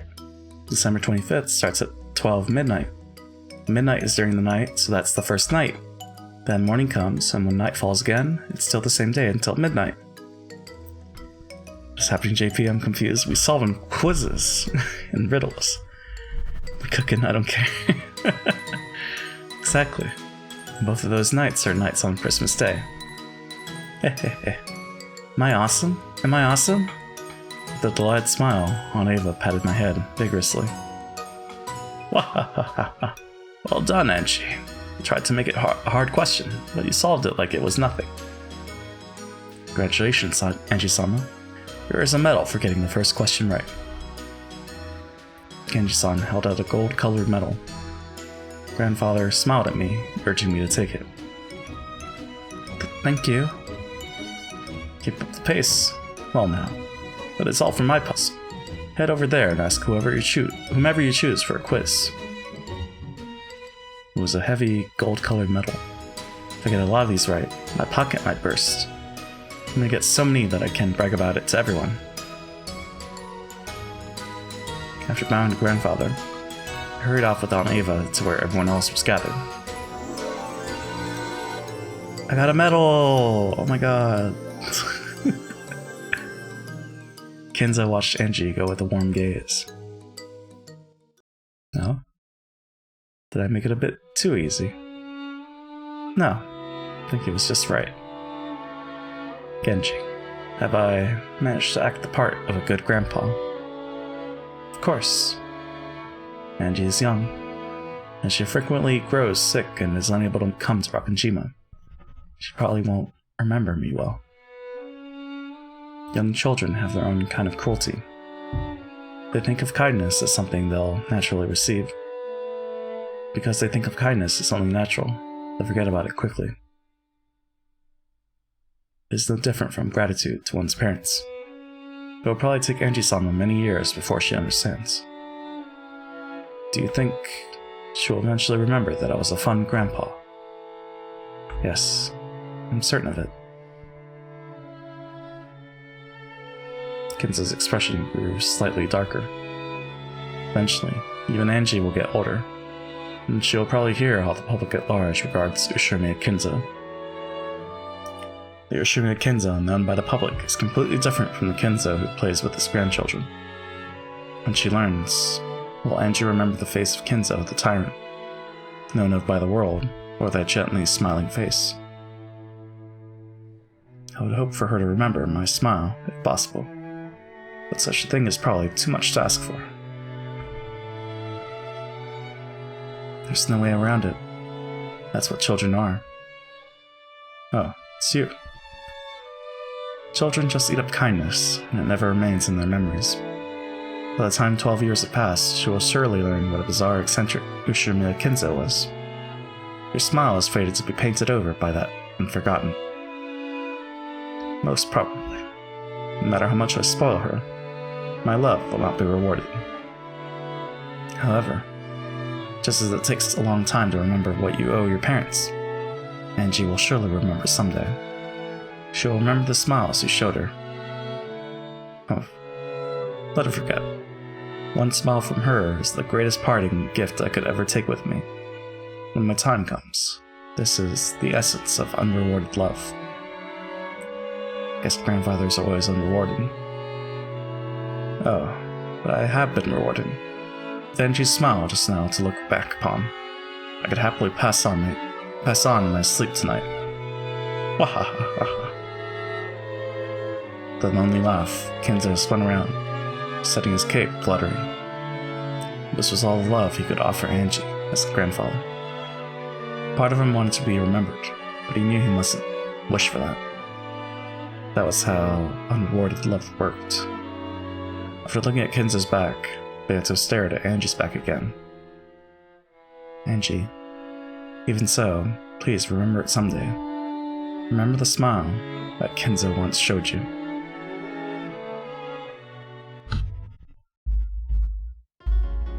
Okay, whose quiz should I take next? I'm gonna challenge more and more people, get more and more medals for getting them right, get a wonderful present to show everyone. Kraus and Natsu are over there. They're looking this way and smiling. I'm sure they've thought up some interesting puzzles. There's Uncle Hideyoshi, beckoning for me to come over. He's a fun uncle, so I'm sure he's thought up a fun question. Mom and Dad are across from him. They're waving at me, telling me to have lots of fun. Dad probably knows a lot of really hard questions. It might be tough. Over there is Aunt Rosa and Maria Onichan. Looks like they're reading a quiz book together, searching for a problem. Every now and then, Maria Onichan glances over at me, saying, "Kihihihihi." She can be mean sometimes, so I'm sure her puzzle won't be a nice one. Beyond them are Battler Onichan, George Onichan, and Jessica Onichan. Battler Onichan is usually nice, but he sometimes says really mean things. I think he likes seeing me get confused. I get the feeling it'll give me a really tough problem. So everyone who looks like they won't be mean? If I can, I'd like to start with some easy puzzles to warm me up. All the way over there are Genji-san and Dr. Nanjo. I don't think those two will be mean to me. And then there's Shannon and Cannon. Shannon knows about a lot of quizzes and fairy tales. I'm sure she'll give me something unique. Then we have Goda-san and Kimosawa-san, who are serving tea. Kimosawa-san might be tough. Kinda think she'll give me a really confusing problem. Looks like everyone might be pretty tough. Angie-chan, I've got a good one for you. Over here. Uncle Hideyoshi is calling for me. What should I do? Should I go? Do you want to try Uncle Hideyoshi? Yeah. The order doesn't matter. After all, I'm gonna challenge everyone. I rolled up my sleeves and headed towards Uncle Hideyoshi. Wahahaha, here you are. Mine's a tricky one, okay? I wonder what sort of question you'll give her. Don't make it too hard, okay? JP? Hey, Kira. How's it going?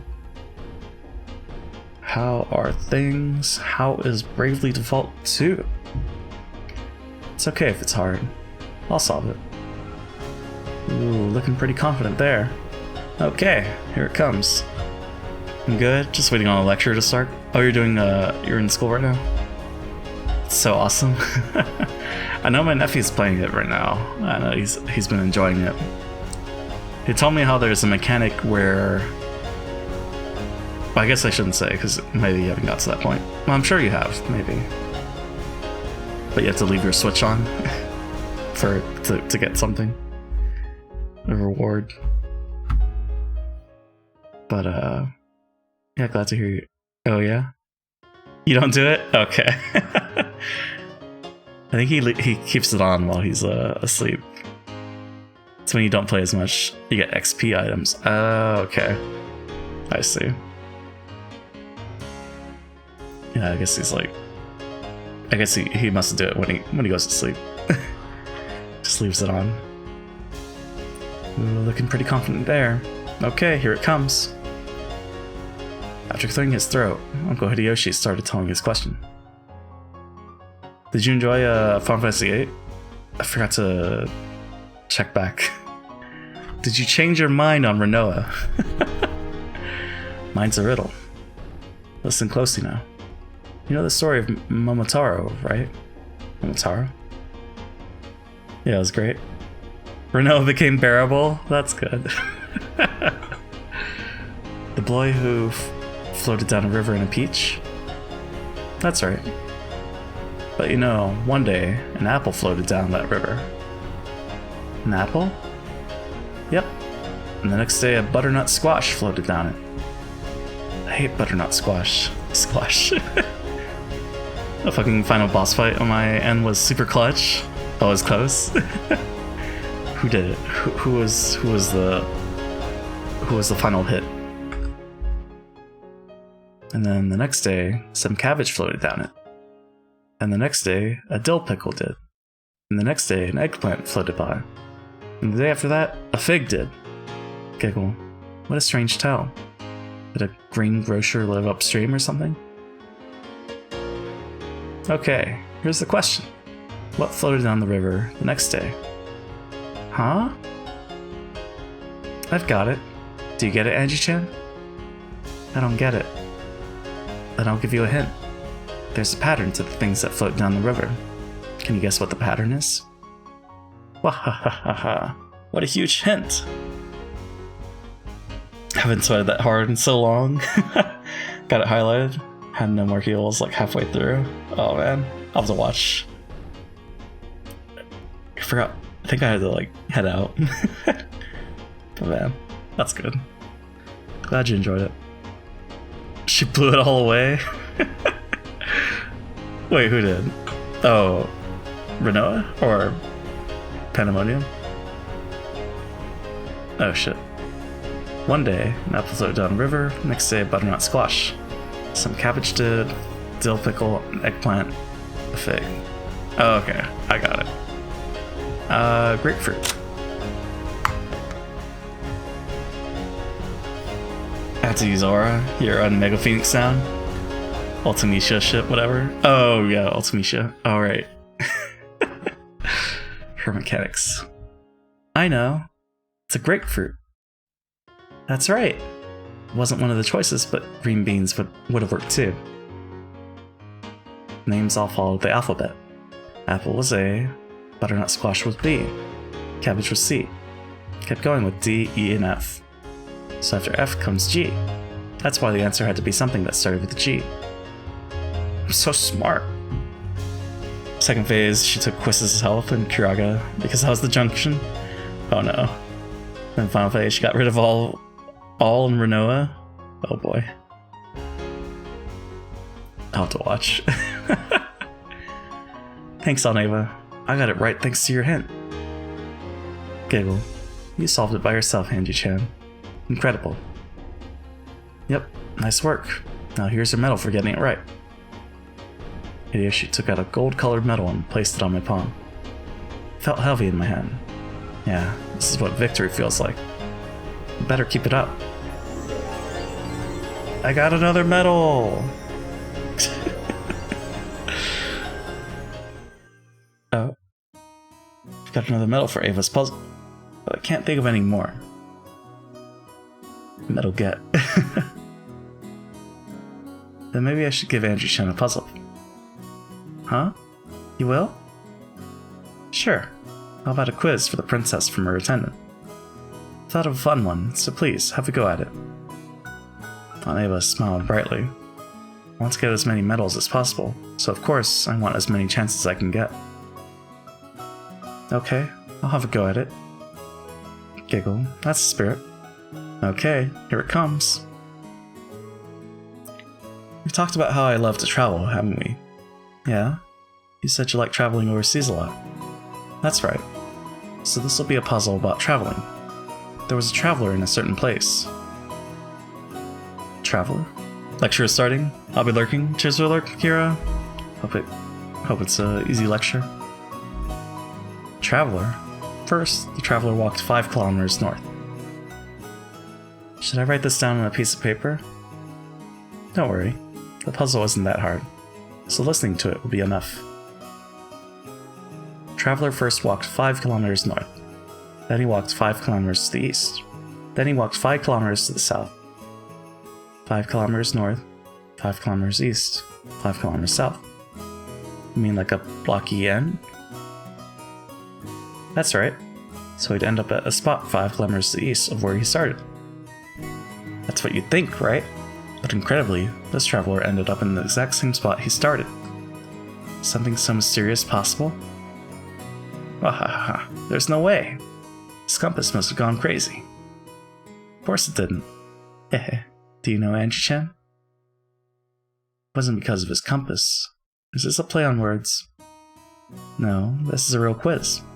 For a hint, why don't you try thinking about a globe? What? A certain traveler, north, east, south.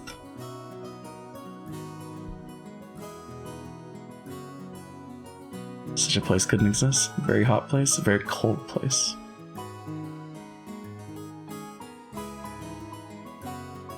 Like the desert, maybe? Maybe.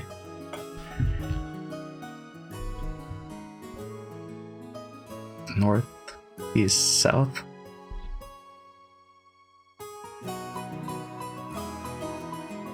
Maybe?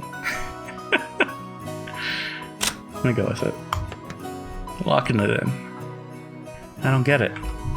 I've never traveled overseas at all. There might be some strange place in the world where you could walk in a blocky N and get back to where you started. Like the Bermuda Triangle or something. I guess that was a bit too hard for you, Angie-chan. No! Give me the medal! If you went north, then east, then south, there's no way you'd get back to where you started. But there is a place. A place somewhere on the Earth's surface. You have a globe in your house, take a good look at it and think carefully. You just can't figure it out. Try asking your dad, okay? Okay, I'll ask him. Just tell me the right answer. Giggle. The right answer is a very cold place. Where you can find cold places. Where can you find cold places on the globe? Think about it carefully. Once you figure it out, you can try giving this quiz to the other kids in your class. I'm sure they'll all be surprised. Where can you find a cold place? Hokkaido? I don't think you end up at the start if you go north, east, then south in Hokkaido. I don't get it. I give up. Oh. Right. Okay, that's all for our puzzles. Go ask one of the others to give you one. Let's go. Who should we challenge next? Aunt Ava knows puzzles this hard. I'm sure she must be good at quizzes. If she's with me, I know we'll get lots and lots of medals. Who will I ask next? How are you doing, Angie-sama? If you wish, I, Goda, would be pleased to challenge you. Ho ho ho. I, Kumasawa, have a very tricky puzzle for you. Doesn't matter how hard it is. I'm not alone. I'll solve it with Aunt Ava. Goda and Kumasawa offered to challenge me. I'll have to go up against everyone in the end, so it doesn't matter who comes next. I waved at Aunt Ava to hurry up. She ran towards me. So, I'm challenging this pair next. Who will we start with? Okay, Goda-san. Very well, as you wish. Here's my puzzle. Ho ho ho ho. I'll warn you, it's a toughie. I'll still solve it. Gotten the knack of it. You'd better not underestimate Angie-chan, right? Right. My. Well then, being the humble chef that I am, here's a puzzle about food in the kitchen. We'll fight together this time. If you don't get it, just ask me to lend a hand. I'll give you a hint. If I get a hint, does that mean I won't get a medal? It won't affect your medals at all, so feel free to ask away. Oh, he's just okay. In a witch's house, there was a magic kitten. Every day it would serve a freshly made meal for a witch. Unable to ask. Okay. Would serve a freshly made meal for the witch when she returned at an appointed time. One day the witch had to work very late. When she finally got home, all the food greeted her. Welcome home, Great Witch. I've made some vegetable stew for you, said the stew in the pot. Welcome home, Great Witch. Please, quickly dip me in the stew and eat me, said the hard bread. Welcome home, Great Witch. You must be thirsty. Please drink me right away, said the white wine. Welcome home, Great Witch. If you eat me, the heat of the day will be wiped away, said the ice cream dessert. Now then, one of these is lying. Which one is it?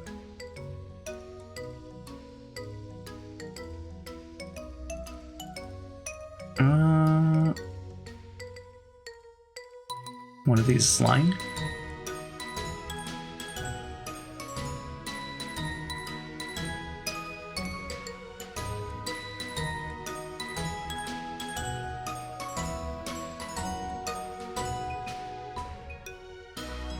Freshly made meal.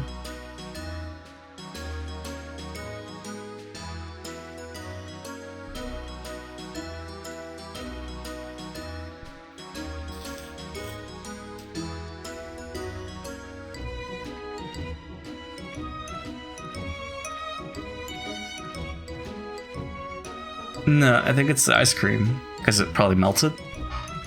Well, I don't know. Does she have her fridge? I'm gonna say it's the ice cream, but I'm also thinking the stew. Let's ask Eva. I've got it. The hint here is that the witch got home much later than usual. What happens when she gets home later than usual? Think carefully. Food is always freshly made and served at the usual time, right? So what happens when she gets home long after that? It's the ice cream. The ice cream! The witch got back really late, so the ice cream would have melted. So she couldn't eat it. Nicely done! See? Angie-chan is a clever girl, isn't she? Congratulations, Angie-sama. Very impressive. How quickly you saw through the puzzle that I, Goda, put all my efforts into. It was totally easy. Eva's puzzle was harder. Giggle. Thanks. Congratulations. This medal is your prize for answering my question correctly. Thank you. Would she say that if we got it right? I wonder. Okay, that was easy. Now let's take a shot at Kumasawa-san's puzzle. I got another medal! How many do we need? Looks like I'm up next. Now, let's test Angie-sama with my specially made, super hard puzzle. Are you ready? How hard is it? Ho ho ho ho ho. You'll have to wait and see. And now, let the mackerel dessert puzzle begin. Mackerel dessert? This is Kumasawa-san we're talking about, so you can bet it'll be a strange one. Be careful. Okay. Oh. The cook was in trouble. Dinner had been fully prepared except for the dessert. We had no ingredients except sabara, mackerel, and leftovers. Then the cook had a flash of inspiration. By changing just a single letter, he could make a grand dessert out of those leftovers. What letter did he change? Mackerel... sabara?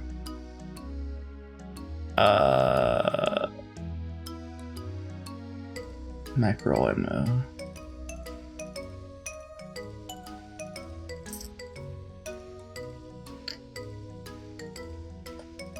I don't know. Let's ask Eva. Eva, do you get it? It says you have to change one letter, so the answer is probably some sort of word game. Your choice of words is suspicious to say the least. Try and think of some kind of dessert that you can make by changing a letter in... I've got it.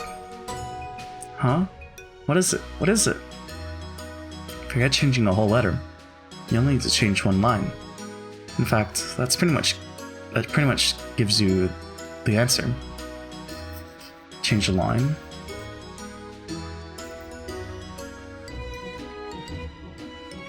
Trouble.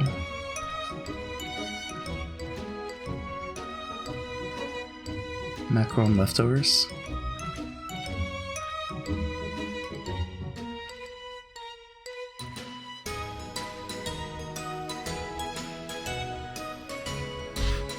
Oh.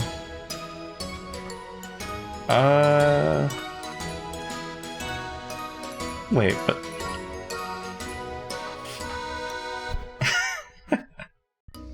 Hold on.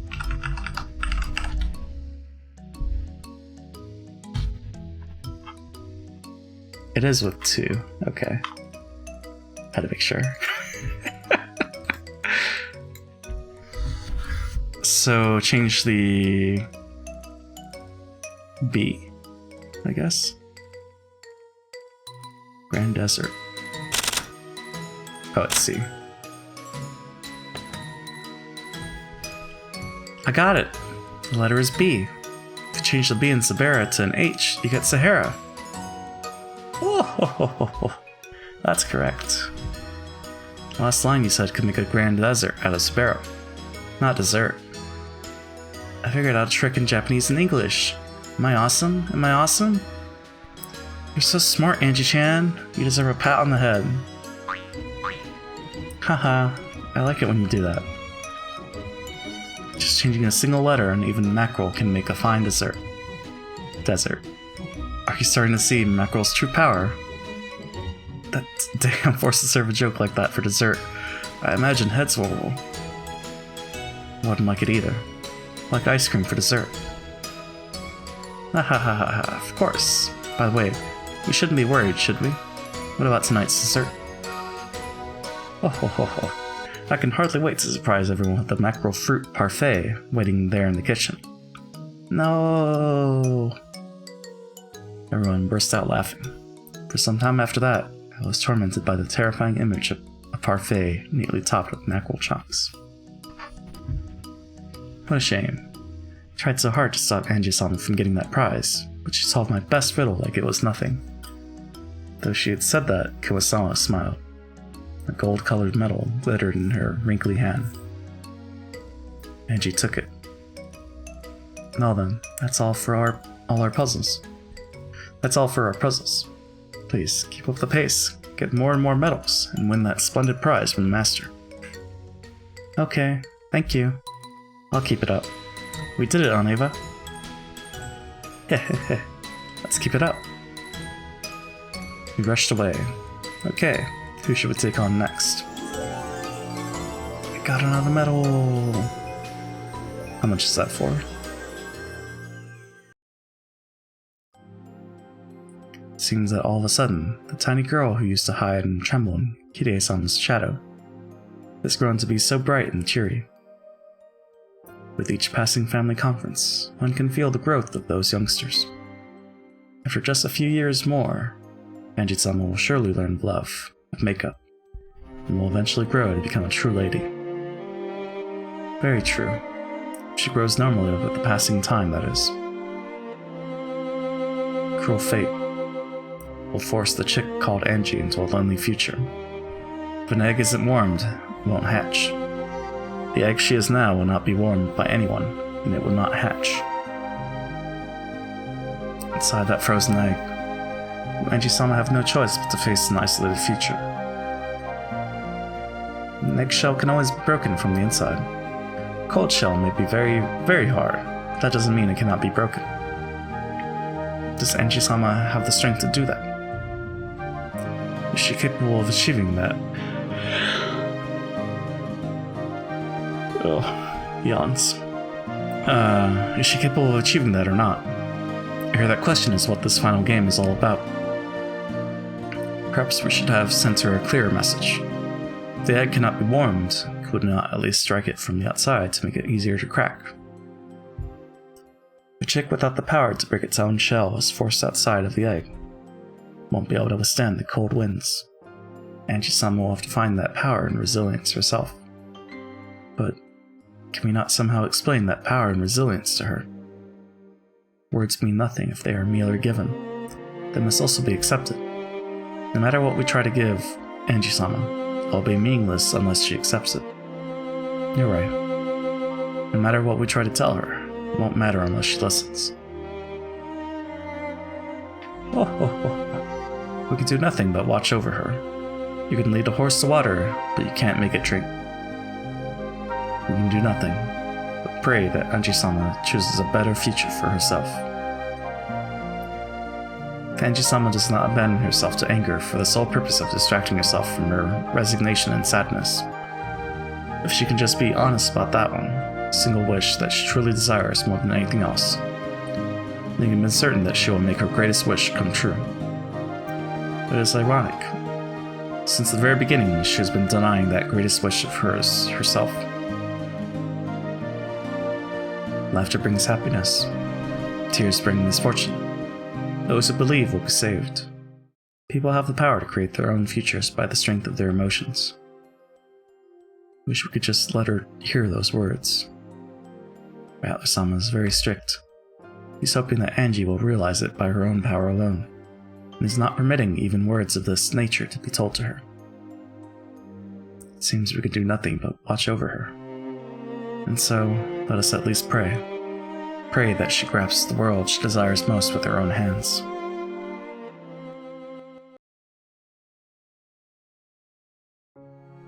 Oh. Have you selected me? Yeah. I'll have to face everyone sooner or later. Right on, Eva? Right. Come on, let's have a puzzle. We'll solve it in a flash. I see. Then it seems I must make it a good one. Genji, you should give her one as well. A tough one. As you wish. In that case, a tough one it shall be. Whoa. I'd hope that Genji-san would give me a simple puzzle, but now he's saying it'll be tough. Scary. But I'll beat both of them. Can't let myself get scared. Then let us start with mine. I am a doctor, so how about an ambulance puzzle? Oh?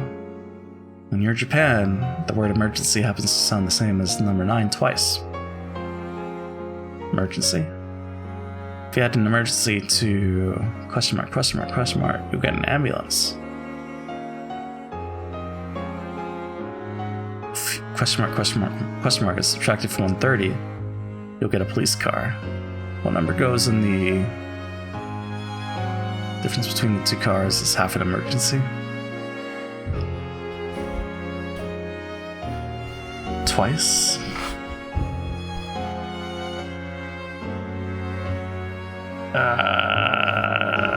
Ava! The question mark is a number? But emergency is a word. You can't add a number to a word, right? That part sounds like some kind of word game. After all, QQ means emergency and Q means 9. If we write 2 9s together, it looks like 99, doesn't it? QQ. So if you add something to 99, you get an ambulance? Why does some number added to 99 get you an ambulance? Ah, I've got it. Really? Hey, what is it? I'll give you a hint. You've got a big advantage here that most people around the world don't have. Giggle. Then again, even people from other countries could narrow it down to 2 answers with a little math. What? If you add an emergency to 9... to question mark, you'll get an ambulance. So 99 to... subtracted from 130, you'll get a police car. Half an emergency. So 50.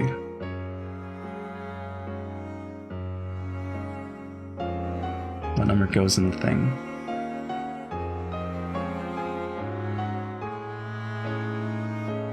Half an emergency.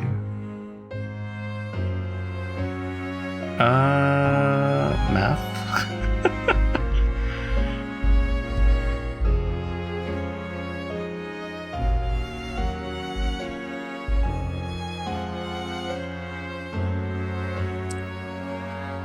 An emergency to get an ambulance.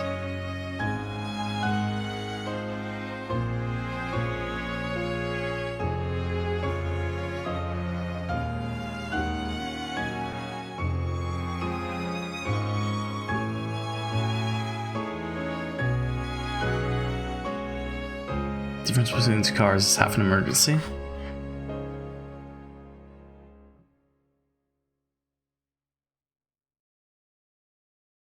Yeah, I have no idea.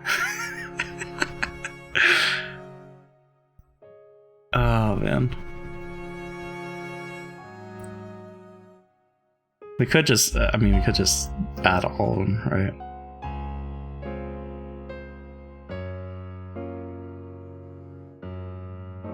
Goes in the, whoops.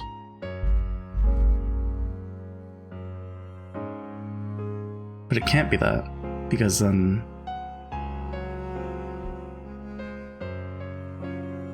Oh, subtract it from 130. Right. Okay, hold on.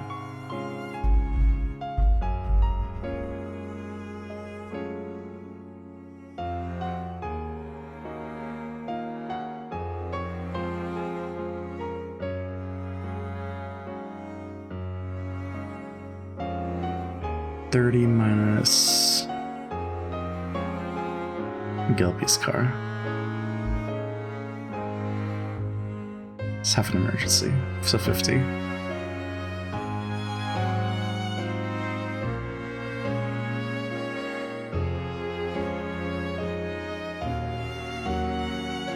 How does that work?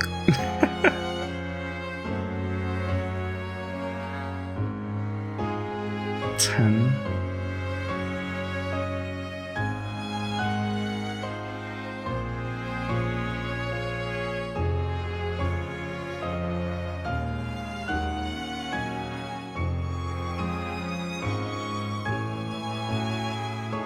Subtract it from 130.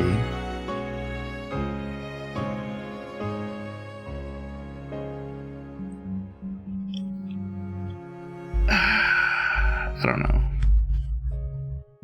I'm gonna say 5. It's probably wrong. Huh? I don't get it. Oh, are you having trouble? Thought it was an easy puzzle. It's a bit annoying to hear that about a puzzle I don't get. Still, no matter how annoyed I get, I don't have a clue what the answer is. So close. Thought you made it pretty far, too.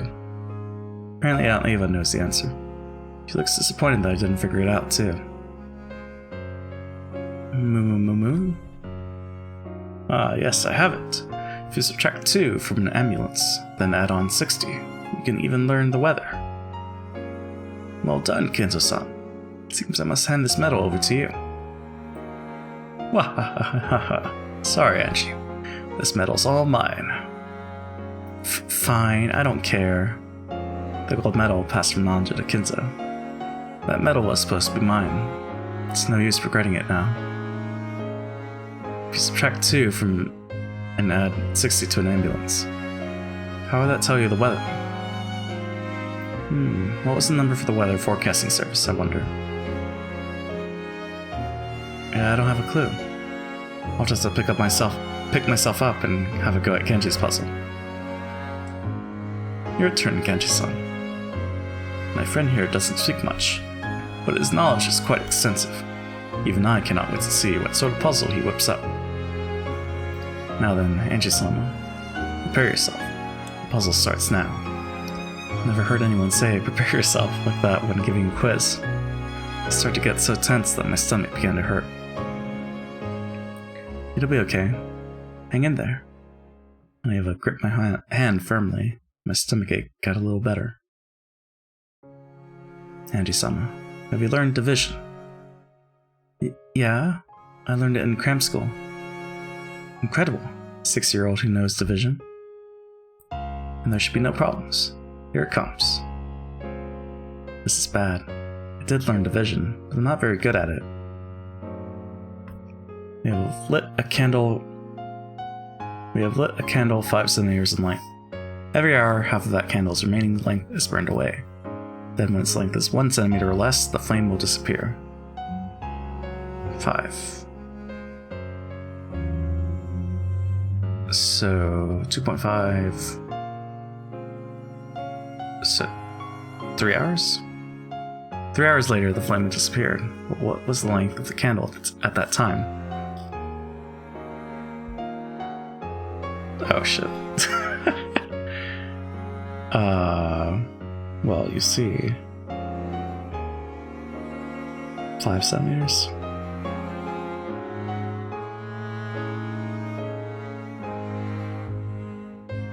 So the first hour it's 2.5.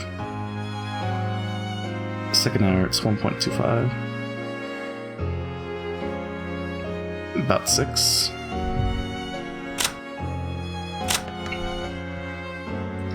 Half of its remaining length burns away each hour, right? After the first hour, it's burned down by half of 5 centimeters. During the next hour, it burns down half of that remaining length. During the third hour, it burns down half of that remaining length. Can't really do it without a calculator. Do you know the answer on Ava? I've got it. Giggle. This is a pretty mean puzzle. Why is it mean? This has nothing to do with division. Read through the puzzle again carefully. What was it again? Oh, it's 0. Because it's gone. What was the length of the candle? Oh, wait.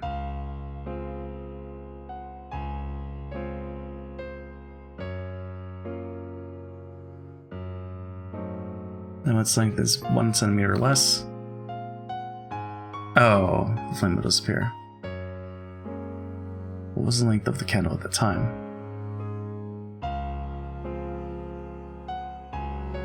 So hold on.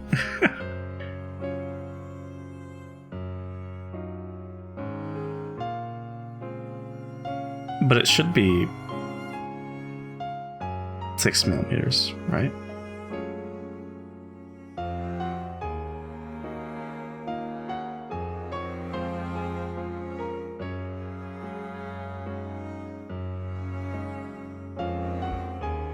Candle 5 centimeters length.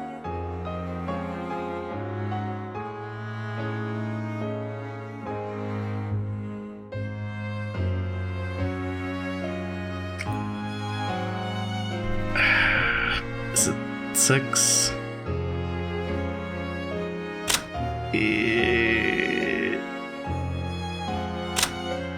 I mean, what else could it be? My sincere apologies, but that is incorrect. Huh? Why? I know I did the math right. You see, there's no need for math in this puzzle. Yep, tricked us good this time.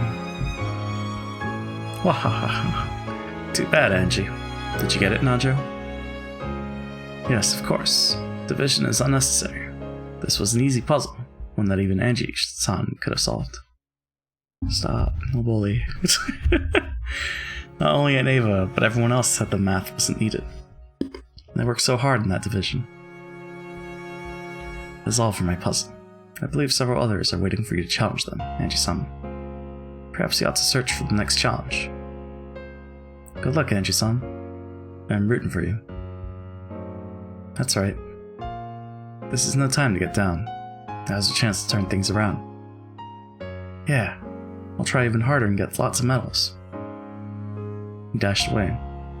There's still many people waiting to give me puzzles. I have tons of chances to get medals. Okay, who should I challenge next? I'm so tempted to, reload the save. But maybe it doesn't matter. What do you think? Do you want to challenge Aunt Nazi and Uncle Kraus next? Yeah, let's beat them. Ahahaha. Very well, we'll play along. The two of us prepared some formidable puzzles for you. Should I go first? Or you? I will start. Very well. listen closely to what I'm about to say. White, black, white, black, white. Okay. Question mark, question mark, question mark. Black, white, black, white, black, white. Huh? White, black, white, black, huh? I'll say it once more. White, black, white, black, white. Black, white, black, white, black, white. What does the stand for? This is a really hard one. White, black, white, black, white. Black, white, black, white, black, white. Looks like white and black are alternating, but the question mark, question mark, question mark is between a white and a black? Is it gray? Is it that easy? This is a surprisingly hard one coming from you, Natsuki-san. Eva is groaning. Apparently this one's really tough. Is it really so hard? There's a chance that some people won't understand if they haven't had the right experiences. Eva-san, aside, I think Angie-chan would have seen it a lot at school and kindergarten. What the heck? I don't have a clue. Is it a problem that I could get easier than Eva? It's hard.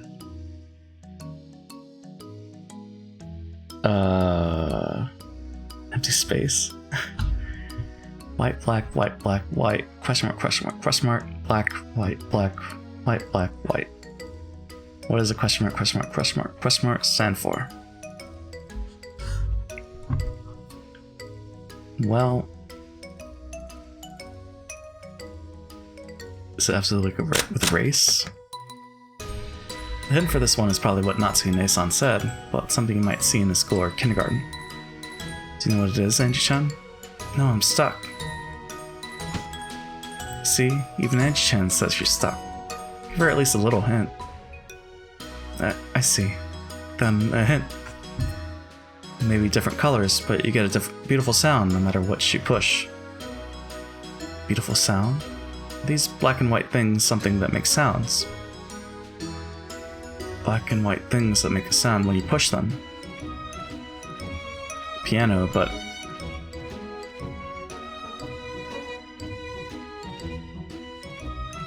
Is it white?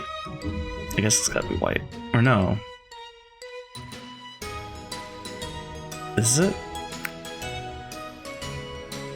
I mean, I don't know.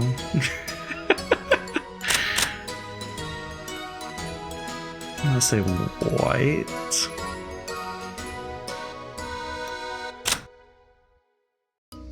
Let's say white. The black and white thing is a keyboard. Like a piano. Ah, is that it? It's a keyboard. It's something that can be found in kindergartens and schools, which is covered with a line of white and black things. It's an instrument. Like a keyboard on a piano or a melodica? The first two black keys are between do, re, and mi. A set of three black keys are between fa, so, la, and ti. It started white, black, white, black, white. Question mark, question mark, question mark, black. So the three white ones are do, re, mi. There is no black key between mi and fa. So fa comes right after mi. And since the question mark comes after mi, the right answer is fa. In other words, the right answer is white. Correct.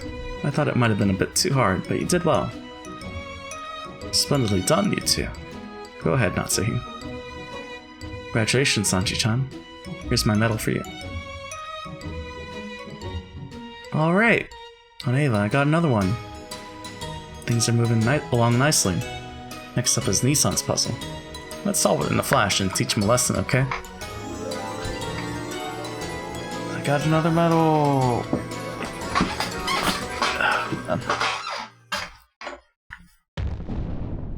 How interesting.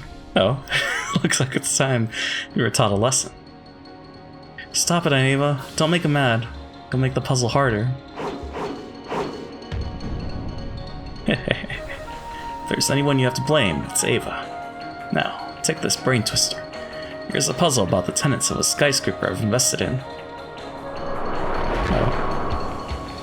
Once upon a time, there was a 7-story skyscraper. The following companies were located on the following floors. Okumura Securities Co. Ltd. was located on the 7th floor. Iwamura Realty Co. Ltd. was located on the 6th floor. Samura Transport Co. Ltd. was located on the 5th floor.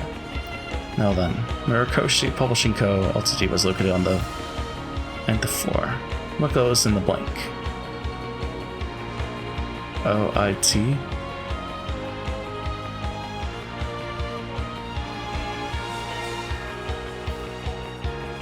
Securities Realty Transport? TT?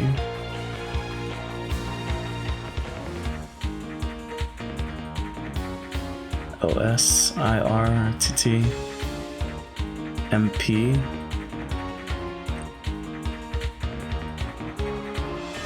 I have no idea. Give me the hint.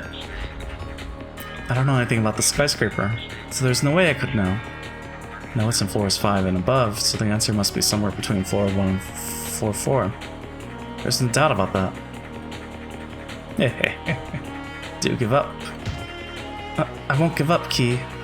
So you're saying that Murakoshi Publishing Co. Ltd. is on the floor, is floor X. Not floor X, the nth floor. It's the same either way, isn't it? Oh, wait. Okay.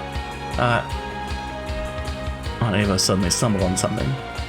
Then she started counting on her fingers, starting from the 1st floor. I've got it, Angie-chan. Try saying them aloud, starting from the 1st floor. There's only one that fits. Huh? What do you mean? Okay. 1st, 2nd, 3rd, 4th.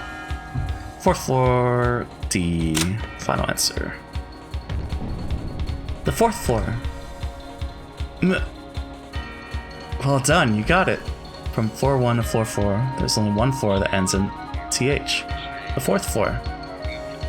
Yeah, the 4th floor fits, but the other ones are the 1st, 2nd, and 3rd floors. Nicely done. Even I didn't figure that out until I had the answer given to me. Apparently Uncle Kraus once had this puzzle shown to him, and he wasn't able to answer it right. He looked a bit downcast to see a kid like me solve it. Fuck you, Kraus. For some reason, he looked even more mortified to see that Ava had solved it. How strange. Come on now. Let's see that medal. Just kidding. Kraus is... Well, is Kraus okay? He's okay, I guess. This medal is a mark of Angie-chan's intelligence. Mustn't let you have it, Ava. Sore loser. Thank you, Uncle Kraus. Am I incredible? Very much so. You're a more flexible thinker than your uncle. I'm proud to have you as a niece. I mean, he did try to keep the money for himself, right? So never mind. But he's not worse than Kenzo. That's all for all our puzzles. I do hope you enjoyed them. I did. Thank you, Aunt Nazi and Uncle Kraus. Hope you can enjoy all the tricky questions without worrying about your medal count too much. We all hope that this becomes a wonderful night just for you.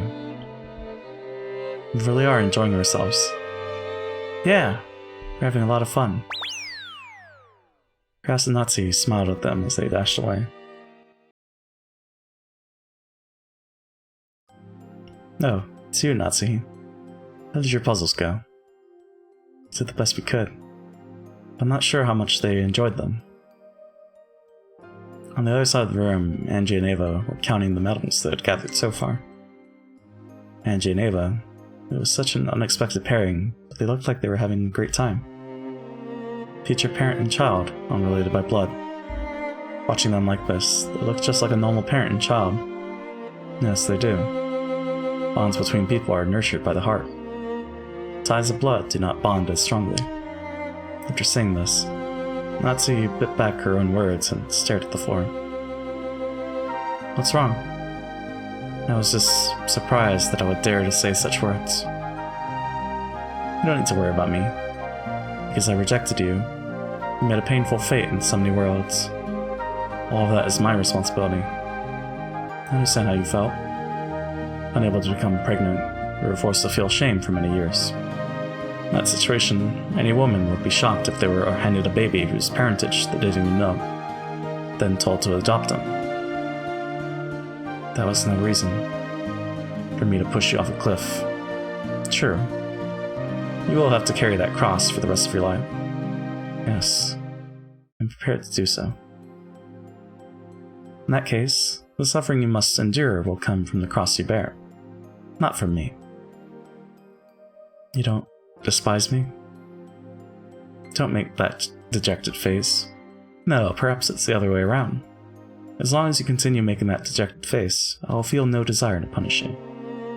As long as you continue to carry that cross, I'll feel no desire to hate you. Do you mean that you don't hate me? To tell the truth, I did hate you. I hated your guts. Hated you so much I wanted to hang up a pillow with your picture on it and use it as a punching bag. But as I watched you, that feeling faded away. I regretted and lamented. I'm sure you'll never forget that feeling for as long as you live.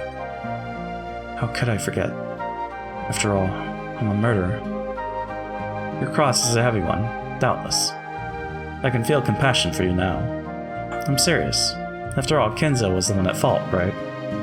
It's his fault for having an illegitimate child in the first place. And the way he forced that child on you was even worse. You should at least have been able to avoid hurting you by saying, please take care of this poor child, instead of, you can't give birth, so adopt this kid.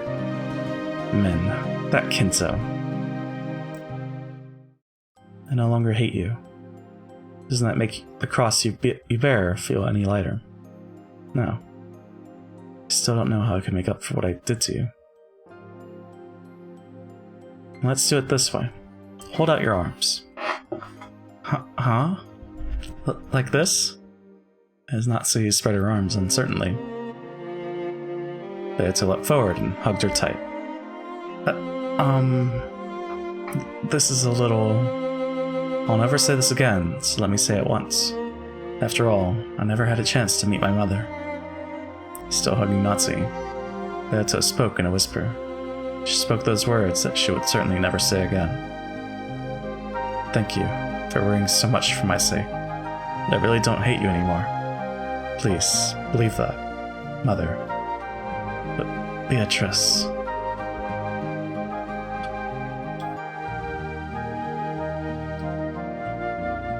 Oh man, that's good stuff.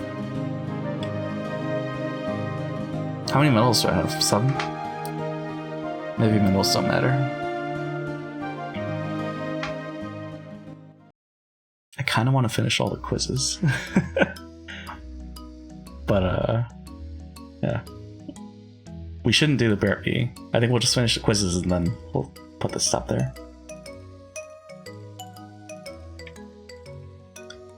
Who should we get a puzzle from next? Uryu? Hey, Tron Buster. What about those two? Shen Shen and Kenku? Sure, it looks like they'll put up a good fight. Do you need something, Eva-sama and Angie-sama? Don't be stupid, Nei-san. You're asking us for puzzles. My apologies. Shannon was as absent-minded as ever.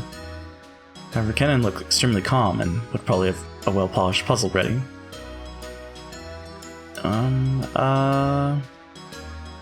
Sigh. Okay, I'll go first. Use that time to think up a puzzle, Nei-san. Okay, sorry. So, if I'm buying time from Nei-san to think up a puzzle, I'll have to make one tricky enough to keep you stumped for a while. Hehehe. You've got guts, kid. Let's have it, shall we? Show us the hardest one you've got. Don't provoke him. I want an easy one. Now that I have Eva-sama's permission, allow me to present an insanely difficult puzzle. Leave this to me. I'll solve it. The scholarly king once decided to give out prizes to the learned people of his land. The one who won the copper prize got 29 gold coins. The one who won the silver prize got 47 gold coins. The one who won the gold prize got 79 gold coins. So how many gold coins are given to the one who won the platinum prize? Well... You see, we do a little bit of math. Maybe?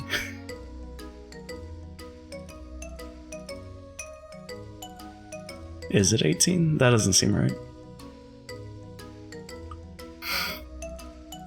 32. 18 and 32. Whoops.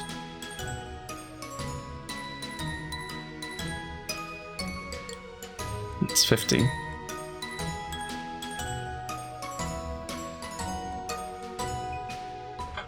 Get all the questions right, you get a Beata doll. Miss one, you get a Battler doll. I don't know about the rest. Well, I guess we're not getting either of those dolls. But I did make a save before, so we'll see. 70 gold coins were given to the one who won the platinum prize.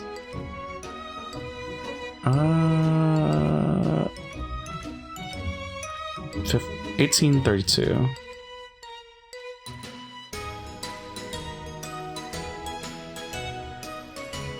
Or 32 divided by 18? Nope. But maybe?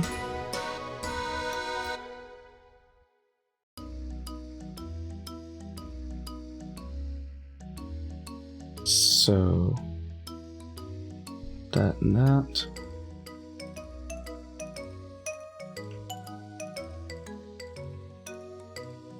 It's all good coins.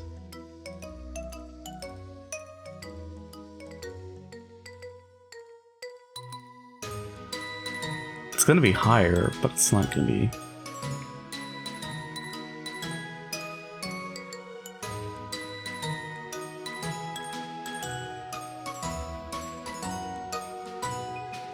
I don't know. I'm gonna shot in the dark. Let's go with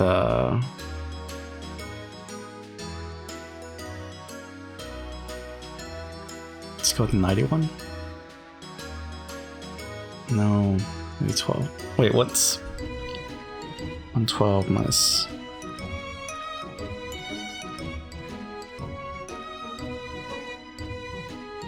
Maybe it's 91. Wait. How did I get that?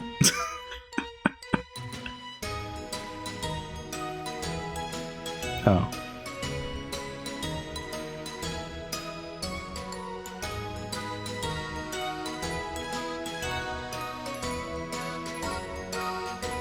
I'm gonna go with 112.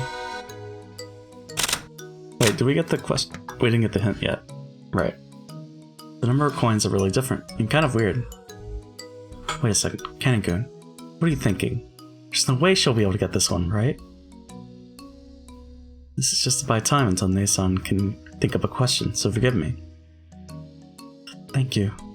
Thought of a question. Understood. Now then, Eva-sama and Angie-sama, I'll give you a hint. Copper is 29, silver is 47, and gold is 79. That's the hint. This is what you said in the question. That's not a hint. Is it elements? Copper is 29, silver is 47. Oh, so that's it. Huh? You got it? I get it too. Platinum is better than gold, so the prize must be more than 79 gold coins. That's wrong. With these rules, platinum prize is probably worth less than the gold prize. Isn't that right? It is, as you say. Seems you already found the answer. This puzzle is impossible for Angie-chan. You'd need to have gone to middle school at the very least. I'll answer. Is that alright, Angie-chan? Sure. I'll leave it to you. Oh, well, she didn't. Okay. There's the elements. I was a fool.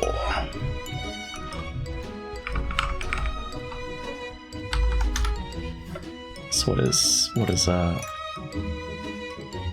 platinum at?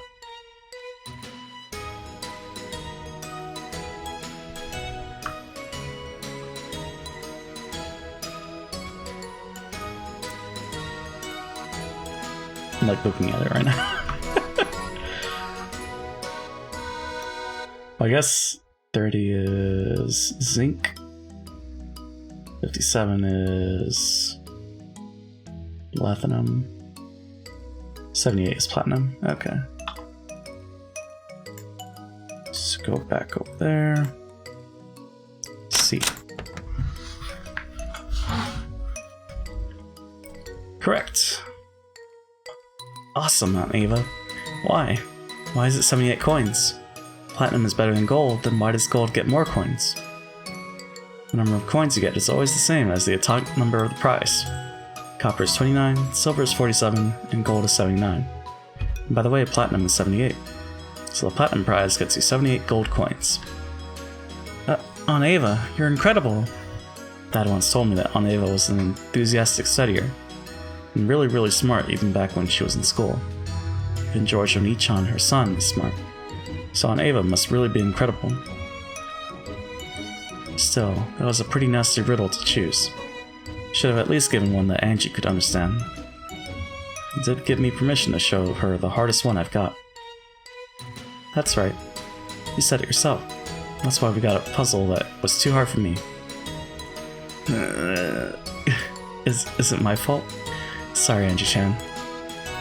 But look, we got a medal, so please forgive me. Got another medal. Just how many have we gotten so far? We still have a lot left to get, except for Shannon. I got a medal.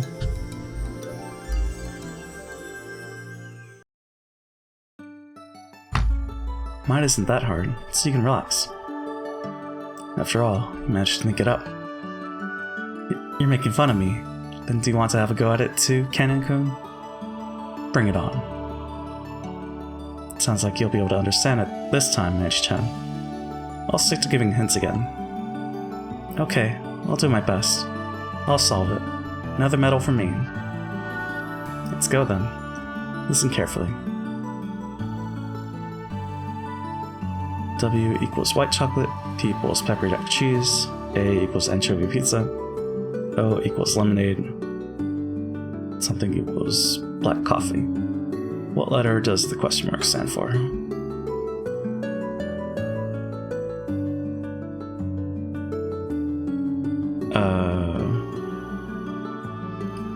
Well. How does that work? Ava! I don't get it. What do the letters mean? Could it be the first letter of each word? That's what I thought at first. White chocolate starts with W, pepper jack starts with P, and anchovy starts with A. But then, how do you explain lemonade being O? Hehehehe. Do you get it? It's about letters. Spelling out big words like that is hard. Don't need to know how to spell any hard words. If you and Ava-sama work together, I know you'll be able to solve it. Don't you have any more hints? I do. I'll teach you the letters for some other foods. First, watermelon is W. For P, how about picante potatoes? Albacore tuna is an A. Orange lime sherbet probably be an O. Really does sound like the first letter is the key. But then how do you expand lemonade being O? Explain. Explain? Explain. Love W foods. Cookies and cake are W, right? That's right. So, it isn't the first letter after all. What's going on? Is the W group about desserts? But watermelon isn't a dessert. P is picante potatoes and pepper jack cheese. A is anchovy pizza and albacore tuna.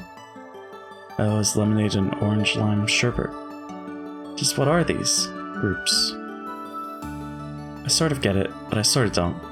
It's a little annoying. One last hint. I'm sure your parents don't let you drink coffee, but do you know how it's supposed to taste? I had a little once. I thought it was going to be sweet, so I was really surprised. I'll never drink it again. Ah, I've got it. Angie-chan, thank you. Thanks to you, I've probably figured it out. Oh.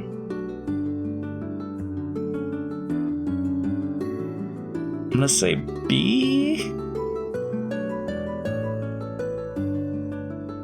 But how is O in lemonade? I'm gonna say B. Which is C. Giving up? What about you, Cancun? Damn it. I don't get it. I was gonna say B for like bitter, but I think I almost do, but yeah, I almost know what all the groups mean, but I can't figure out that last step. It's taste, right? Yes, that's right. You figured it out now, Angie-sama and Kenny-kun? I don't get it. What is it, Oniva? Tell me. Everything in the W group is sweet, right? So what about the O group? The P group? I see. So that's what it was. Not bad coming from you, Nae-san. Why don't you try saying sorry for making fun of you? If you don't, I'll make all your meals O and I. O is one thing, but eating I all the time would be awful. In the end, Kennen caved under the threat of I cooking and was forced to apologize to Shannon. Angie was still confused. No point thinking about it anymore. I've got to pull myself together and take a shot at the next one. That's all for our puzzles. Did you enjoy them? Yeah, thanks. It seems the others still have some brain twisters waiting for you.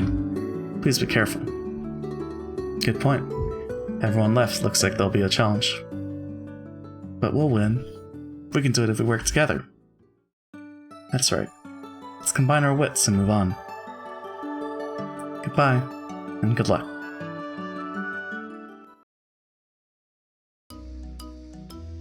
Hehehehe. I'm gonna give Angie a really hard one. I'll trick her with my extra hard puzzle and make sure she never gets my medal. I'll solve it. I'll definitely solve it. As soon as Maria and Angie crossed gazes, they started fighting. The two girls, so close in age, were really good friends, but they also fought a lot. Especially when they were opponents in a game. Maria-chan probably knows tons of different quizzes. This should be interesting. Let's have it. Hehehehe, not now. I'm the star, so I'll go after Mama. Really? You're sure it's okay for me to go first? Yeah. Then let's begin. Ready? Hehehehe. Rockinjima is about to explode! There's only 1 hour left until the explosion. Rest can make it to the stack of ingots in the underground VIP room in 3 minutes. However, the ingots are heavy, so she can only carry one out at a time. Furthermore, it takes her 5 minutes to carry it up to the surface. She starts at the surface and goes back and forth between the surface and the underground VIP room. So how many ingots can Rosa carry out of the underground VIP room? There's only 1 hour left. In 3 minutes. So 8 minutes. She starts at the surface. So 7? 7.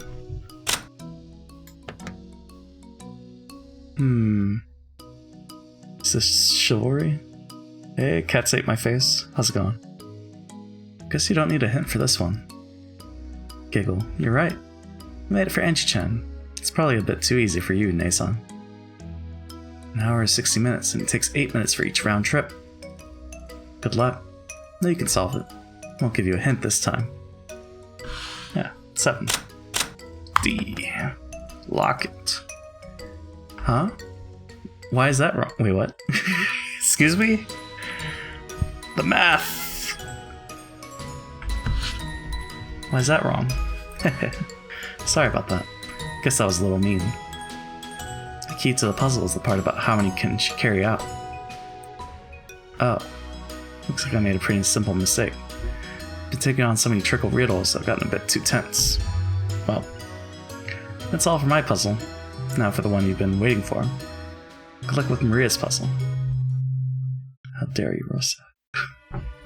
So, it's finally my turn. Hehehehe. It took so long on Mama's easy puzzle that I got a little worried. There's no way I'll ever solve this one. I've got Aunt Ava with me, and we'll solve it together. Hehehehe. Impossible, impossible, impossible! Even Aunt Ava can't solve this one. Wolves and sheep puzzles are incredibly hard. Oh shit. From her handbag, Maria pulled out a wolves and sheep puzzle book that was worn out, well used, and had a majestic feel to it, like a grimoire. You know what a wolves and sheep puzzle is, right? I know. You show me those all the time. Their puzzle's about using a boat to take everyone from one shore of a river to another. You usually have a few bizarre rules. When there's wolves and sheep, Can't let the number of wolves on either shore get bigger than the number of sheep, right? Yeah, that's right. Send a boat back and forth, moving everyone to the other side while making sure that there are never more wolves than sheep. But the ones with just wolves and sheep are the simplest, easiest, plainest, beginner's basic practice puzzles. When you get to the higher levels, you have many things other than wolves and sheep. It's pretty clever. Should we write this down on a piece of paper? Good idea.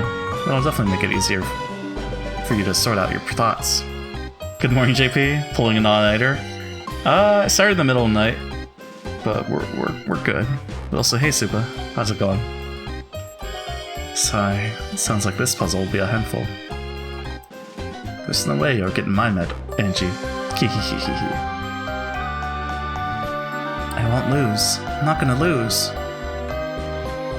Oh boy. You must use a 2-passenger boat to carry each person to the opposite bank of the river. On the near bank, there's a peasant, his wife, a shepherd, a sheep, a cow, some meat, and some vegetables. All of these count as 1 passenger on the boat. That's way too much. The boat can only be rowed by the peasant, his wife, or the shepherd. The wife is with the shepherd, while the peasant isn't around. They'll run away together. If the shepherd is near the meat when both the peasant and his wife are not around, he'll eat it. The sheep is near the vegetables when the shepherd isn't around, he'll eat them. He'll eat them? If the cow is near the vegetables when none of the humans are around, he'll eat them. It's a lot of trouble to unload the meat.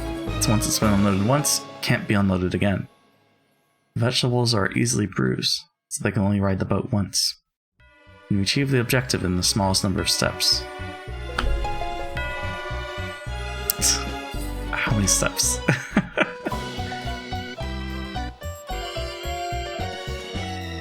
One, 2, 3, 4, 5, 6, 7. I'm gonna say 15 to 19.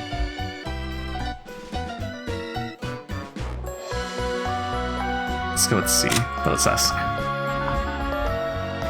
Wait a second. Who ever heard of a puzzle with such complicated rules?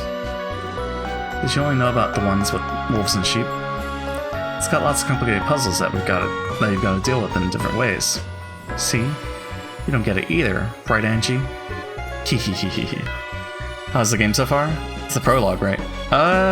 Right now we're in the main part, I think, of this episode. But right now we're solving puzzles and riddles and quizzes, and apparently we get a prize at the end of it. But I have no idea what it is, so... but yeah, I'm enjoying it. It's nice. It looks like we're just wrapping up, like, the whole thing, the whole story. So we're getting closure. It's so confusing, right? But yeah, this is supposed to be like the quote-unquote happy ending, maybe? Please, give me a hint. You have to organize your thoughts carefully. Only the 3 humans can row the boat. Then you have to memorize all the things to look out for. When the peasant is away, you can't leave his wife with the shepherd. When both the peasant and his wife are away, you can't leave the shepherd with the meat. When the shepherd is away, you can't leave the sheep with the veggies. You also need someone to watch the cow, but any of the humans can do that. Still, I guess the meat is the real key to the whole thing. I see. You can't put it on the boat again once you take it off, but that doesn't mean you can only take it across once. That's right. The veggies really can make only one trip. So once you've sent them across, you can't get them back. But as long as you don't take the meat off the boat, you can take it back and forth as much as you want. It's so complicated. You have to think about it. I don't get it at all. I'll have to write it down and sort out our ideas. Do you want a pen and paper too, Angie-chan? Impossible, impossible. You'll never solve it. If only you just give up. Thinking is a waste of time for the incompetent. Hehehehe. Can this really be solved? Don't tell me there's actually some contradictions that make it unsolvable. Ooh? Who knows? Hehehehe. Is it something else? I'm gonna go with something else, just for funsies. Wrong. Can't even do this one. You suck, Angie. Ouch. Maria, show some manners. Not so hard before getting that answer, but Maria One-chan just burst out laughing. Laughter broke off when Aunt Rosa hit her, but then she was grinning again. I don't get it at all. What was the difficulty level for this one? Just about 20 picarettes, I guess. Picarettes? Lots of the puzzles in this book are much, much harder. I don't know what a pickup thing is, but apparently even this puzzle doesn't count as a hard one for Maria One-chan. Professor Layton hung my head dejectedly. Maria One-chan kept on laughing until Aunt Rosa smacked her again. That's the end of our riddles. Let's play again sometime, okay? Next time, I'll have a really nice puzzle that's even harder. One so hard that even I couldn't solve it. No way. Not playing with Maria One-chan anymore. Giggle. Look, Angie-chan. Your parents are waving at you, so let's go. See you later, Rosa. Sure. Later, Angie-chan. There aren't too many people left with puzzles for you. Keep it up until the end. Make sure you keep cheering her on, Nason. Of course. Got all these medals by working together, right? Yeah. He dashed away. Dad and Mom are waving at me from over there. I'm sure they thought up some mean problems. Still, they have to be easier than Maria One-chan's. Hate Maria One-chan. She's such a meanie.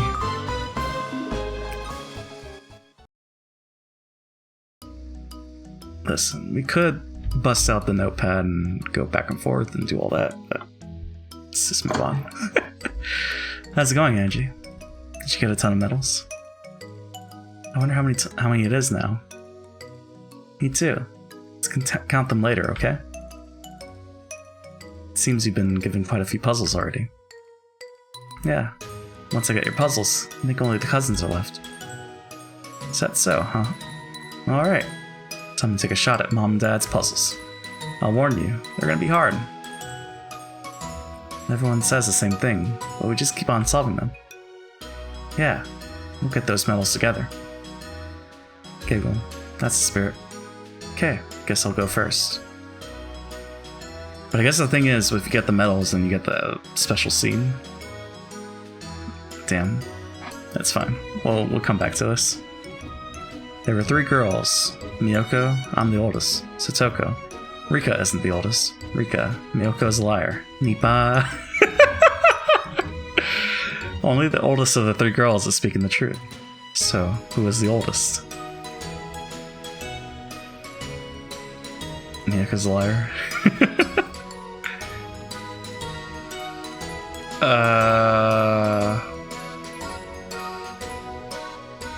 Rika isn't the oldest.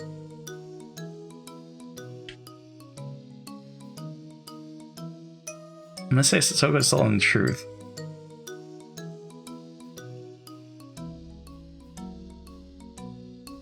I'm gonna say it's Satoko then?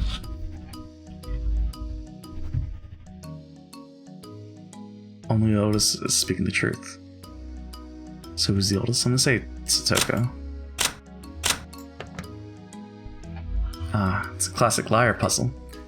Those are the ones I'm best at. Don't you mean lying is what you're best at? Wow, I didn't think Dad's ears could stretch that far. Only one of them is speaking the truth. Both of the others are lying. So, find an answer where 2 of them are telling the truth. It's wrong. I don't really get it. I want some more hints. That's all for my hint. If you want more, try talking to Aunt Ava. Aunt Ava? Rika is the key. Rika says that Miyoko's a liar. So if Miyoko is speaking the truth, then Rika is a liar. And if Miyoko is lying, then Rika is speaking the truth.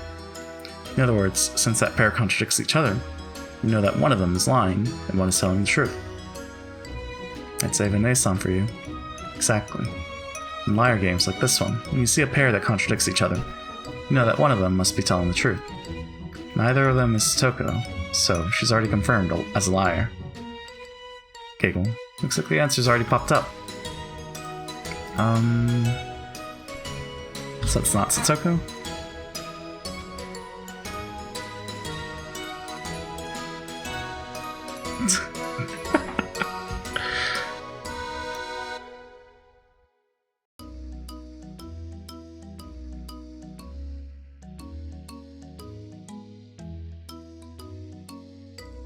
I mean, I guess if only one of them's telling the truth, right?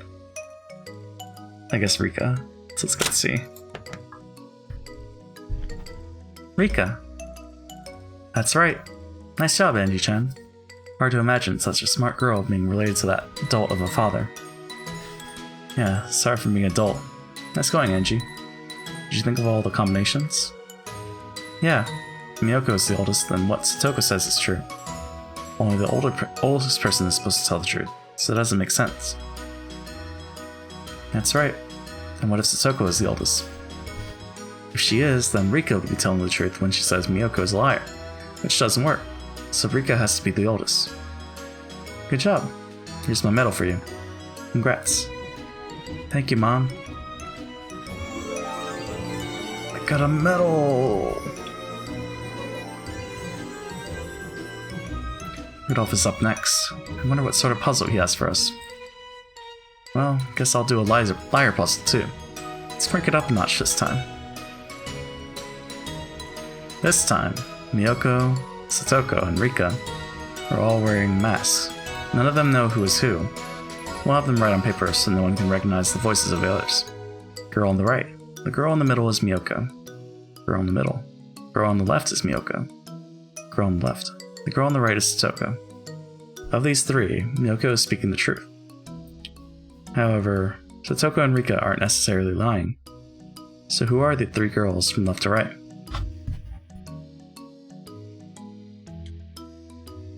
Girl on the left. Girl in the middle is Miyoko. Girl on the left is Miyoko. The girl on the right is Satoko. Oh, okay. Miyoko is speaking the truth.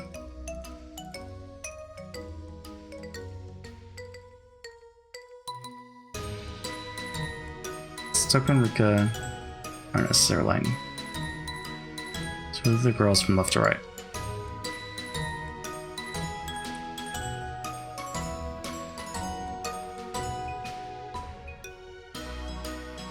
Maybe?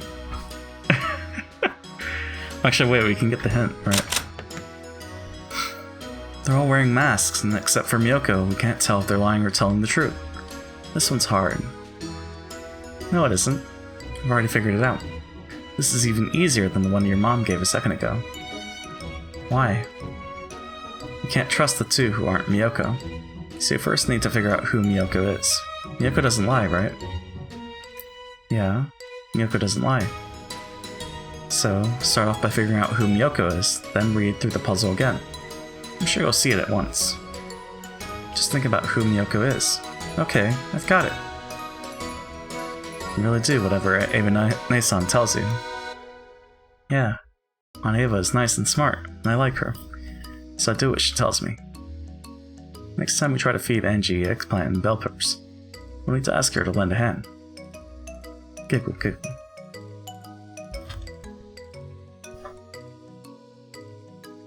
Okay.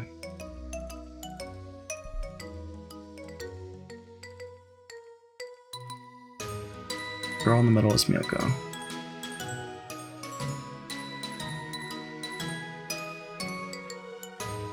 So I'm gonna say it's Miyoko on the left. And Satoko on the right. And then Rika. So F.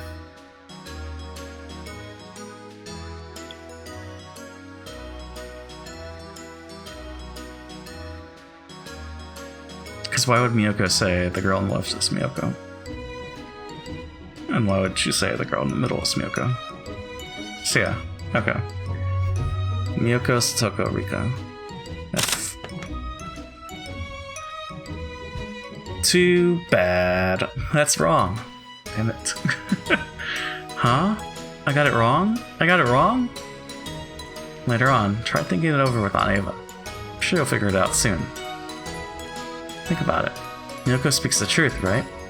So is it possible for someone to be Miyoko if they say the person next to them is Miyoko? No, right? But Miyoko speaks the truth. So she should say that she is Miyoko. She wouldn't say that someone else was Miyoko. Once you realize that, it's probably easy to figure out who Miyoko is. I figured out the knack of it, but too late. Too bad. What? Maybe it was like left to right, right to left. That's all for our puzzles. Listen up, Angie. Life will lead you through countless puzzles. Eva is here to help you now, so it's okay to rely on her. However, you'll have to solve most problems in life by yourself. When that happens, you must remember the advice you've gotten from those who've helped you in the past. Okay, I get it. Neva-san, take care of Angie. Yes, of course. Even though the cousins were the only ones who hadn't given us puzzles. Mom spoke as though I was leaving on a long trip. Weird. Let's go, Angie-chan. The game will be over soon. I wonder what Grandpa will give us for getting all these medals. Me too. Still, we've already gotten many things that are far more wonderful than that prize. What do you mean? We've all had a lot of fun talking to you like this, Angie-chan. I don't get it. You're weird. I'm sorry. Let's go then. Now all that's left are the cousins and Beatrice, I guess.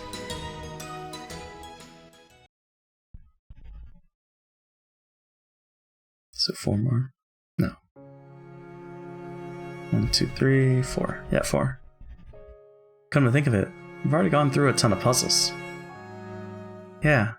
Now there's only George Oni-chan, Jessica Oni-chan, Rattler Oni-chan, and Beatrice left.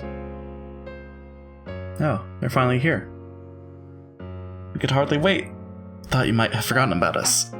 Finally, we challenged George Oni-chan and Jessica Oni-chan. Sorry to keep you two waiting. So did you think up some incredibly hard ones for us? We decided to give you one puzzle together. My, even one riddle from this pair sounds challenging. It's a special puzzle we made just for Angie-chan, so good luck. I'll solve it. I'll definitely solve it. Okay, let's go. Jessica-chan, let's set them out. There you go. We'll place 3 small, colorful cubit boxes on the table. 2 of these are traps. The other one has a medal inside. Angie-chan, you think you can guess which one has the medal in it? Not without a hint. That would just be luck. That's right. So far, this is just a test of luck with 3 choices. In other words, your odds of winning are 1 in 3. George, this isn't a quiz. It really is just a test of luck. The puzzle comes later. Let's continue. Okay, Angie. Which of these has a medal inside, do you think? Just say the first one that pops into your head. Red box, a blue box, and a green box. There's no way to know which one it's in. This really is a test of luck. In a way, this is even worse than a hard puzzle. After all, if you solve a hard puzzle, you'll always be right. But in the very beginning, you pick the almond with a 1 in 15 chance. Compared to that, a 1 in 3 chance is 5 times easier to get. There's no point worrying about it. Might as well test my luck again. Then this one. Red box? Let's set this box right in front of you. Wouldn't it be great if there was a medal inside? So let's start with a little warm-up. What's the probability of the medal being inside that box? 1 in 3. That's right. This really is a simple test of luck. Hehehe. Are you sure, Angie? Are you absolutely sure you're happy with that red box? After all, we're going to make you open it in a second. If it's trapped, it'll be really scary. Jessica Oni-chan grinned threateningly. Are you happy with the red box? The medal might be in the blue box or the green box. Do you want to change your mind? It's not fair for them to scare me like that. Not after I've already made my choice. And I know. All of the boxes have the same probability of having a medal in them. Whether I try to open the red box or change my mind and try the blue or green boxes, the probability will be the same. So, stick with your first choice is my motto. I'll stay with this red box. won't change my mind. I'm happy with the red box. I'll bet on it. That's the spirit. But seriously, the traps are terrifying. Why don't we show you just how scary they are? Just go Nachon, laugh creepily, then open the green box. And then... oh? Bang. Pumpkin monsters and ribbon came flying out of the box. It scared me a little. No, that's a lie. It scared me a lot. That came flying out of the box I opened right at my face. Might fall to my knees and start crying. Angie, are you sure you want the red box? Something really scary might come flying out, okay? Are you sure you don't want to switch out to the blue box? I want to switch to the blue box. I'm not scared. I'll stick with the red box. You're going a bit overboard, Jessica-chan.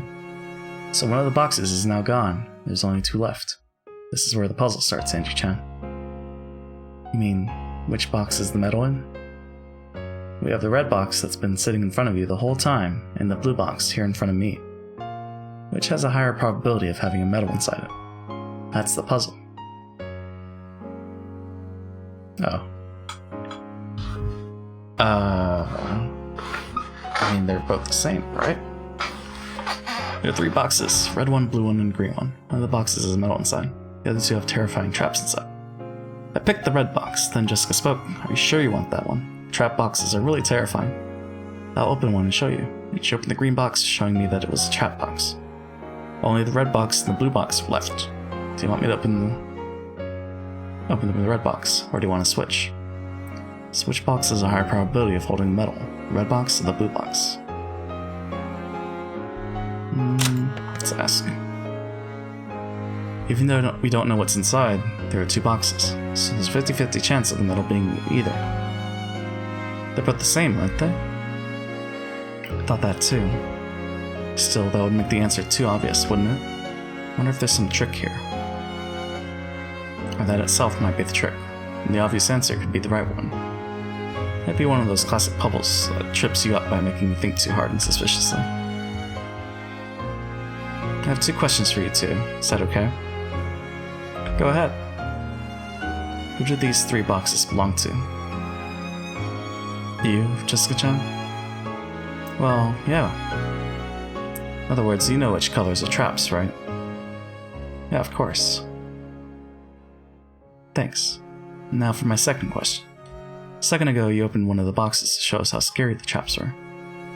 Would you have done that no matter which of the boxes Angie-chan chose? That's right. I figured giving her a bit of a scare would make for a nice psychological warfare tactic. Thanks. Those hints will be enough. Hints? Huh? I'm completely lost. And we're on Ava's questions, now hints.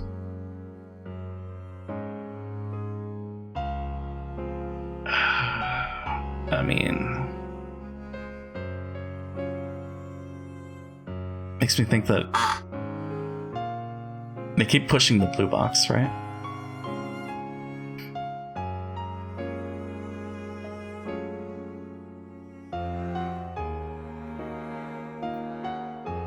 I'm gonna go with the blue. Even though I like the red, but you know. But because I picked up... I'm gonna go with A. I don't know. Sorry. That's wrong.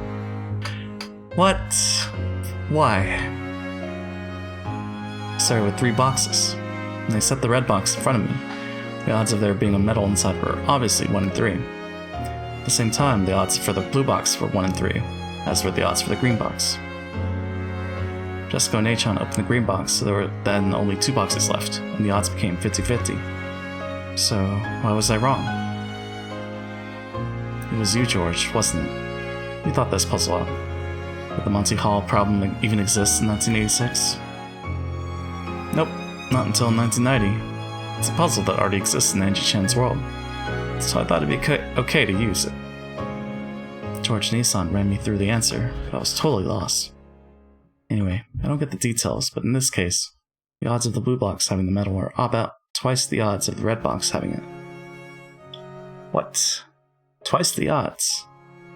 Even if there was a difference, I thought it'd be a tiny one. Probability is hard. Didn't Oni-chan once say that people who don't get probability should never go gambling? Guess I'll never gamble for the rest of my life. I even nodded and patted my head encouragingly.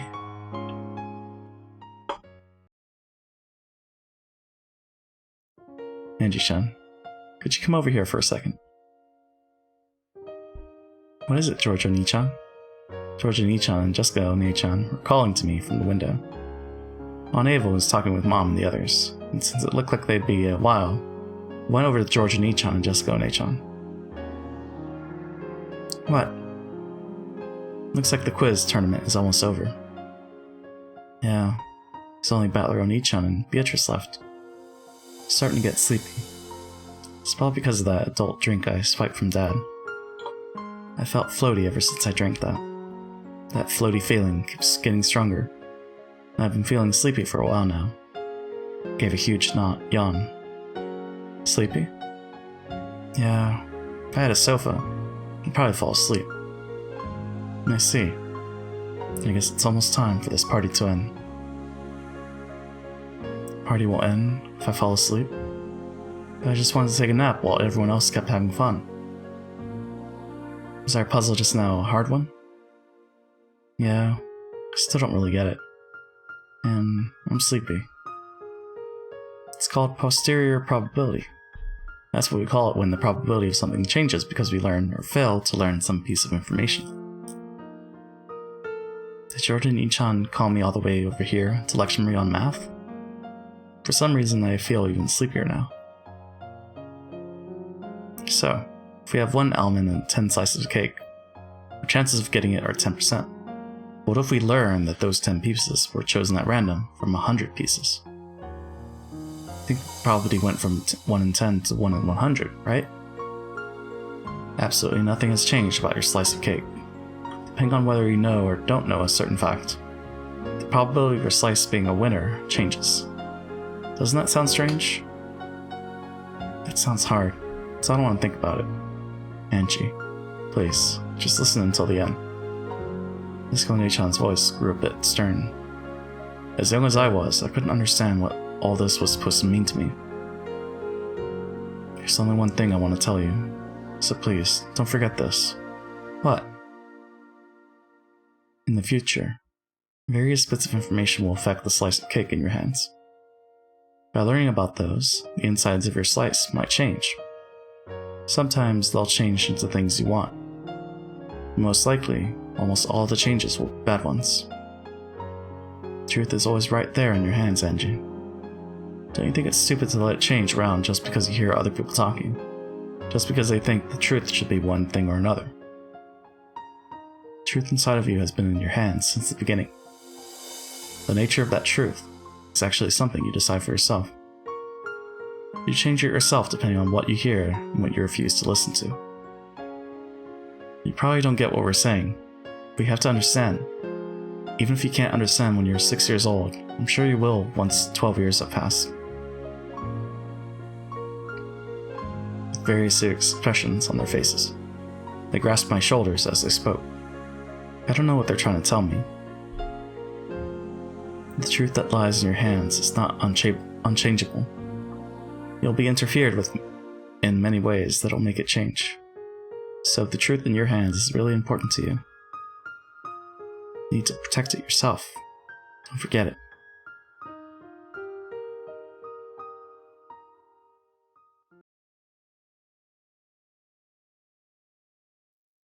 Next is Oni-chan and Beatrice's puzzles, and then I'm done. Ah, really? Even though there were so many of us, looks like it's finally over. How was it? Did you enjoy tonight's party? Yeah, it was fun. I think I'm a bit sleepy. That's no surprise, considering how much we've been running around. I rubbed my eyes. I must have gotten really excited. Whenever I get excited, I'm always tired afterwards. Right now, I'd rather have a sofa to lie on than medals. I've got a special puzzle just for you. But you're sure you want it? If you're sleepy, you can stop now. No, I've come this far, so I'll keep going. Yawn. Michan and Beto laughed at my yawn. Looks like it's time to call it a day. Indeed, Angie. Let us leave my puzzle for later. It's too difficult to be solved by one with eyes as sleepy as that. No way! I've come this far, and I also want Oni-chan's medal. No. I'm just so sleepy.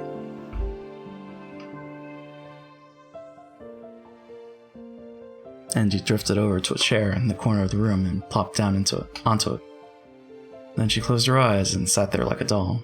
It didn't take long before the cute sound of her breathing in her sleep could be heard. When she saw that Angie was finally asleep, Beato spoke softly. Quiet, please, everyone. Angie fell asleep. When she spoke, the peaceful clatter that filled the room fell silent. Everyone looked down into Angie's sleeping face. Each of them wore an affectionate gaze, as if they'd just watched a baby finally drift to sleep. Did Angie-chan have a good time? But of course, the feeling might not be so strong now. But one day, she will surely remember tonight's party and understand how fun it was. You're right. It was fun for us too, getting to play with Angie-chan. By this point, everyone was standing in a wide circle around Angie as she slept. Now that the guest of honor was asleep, this Halloween party had reached its conclusion. So long, my granddaughter. I was so pleased to have this chance to play with you again after 12 years. Matters not if you forget everything about me. Remember me as an arrogant despot. But every now and then, just try and remember how much I adored you. She will remember, Angie-san. You have a long life ahead of you. Even after 12 years, there's still much for you to experience. I pray that you find this life meaningful and worthwhile. You are the final grandchild and daughter of the Ushime family.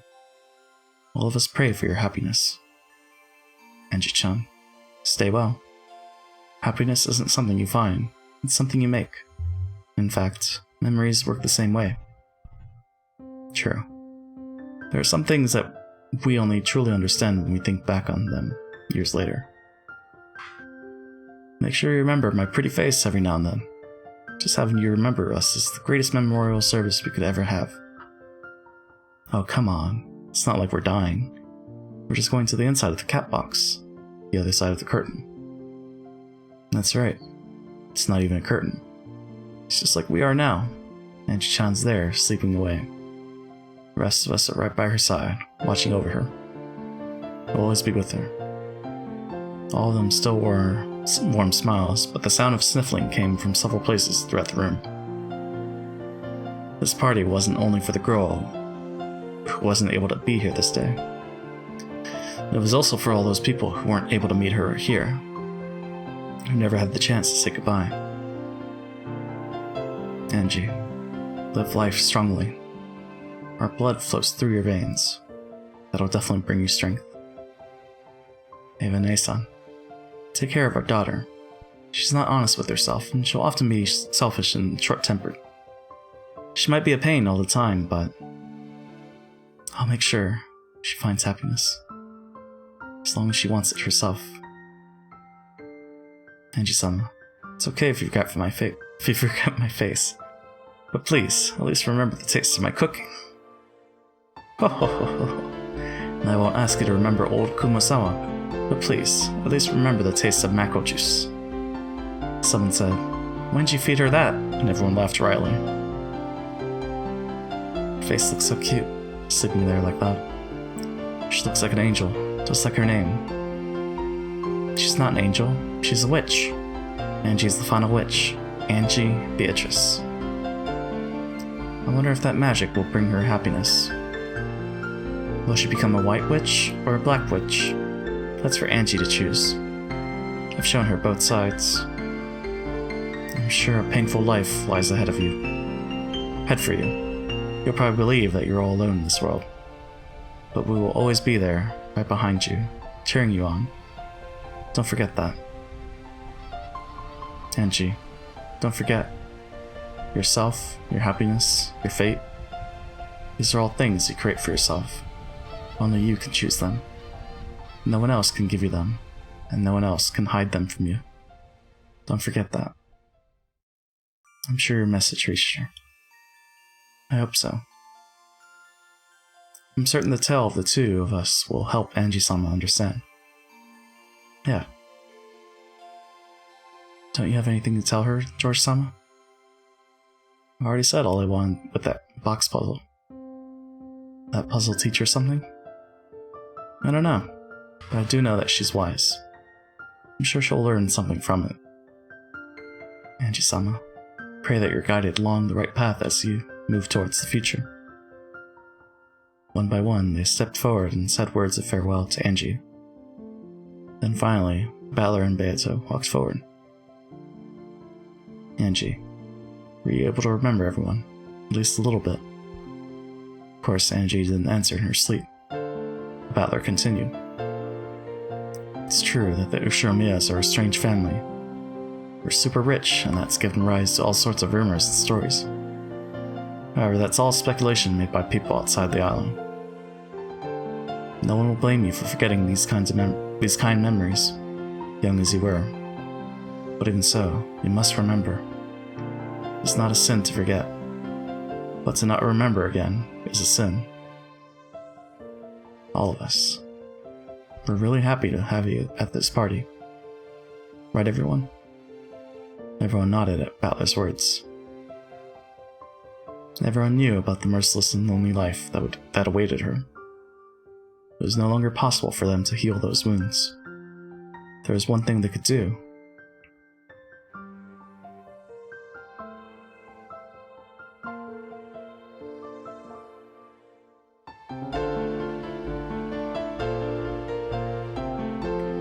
It was to make her remember what a kind, fun family she once had. To remind her that both today and into the future, they would always care for her and watch over her. It goes without saying that this is an illusion. It cannot come to Rakanchima on October 4th, 1986. This whole party we shared was all magical illusion, created by the Game Master Battler. But you've remembered, right? You remembered the truth? About how kind everyone was, and how much of a blast we all had at the family conferences, right? Angie breathed softly in her sleep. Who knows if those words truly reached her? Aunt Ava. Take care of her. Do you really think that I deserve to become her mother? I do. Even though your own sadness was so unbearable. You tried so hard to be a mother for Angie. But in the end, it's okay. Angie, listen carefully. Battler grasped Angie's hands, then took Ava's hand and joined the two hands together. You know that a tragic fate leads to a future where you two hurt each other. It's a sad thing for Angie, just as sad for Aunt Ava. It would have been cruel to ask you to open your heart to her. Likewise, it would have been cruel to ask Ava to Aunt... Jeez. It would have been cruel to ask Aunt Ava to keep on overcoming her sadness after being rejected. Neither of you is at fault.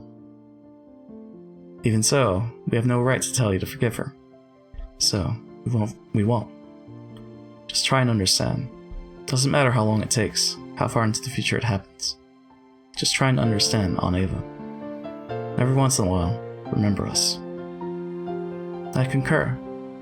Every once in a while, remember this merry, cheerful, attractive paragon of a woman, and chant my name and praise 3 times every day. The relative smiled bitterly, apparently disagreeing with some of that last bit. Ava softly stroked Angie's cheek and spoke one last time. It's okay if you don't forgive your aunt, but it's true that I don't hate you. At least understand that.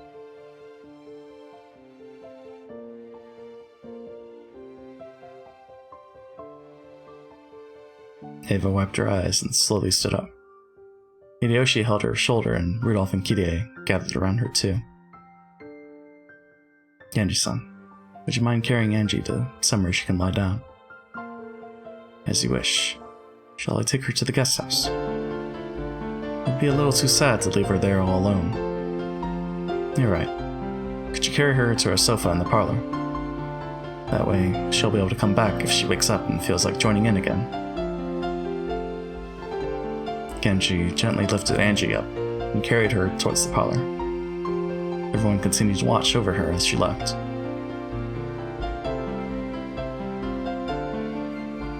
Shannon, Kennen. In the end, how many medals did Angie gather? She got 8 medals. I see. And place this by her pillow. Yes, as you wish. Genji carried Angie to the parlor and sat her down on the sofa. Shannon quietly laid a warm blanket on top of her. Kennen placed a message card by her pillow, along with that thing Kinzo had handed them. The message card read as follows. We'll all be with you, always. From the whole Ushiromiya family. And there, right by her pillow, was the gift from Kinzo. Laughing. A bag that laughs with Kinzo's voice. Angie, mumbling in her sleep, held it tightly against her cheek. Let us go. We mustn't wake her. Nei-san. Yeah. Shannon thought she saw something glittering silver near Angie's eye. The servants left and closed the parlor door. As Angie slept, she was wrapped up in the soft sound of the rain. Surely, she was reliving that fun evening once more in her dreams. Oh man. It's good. It's good stuff. What's gonna happen though? Where's Bernkastel? Where's Erica? Where's Leon?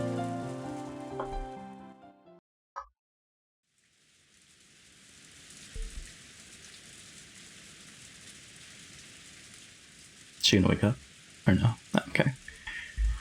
We got another scene. Cool.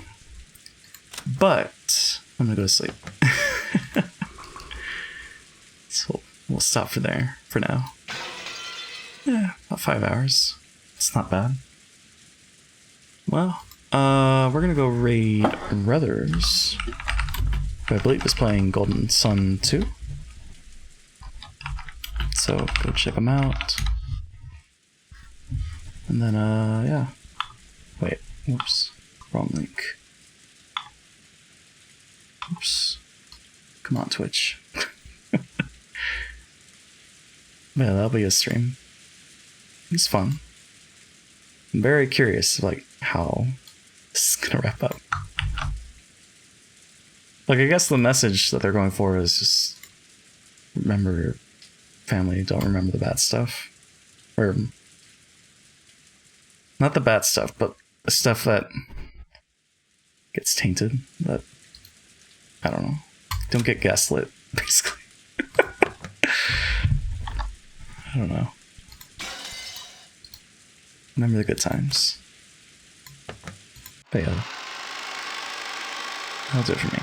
I'll be back later today, possibly. Most likely. Yeah, where's Will and Leon? Right, go say hi to Brothers. I'll catch y'all later. Have a good one. Thanks everyone for stopping by. And bye.